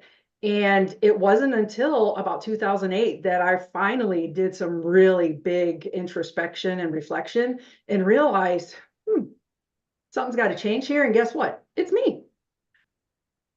And that's where the journey really began for me. Yeah. Was there something that made you realize like something has to change? Like, what was it that was happening at that time that was the wake-up call? I wasn't getting the jobs, the promotions that I really wanted. I was grateful for what I did have, but it wasn't the right fit for me. And I even had somebody that I worked with, I was an assistant manager in retail at that point, excuse me, say to me, why are you here? You are so much more than being an assistant manager in retail. And I'm not downgrading that at all. It was great. I worked in a bridal salon. It was fun. but she was like, this is not for you. And so I actually, it wasn't until about a year or so later, those types of thoughts that people have been saying those things to me my entire life. I just wasn't hearing them. Wow. Yeah, like you could do so much more. You're meant for more. Like more is possible for you. Right. But you hadn't been hearing them. So what was it that made you go, okay, I'm going to listen to this now? And that's the strange thing, because I've always considered myself weird. And I could go into a whole speak. In fact, I did a TED talk on that. But I'm here to tell everybody today, first, as a segue, every one of you are weird, just as weird as me, and being weird is absolutely freaking wonderful. Yes. Own that uniqueness, own every bit of that weird, because it's all you. And really, that's the revelation that kind of came to me finally, that it's almost like I grew into my clothes, into my shoes, into my suit, if you will, because they never felt like me. I would look at pictures of me and it never felt like me. So it was like I was finally growing into my body, into me. Yeah. Own your weird, like grow into your weirdness. I think that a theme of the speakers and leaders and a lot of the women watching is that they always had this calling, or they always had this feeling that they were different or weird. And then eventually we kind of got to grow into it. So I love that you put it that way. Now, you were in tech, and then you are one of the most wonderful woo-woo weird people I now know, and you're embracing all the spiritual wilderness of amazingness that you are. So how did you get from being in tech to over here? So as a child, as a teenager, I was definitely really woo-woo. I just didn't know that's what it was. Very empathic. And that's part of where the perfection infection came from, because I didn't understand how to get rid of that energy, not own everybody's negativity, everybody's feelings, everybody's energy. And as I grew up into being an adult, I found an interest in computers and technology, and found that I had a knack for it as that part of my brain. So I shifted, right, to being from the creative side to the science side. And that's really what happened up until as recently as January, is when, well, actually, when I met you first in December, is when the transition started, the energy started to shift. And I really said, okay, universe, I know something's got to change and I'm ready for it. So let it happen. And as you know, it has been happening. Yep. And your willingness is so powerful. And I think that's an important thing on the journey, is to be like, okay, like I'm listening to it. And that's one thing you did. You were like, okay, this is here in my awareness. And this is, I'm going to say yes. I'm going to be willing. And that has really unfolded things for you in the way that I've seen. And so many of the women here, it's just about being willing to say yes to the woo and willing to say yes to the opportunities. So you've done some really cool stuff in your life as well. So you've had a TED talk, and you've organized a TED event and done some other really cool stuff. Anything in there that you want these ladies to know about? If you, and I forget who said this, but if you can dream it, you can definitely do it. And that was the part of me that got lost for all of those years. I also had a chronic illness during all this time of technology. And I will credit the perfection infection for being able to help me with that drive and determination, because I probably wouldn't have been able to balance all of that out and come out the other side. But it really is a matter of being kind to yourself. And of course, I'll talk about that in a second, but that is the premier number one mission every single one of you have to have in your life before you do anything, is you have to learn to be kind to yourself. Absolutely. So true. Be kind to yourselves, everyone. And as a fellow perfectionist, I'm like just walking the journey with this. I like that you call it the perfection infection. So let's hand the floor to you, Lisa, so that you can take over and teach everybody about this, how to overcome the perfection infection, how to rise above it. So I'm excited to hear what you have to teach us. Absolutely. And I'm going to show you something, because this is what the infected look like. This is what those of us look like. We just kind of go through the day. And what I'm going to do is help you to go from that to this, because that's where we need to be. Once we become aware, we're able to start healing, and we're able to start growing. We're able to start being kind to ourselves. So if you're someone that has, for whatever reason, had that need to be compelled to achieve more, and you're stressed out, you're overworked, you don't work 8-hour days, you work 16 to 18-hour days, because you're sacrificing your well-being because you need to do more. You have this thing in you that says, I have to do more. That's not good enough. I didn't do that well enough, so now I have to do it again. That is because you have the perfection infection. And there are many different levels of it. It's not an actual disease that's written down in any book, although someday it may be. But if you are one of those people that suffers from any of those things, I can tell you from experience, because as you've heard, that was not me very long ago. It took me a long time to recognize what my symptoms are and then allow myself to be open enough and honest with myself to start healing. Now, if you go and look up any of the actual diagnoses or symptoms of the causes of perfectionism, the biggest one that you'll find is a fear of judgment or disapproval from others. And that was me, absolutely. Now, has that completely gone away for me? No, it hasn't. And I'll be honest, I think it's a chronic infection. I don't think it will ever go away. But as I was telling my dear friend Jen yesterday, I don't know that I want it to go away completely, because there are some times that drive, that determination to really get something done and do it right does come in handy. But the problem is, when you have the perfection infection, you need to learn how to balance and use your talents, your inner being, to be able to navigate and understand that, oh, I need to take a step back here. I need to do something differently. And my friends, what I'm going to tell you is, it's not an overnight process. It's not a series of 2 things, 3 things, 4 things, 5 things, and it's done. It is an integral process that you take on as a mission for the rest of your life. And it does start with being kind to yourself. And you're shifting your perspective. Now, I'll share with you, because there's different levels of this perfection infection. One of the things for me, if we go back to that fear of judgment and disapproval from others, up until a few years ago, I would not go out to the grocery store without my full makeup, full regalia, dressed up to the whole thing. Wouldn't do it. I couldn't even I had to have lipstick on, because I would always say I have no lips if I have no lipstick on. If I don't have eye makeup on, I have no eyes. You may recall the song from Billy Idol, Eyes Without a Face. Well, I was the face and I had no lips and no eyes. That's how I saw myself. And that's so wrong, because my wonderful husband tells me every day how beautiful I am. And I'm like, I just got out of the shower. My hair's complete crap, but that's not what he sees. So why don't I see that? And it is a mindset shift. It is shifting slightly, just a little pivot, so that you start to embrace your uniqueness. You start to cultivate confidence, because the commonality with the perfection infection is there is some sort of lack of confidence somewhere that's being brought to surface when you're feeling driven to keep going and going and going and going and going, but you're not taking care of yourself. So that small shift, I hope you're ready to do along with me, because that is mission number 1, is saying to yourself, I will be kind to myself.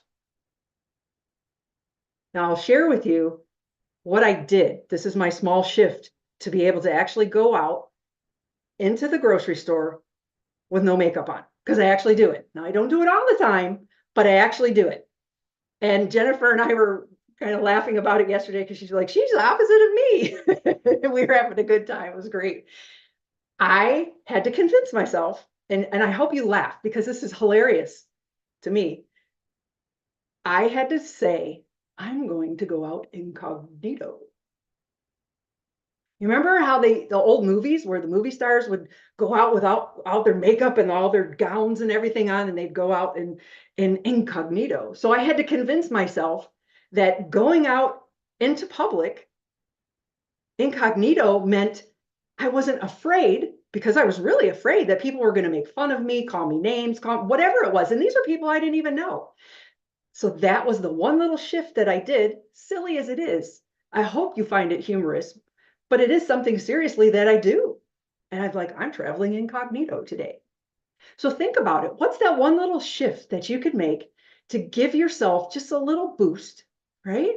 Just something a little bit different. It could be just a matter of, maybe I'm going to put my lip liner on a little differently today. These are just little changes in our lives. And I was kind of, you guys may all know this, but I was kind of mind blown when I found this out recently, that there is an easier way to put on lip liner, which is most of us do the start in the middle and do kind of like the heart-shaped thing on the top lip. And I saw this video where they start at the point and they go to the center and they go to the other point and they go to the center. It's like an X. And then you fill it in real easily and there's no bleeding, no lines, no nothing. And I was like, here's another little change that I can add to my day. Now, those are just small things, but when you think about those being small things and building blocks, what I do when I'm working with people, teaching them and training them, is we start off with something that they can digest, if you will, something that's not so uncomfortable, so that we can dive in and do the work that's going to be a little more uncomfortable. Because when we start getting into the past, your past, there's something in your past that we need to uncover and help you with. And in some cases, there are people that have had to refer to other professionals because it's a little more traumatic for them in some cases. And that's okay if you're willing to do the work, or if you're open to doing the work. You may not be at that point yet, but we have to get through and stir up the past just a little bit so that you can say, I'm done with it. I'm okay with it now, whatever it is that works for you. And the big word I have, and I could talk about another time, is forgiveness, because that's a word that sticks for me because I don't believe it the same way everybody else does. But we go from your past into your present. And then we start looking at opportunities instead of obstacles. So there's another shift. We see not, oh, I should have done better with that report, that or that song doesn't sound quite the way I wanted it to sound. It's a beautiful work of art. Let's learn to appreciate the things that we do, look at them and how we can learn from what we've done, not call it awful, bad, but use better adjectives. And then we are able to move into our future so that we can use and receive the joy, the abundance that you've heard about today, so that you're ready for all of that wonderful energy to start flowing within you. Because until you're ready to make that little shift, you're going to feel stuck. And then again, it goes back to the mission, always starting with being kind to yourself. That's the number one key. And so for me, that's where my rise and overcome that perfection infection comes into play. Because let's face it, ladies, there are possibilities out there in the world that are endless for all of us. But if we're not willing to accept our mission to be kind to ourselves, that abundance, that wonder, that beauty is not going to come and fill us the way that it would when we're open to everything. And that's what I want to share with everybody. Because whether you believe you're a leader or not, the key that I'll say to you is what my mom said to me. You know, I may not be a leader, I may not lead anyone, but I do lead myself. And for that, I'm always growing and learning. So I encourage each of you to be bold, blaze your trail, and be kind to yourself. Be kind to yourself. Can somebody write that in the chat for me right now? Because that is the reminder. It's woven through the day, and especially for women who want to lead, to be kind to ourselves, because perfection will stop us from doing anything, Lisa. So I'm so glad that you brought this in. This feels like a perfect addition to this festival and this live stream, whether it's women leading like businesses or entrepreneurship or teams or leading their lives and their families. Perfection will get in the way of so many things. So I'm so glad that you brought this in. It's really, truly powerful. And I really love the go incognito, because as a fellow perfectionist, I'd be like, no, I can't go out, can't go out. So this is really good. Just pretend you're a movie star. Yeah, I really love that so much. So what's something that everybody can do when the voice of like, oh no, I'm not good enough, I'm not worthy enough, because that theme really weaves through the women that we lead. What do you suggest that women do when that feeling of unworthiness or good enoughness comes up? So I'll tell you, if you're willing to create a mantra for yourself a 1 to 2 sentence or phrase mantra, that makes all the difference in the world. I'd love it if I could share my mantra with you and briefly tell you why it's my mantra. It is beautiful lady, beautiful girl, beautiful lady here in the world. And that's because I never loved myself. I always felt ugly. Now I had, of course, went through a lot of things with teenage years and all of that. And I believed I was an ugly person and that nobody loved me. And so when I had that mantra made all the difference in the world for me. And I repeated it 10 times a day for 30 days. Can you say it one more time and somebody write it in the chat as she says it? Beautiful lady, beautiful girl, beautiful lady here in the world. Yeah, that feels like, and if we sing it, if we take what Maria just said and we sing it, it's going to be even more powerful. So thank you for this. And how can people find more of you? How can they follow up? If you got a gift for everyone? Absolutely. So what I'm going to paste in the chat here momentarily is the Radiant Leaders Blueprint. And again, you don't have to be a leader for it to work for you, but I'll give you the blueprint with the 4 strategies to get to know and start that mission to be a better you.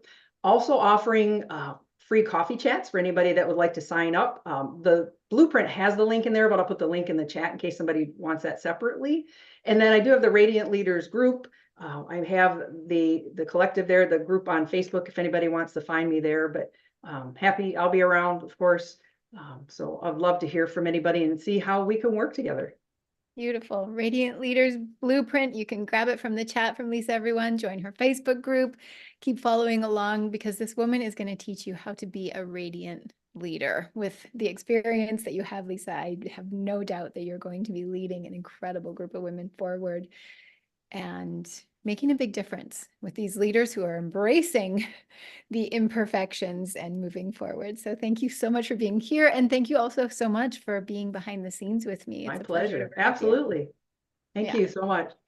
All right, everybody, give some Women's Spirit round of applause to Lisa Berry. Put it in the chat. What do you appreciate about her? What do you see in her? What do you love about what she offered?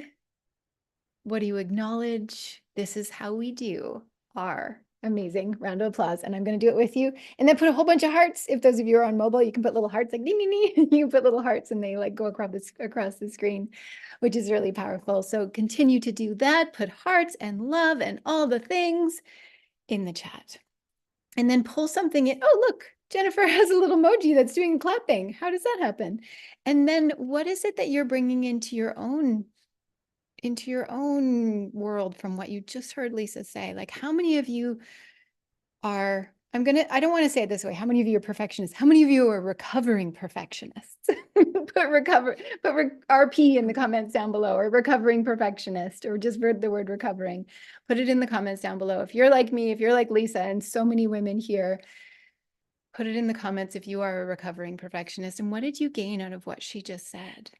What do you want to pull forward for yourself that really goes, oh, I need to remind myself, be kind to myself. Victoria, hey, Victoria. She says, recovering perfectionist. Yep, that's so true. So many of us. So what will you do? Remind yourself of your mission. Be kind to yourself first. And that's woven throughout this day.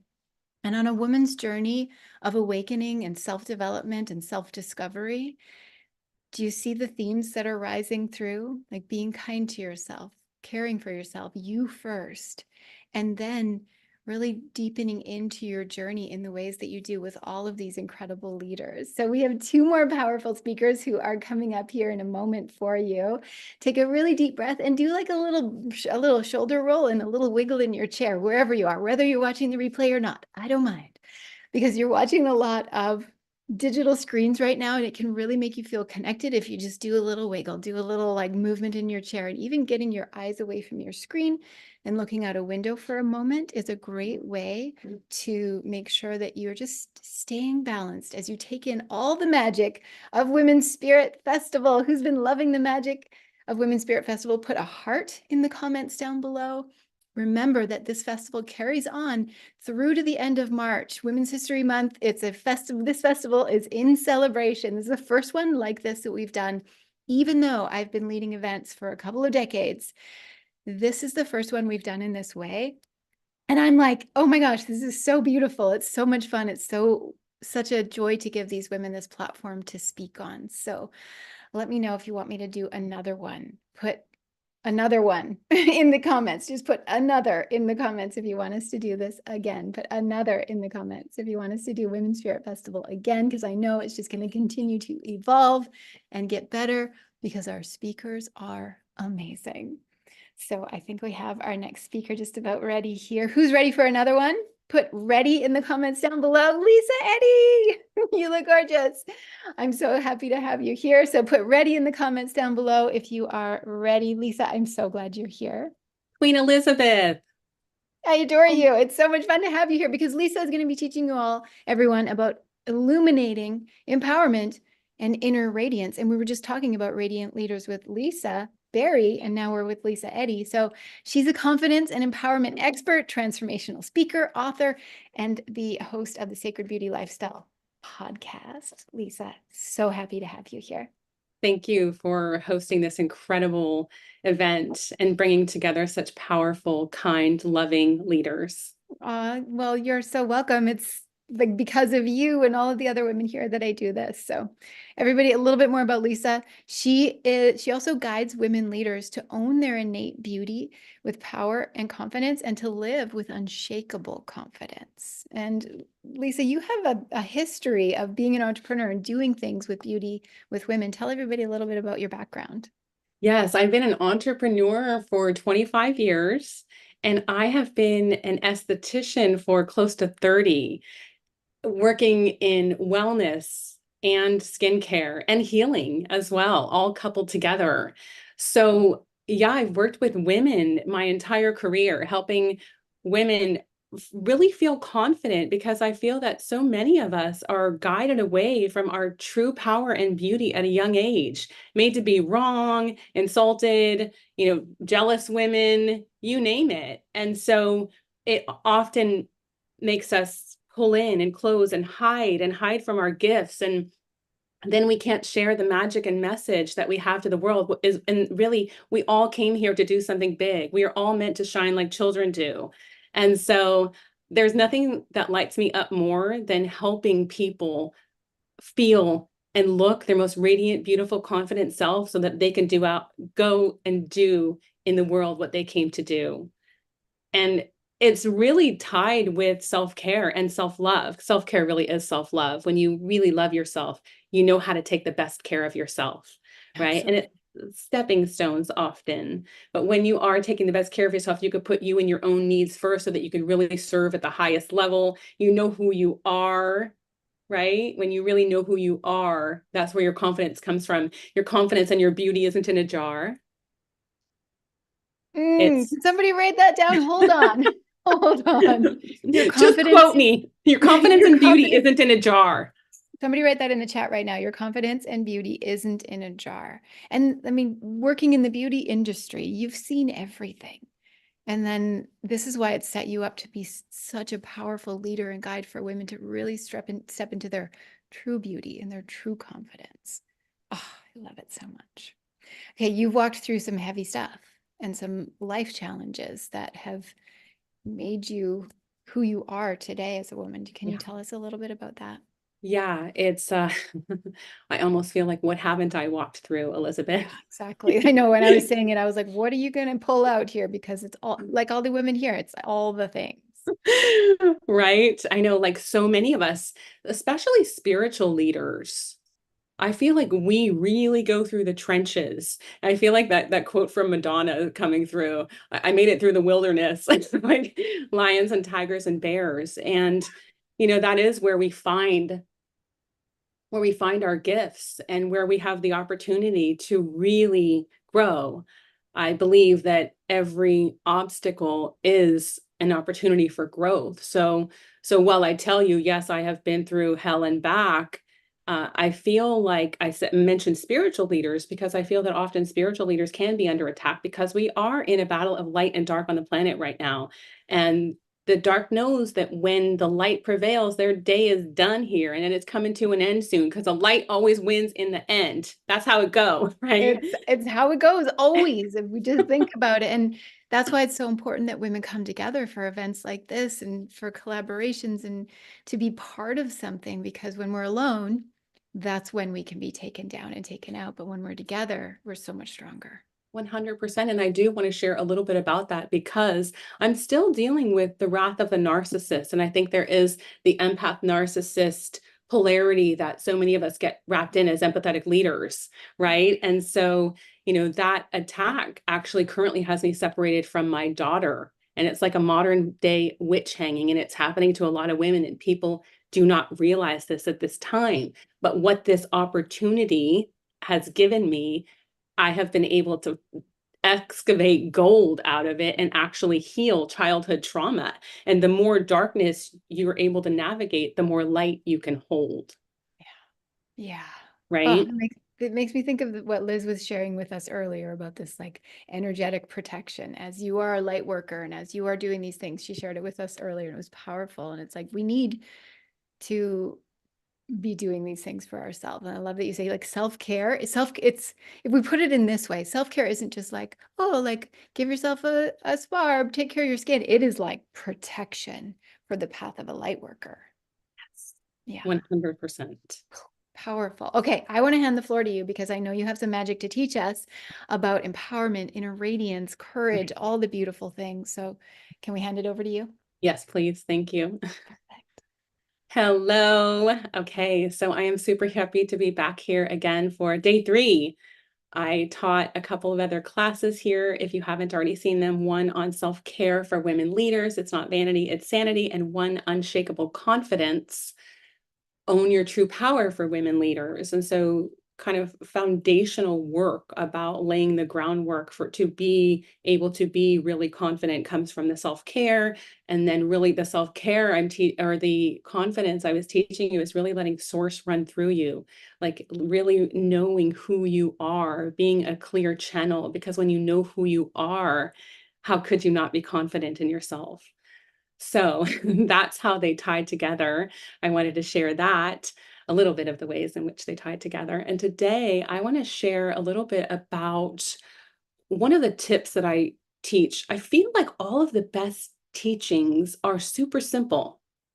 And that's where they get lost, is because they seem so simple that it's like, oh yeah, I heard that before, but you actually have to do it. Like Nike said, best tagline ever, right? And so sleep, we hear that we need sleep, but do we actually prioritize it? So I want to talk about sacred sleep for women leaders, because when you are rested, you feel and look good and you can perform good and you're able to serve well, right? As opposed to when you're not. There's so many things that get off in our body, our hormones included when we're not sleeping, our digestion included, right? So many things, because while we're sleeping, that's when the rejuvenation occurs. That's when the release. So many of our organs in our body is just entirely reset during sleep. So a little reminder, if you haven't already heard this before, then maybe it's the first time you're hearing it, but the hours that are really important to be asleep is between 10 p.m. and 2 a.m. That's when the healing hormones are released. The Ayurvedic teachings would tell you that sleep is more important. Get ready for this, ladies.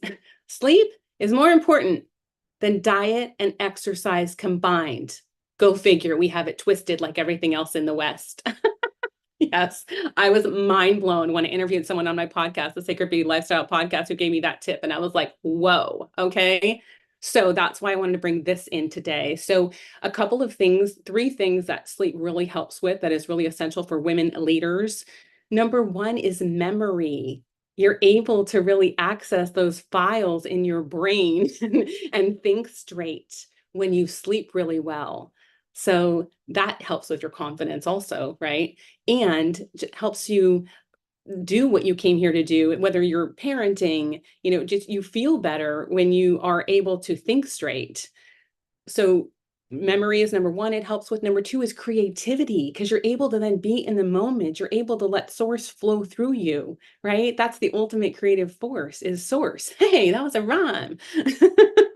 And so really, really important. So your memory, your creativity are on point, and confidence. When you sleep well, it shows on your face. Otherwise, you could get puffy eyes, or you could get, you could be, when you have breakouts, you don't heal if you're not sleeping. So all of these things show up in your face. So the sacred beauty upper and lower loop, when you feel good, you look good, you feel good. So just a reminder to prioritize yourself through self-care. And as you've been hearing the theme today, it's not selfish. Self-care is not vanity. It really is sanity. And so I think I will leave you with that. Thank you. Self-care is not vanity, it's sanity. I think that's one of the most important things to remember, is that it's not vanity. It's not just going like, oh, I'm just, because sometimes women will be like, oh, self-care is for women who have luxury of time or luxury of money. Yes. But it's not just that, is it? No, it's Yeah. so much more. Yeah, thank you. And I loved your little rhyme in there as well. Like, we need this. We need this. Women are holding so much. And this is why I started this event on International Women's Day, and I'm doing it in Women's History Month, because it's all about women. This is for women. This is for the journey of women who hold so much and who have so much to heal and so much questioning, but they're also the healers. And I know you and I have conversations about these things as well. So I'm so glad that you're bringing this forward. Do you want to share about your amazing gift that you have for everyone? Yes, I have a gift called The 7 Secrets to Radiant Skin and Confidence Building. And the secrets are not what you think. Hint, hint, they might be primarily self-care tips. So I'll drop that in the comments here. Perfect. Everybody, you're going to want to get this, because these tips are going to help you to just step into your next level of self-care. And I love this. And it's about more than just self-care. So 7 secrets to radiant skin, from a skin expert turned confidence leader. Like, it's just, Lisa, you're incredible. Thank you. Anything else that you want these ladies to know? Yes, I would say that we could take a playbook from the African proverb. If you want to go fast, go alone. And if you want to go far, go together. Let's do this thing like we are here right now together. And just a reminder to get on out there and shine. The world needs your light. The world needs your light, everybody. Lisa, the world needs more of your light. I always love having you on stage. You are incredible and radiant. And I love what you just said. If you want to go far, go alone. If you want to go fast, go alone. If you want to go far, go together. We need each other. And I always love having your wisdom and your light and your radiance here on this stage. Thank you, Elizabeth. And thank you for holding the space for us to all rise and shine. Love you. Love you too. And everybody, love up on Lisa right now. Give her some love. Give her hearts. I'm going to give you hearts right now. Give her some hearts and love in the comments. What do you see in her? What do you acknowledge? What do you appreciate? Put it in the comments. This is how we do our Women's Spirit Festival. Round of a digital applause. Thanks, beauty. Mwah. So amazing. These speakers are powerful, incredible, and inspiration. Who's feeling like they got inspired here today so far? We have one more speaker, and I love the topic, money, that we're going to be wrapping you all up with, because bringing all the abundance, bringing all the healing, bringing all the self-care together, this is going to be a powerful topic. But before we do that, what do you love about what Lisa just shared? What do you love about the idea that self-care isn't just some indulgent thing, but it is necessary? It's required for you to step forward on the path. What do you love about what she said? Put it in the comments down below, and we're going to continue on. So who here is loving Women's Spirit Festival, the live stream with our 14 live speakers today? Put love in the comments down below. And I want to know where all of you are joining from. So put it in the comments where you're joining from. Are you joining from where in the world? put it in the comments because we want to know about you and where your beautiful selves are joining from. Put it in the comments. And remember, we're watching in the Women's Spirit Collective. So this collective is open and it will continue to be open. And you all are part of this now. You're all part of this movement of women leaders. You're part of the Women's Spirit movement. So we have the Women's Spirit Festival in the summer. We have the Women's Spirit Summit that is an exclusive summit with a limited number of speakers, and it's done live. It's actually a retreat for our attendees. It's really, really powerful. And if you want to continue to hear about Women's Spirit events, just put events in the comments down below. And I'll continue to let you know about all the magical and amazing events that we have. So put events in the comments. And what have you been learning? What have you been unfolding? What have you been awakening in yourself so far in this beautiful and magical day? Truly, what I'm seeing as a theme is that you are at the center of it. You are first, and you are so important. And that also, we can't do this alone. We shouldn't even have to. And alone is the journey of like, it's not fun, and you'll be stopped if you try to do it alone. But if you do it together, so powerful. So much more can happen because we do it together. So if you're loving this is so good. Spirit Baptiste is going to come up here in a moment. She is our final speaker. I'm very excited, Spirit, that you are here because she's going to be sharing a little bit about why money loves you. Spirit, are you ready? Let's bring you up. Perfect. Spirit, thank you so much for being here. Thank you, Elizabeth. I'm All kudos to you. Great job. Great time and great bunch of women that you have attracted. And I, as much as I've been able to participate, I've totally enjoyed it. So Oh, great. Well, and I enjoyed your talk that you did. It was just like, thank you. Thank you for speaking these truths about money. This is a really important topic. So I'm really glad that you are like the cherry on the top of this incredible live stream to bring us all like down to earth. Let me introduce you, everybody. Everybody, if you haven't met Spirit Baptiste, she guides divinely inspired entrepreneurs to align with big money energy and their personal power, empowering them to achieve wealth and abundance. Now, this festival is for all women, not just entrepreneurs. So I know that you're all going to get a lot out of this talk. So Spirit, again, so excited to have you. Thank you so much. And thank you so much for mentioning that word truth, because that to me is exactly what I want to convey and what I want women to know, that there is the social norm conversation around money and around finances. And if I went to Yahoo Finance right now, the first three words are going to be something incredibly draining, energy draining. There's going to be some negative scenario going on, and that I don't care what financial journal you pick up or trade magazine or news broadcast you watch, it's always a bummer and a downer when it comes to anything finance or money related. And I think to myself, that's by design.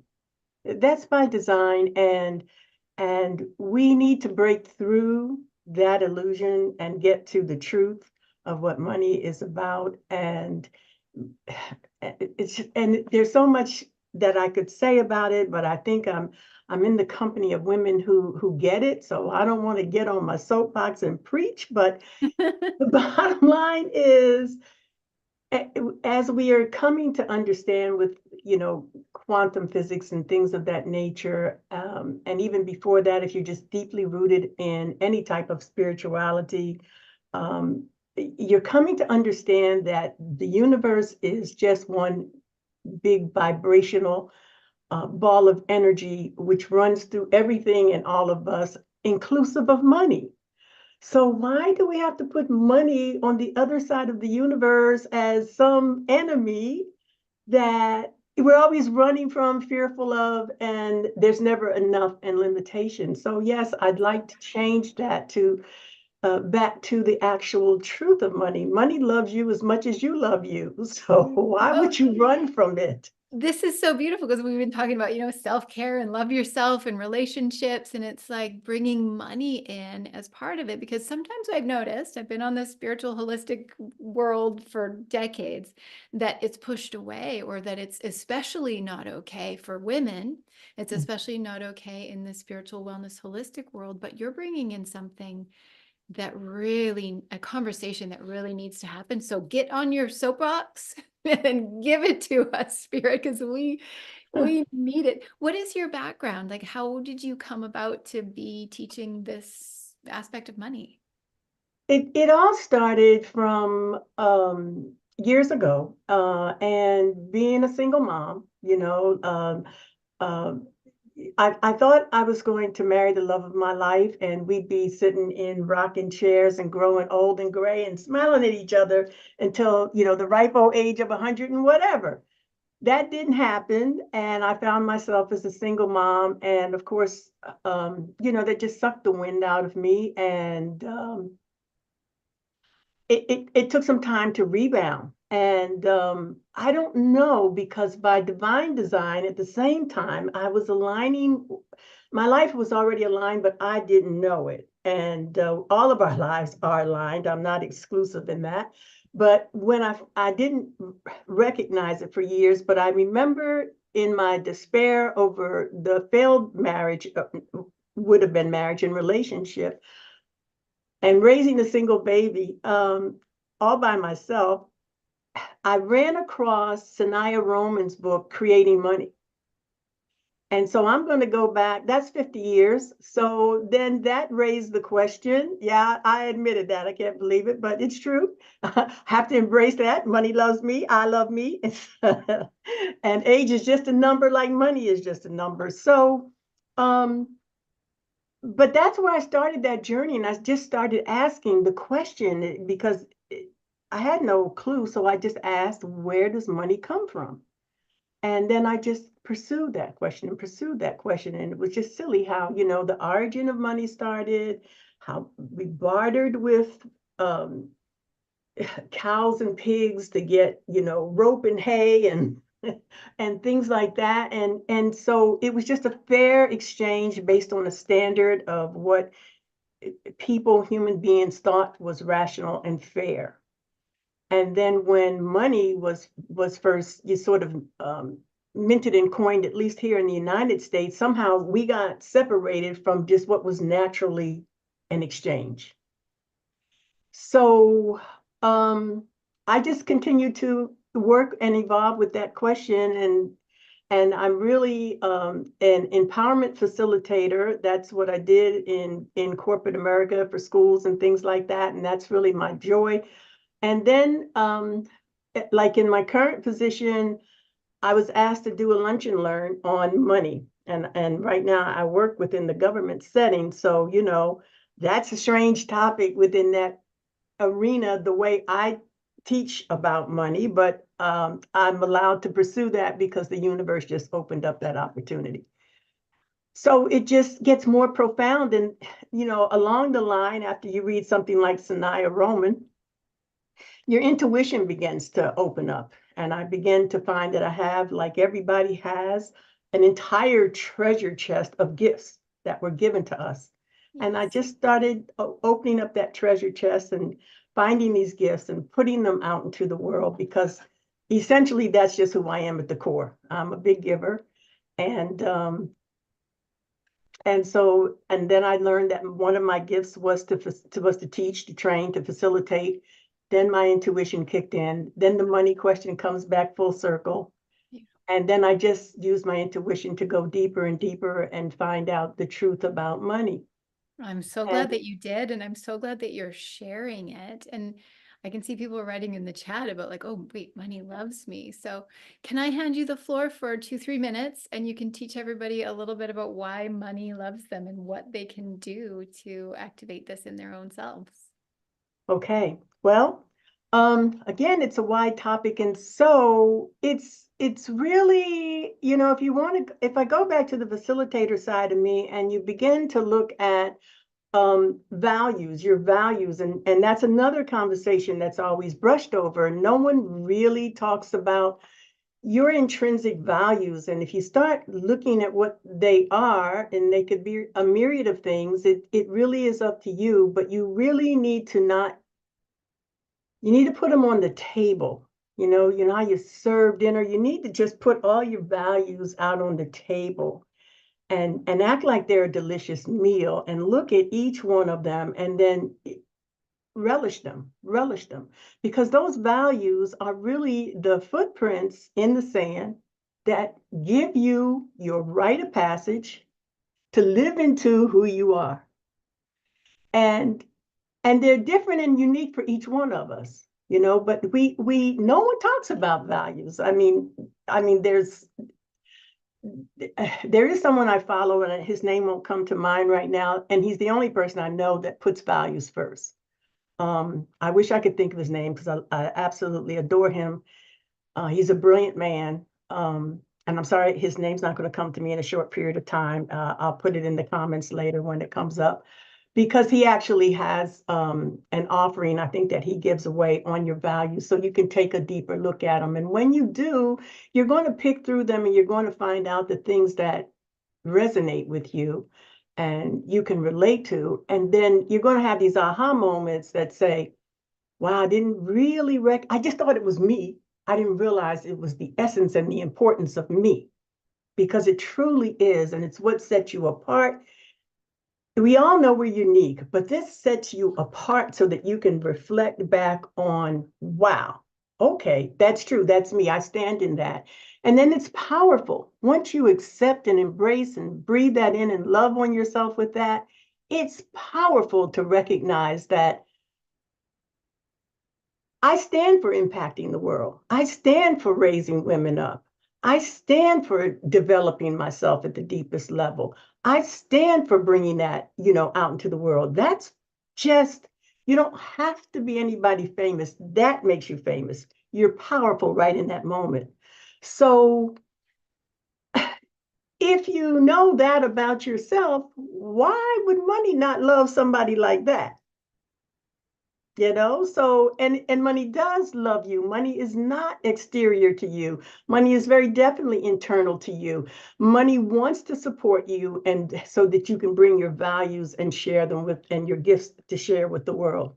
That's money's purpose. So I just ask that we not deny money and make it the enemy. Money is not the enemy. Yeah. So Money is not the enemy, everybody. Money's not the enemy. Are you all getting that? And I love that you say it in this way, because it's just a different way of relating with it. We've made money this like scary thing, or this enemy thing, or this thing that we want to ignore or not pay attention. And you're breathing life into it for this community spirit. So thank you so very much for this. It's really powerful. You have a gift or something that people can find you or follow up with you on? I have a link, because I asked, my question is, what is maybe someone's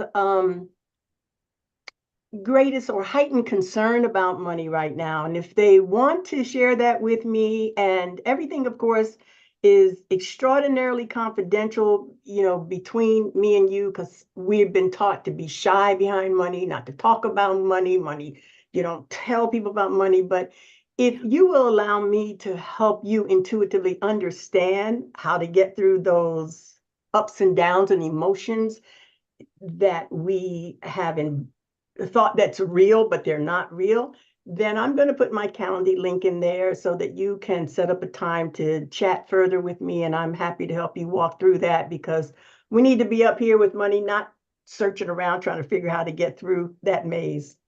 Perfect. I'm going to get our team to pop that over into the actual thread in Women's Spirit Collective as well, so it can be seen there. And we'll just make sure that it's there. Spirit, thank you so much. What's something that you want to leave our audience off with as we wrap up, not just your talk, but this day of the Women's Spirit Festival? What is something that you want them to remember? I want them to remember the poem by Marianne Williamson. It's absolutely my most favorite, and it is another piece of truth. And remember that It's our light, not our darkness, that we fear, and step in and beyond that fear and enjoy. And as was said right before me, I'm sorry, her name won't come to mind, with the beautiful speech on self-love and how important it is. But yeah, just step into that light and shine.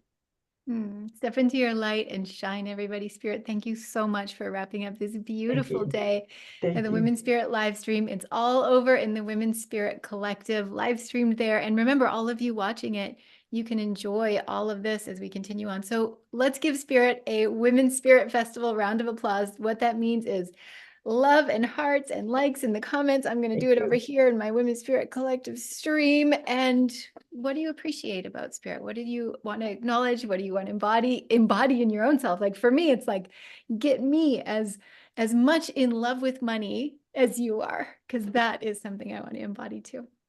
Thank you, Spirit. Thank you.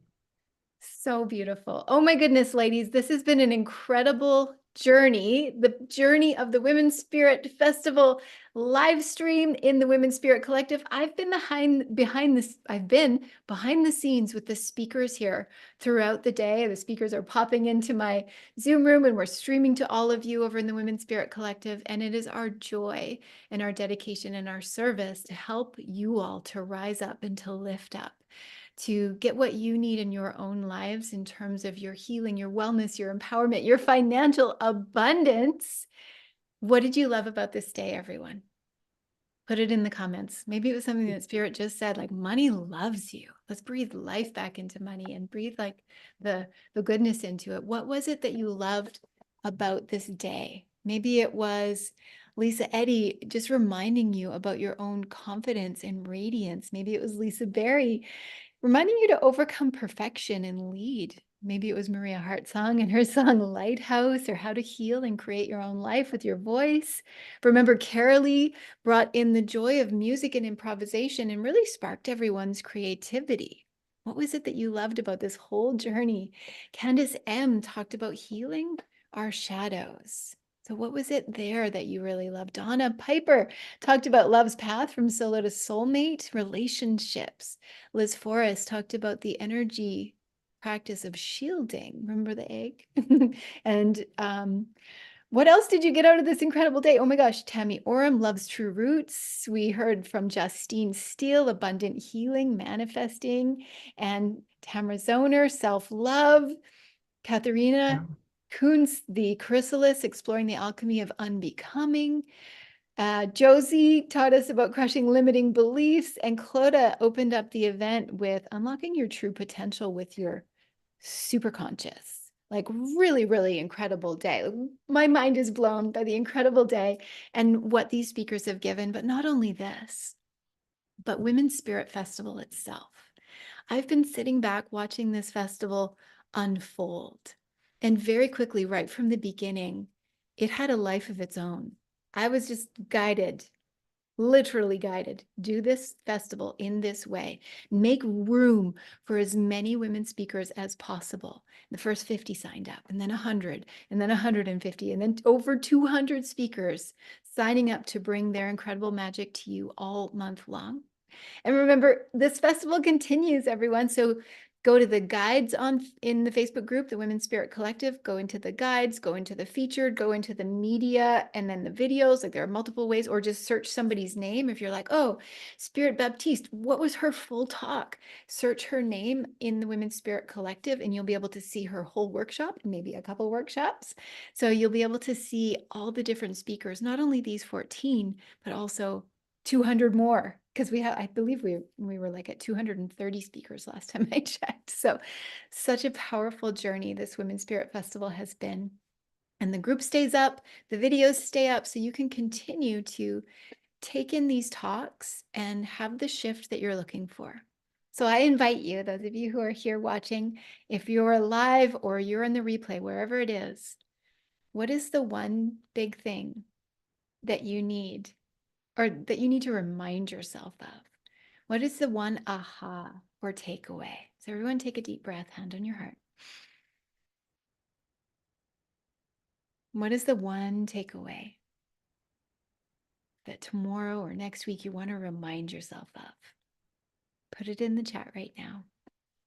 Oh, and Spirit's link, I'm going to put in here for you all because it's not there yet. Hold on. I'm going to get Spirit's link in the chat for you. Let's see if I can get it in there for you while you're all trying to while you're all writing in your greatest takeaway from this event. I'm not sure if I'm going to be able to do it from this device here. I might not be able to. Okay, keep writing in. We'll get Spirit to put her link over in the Women's Spirit Collective. What is it that you're taking away from this day? What is the powerful, oh, here, wait, I think I can put it in. Hold on, there it is. That's Spirit's YouTube. There we go. I put it in. So what is it that you're taking away from this day, everybody? What is it that this day, I'm looking at my phone right now because I've got all your comments, amazingness. So what is it that you're taking away? What do you want to remind yourself of?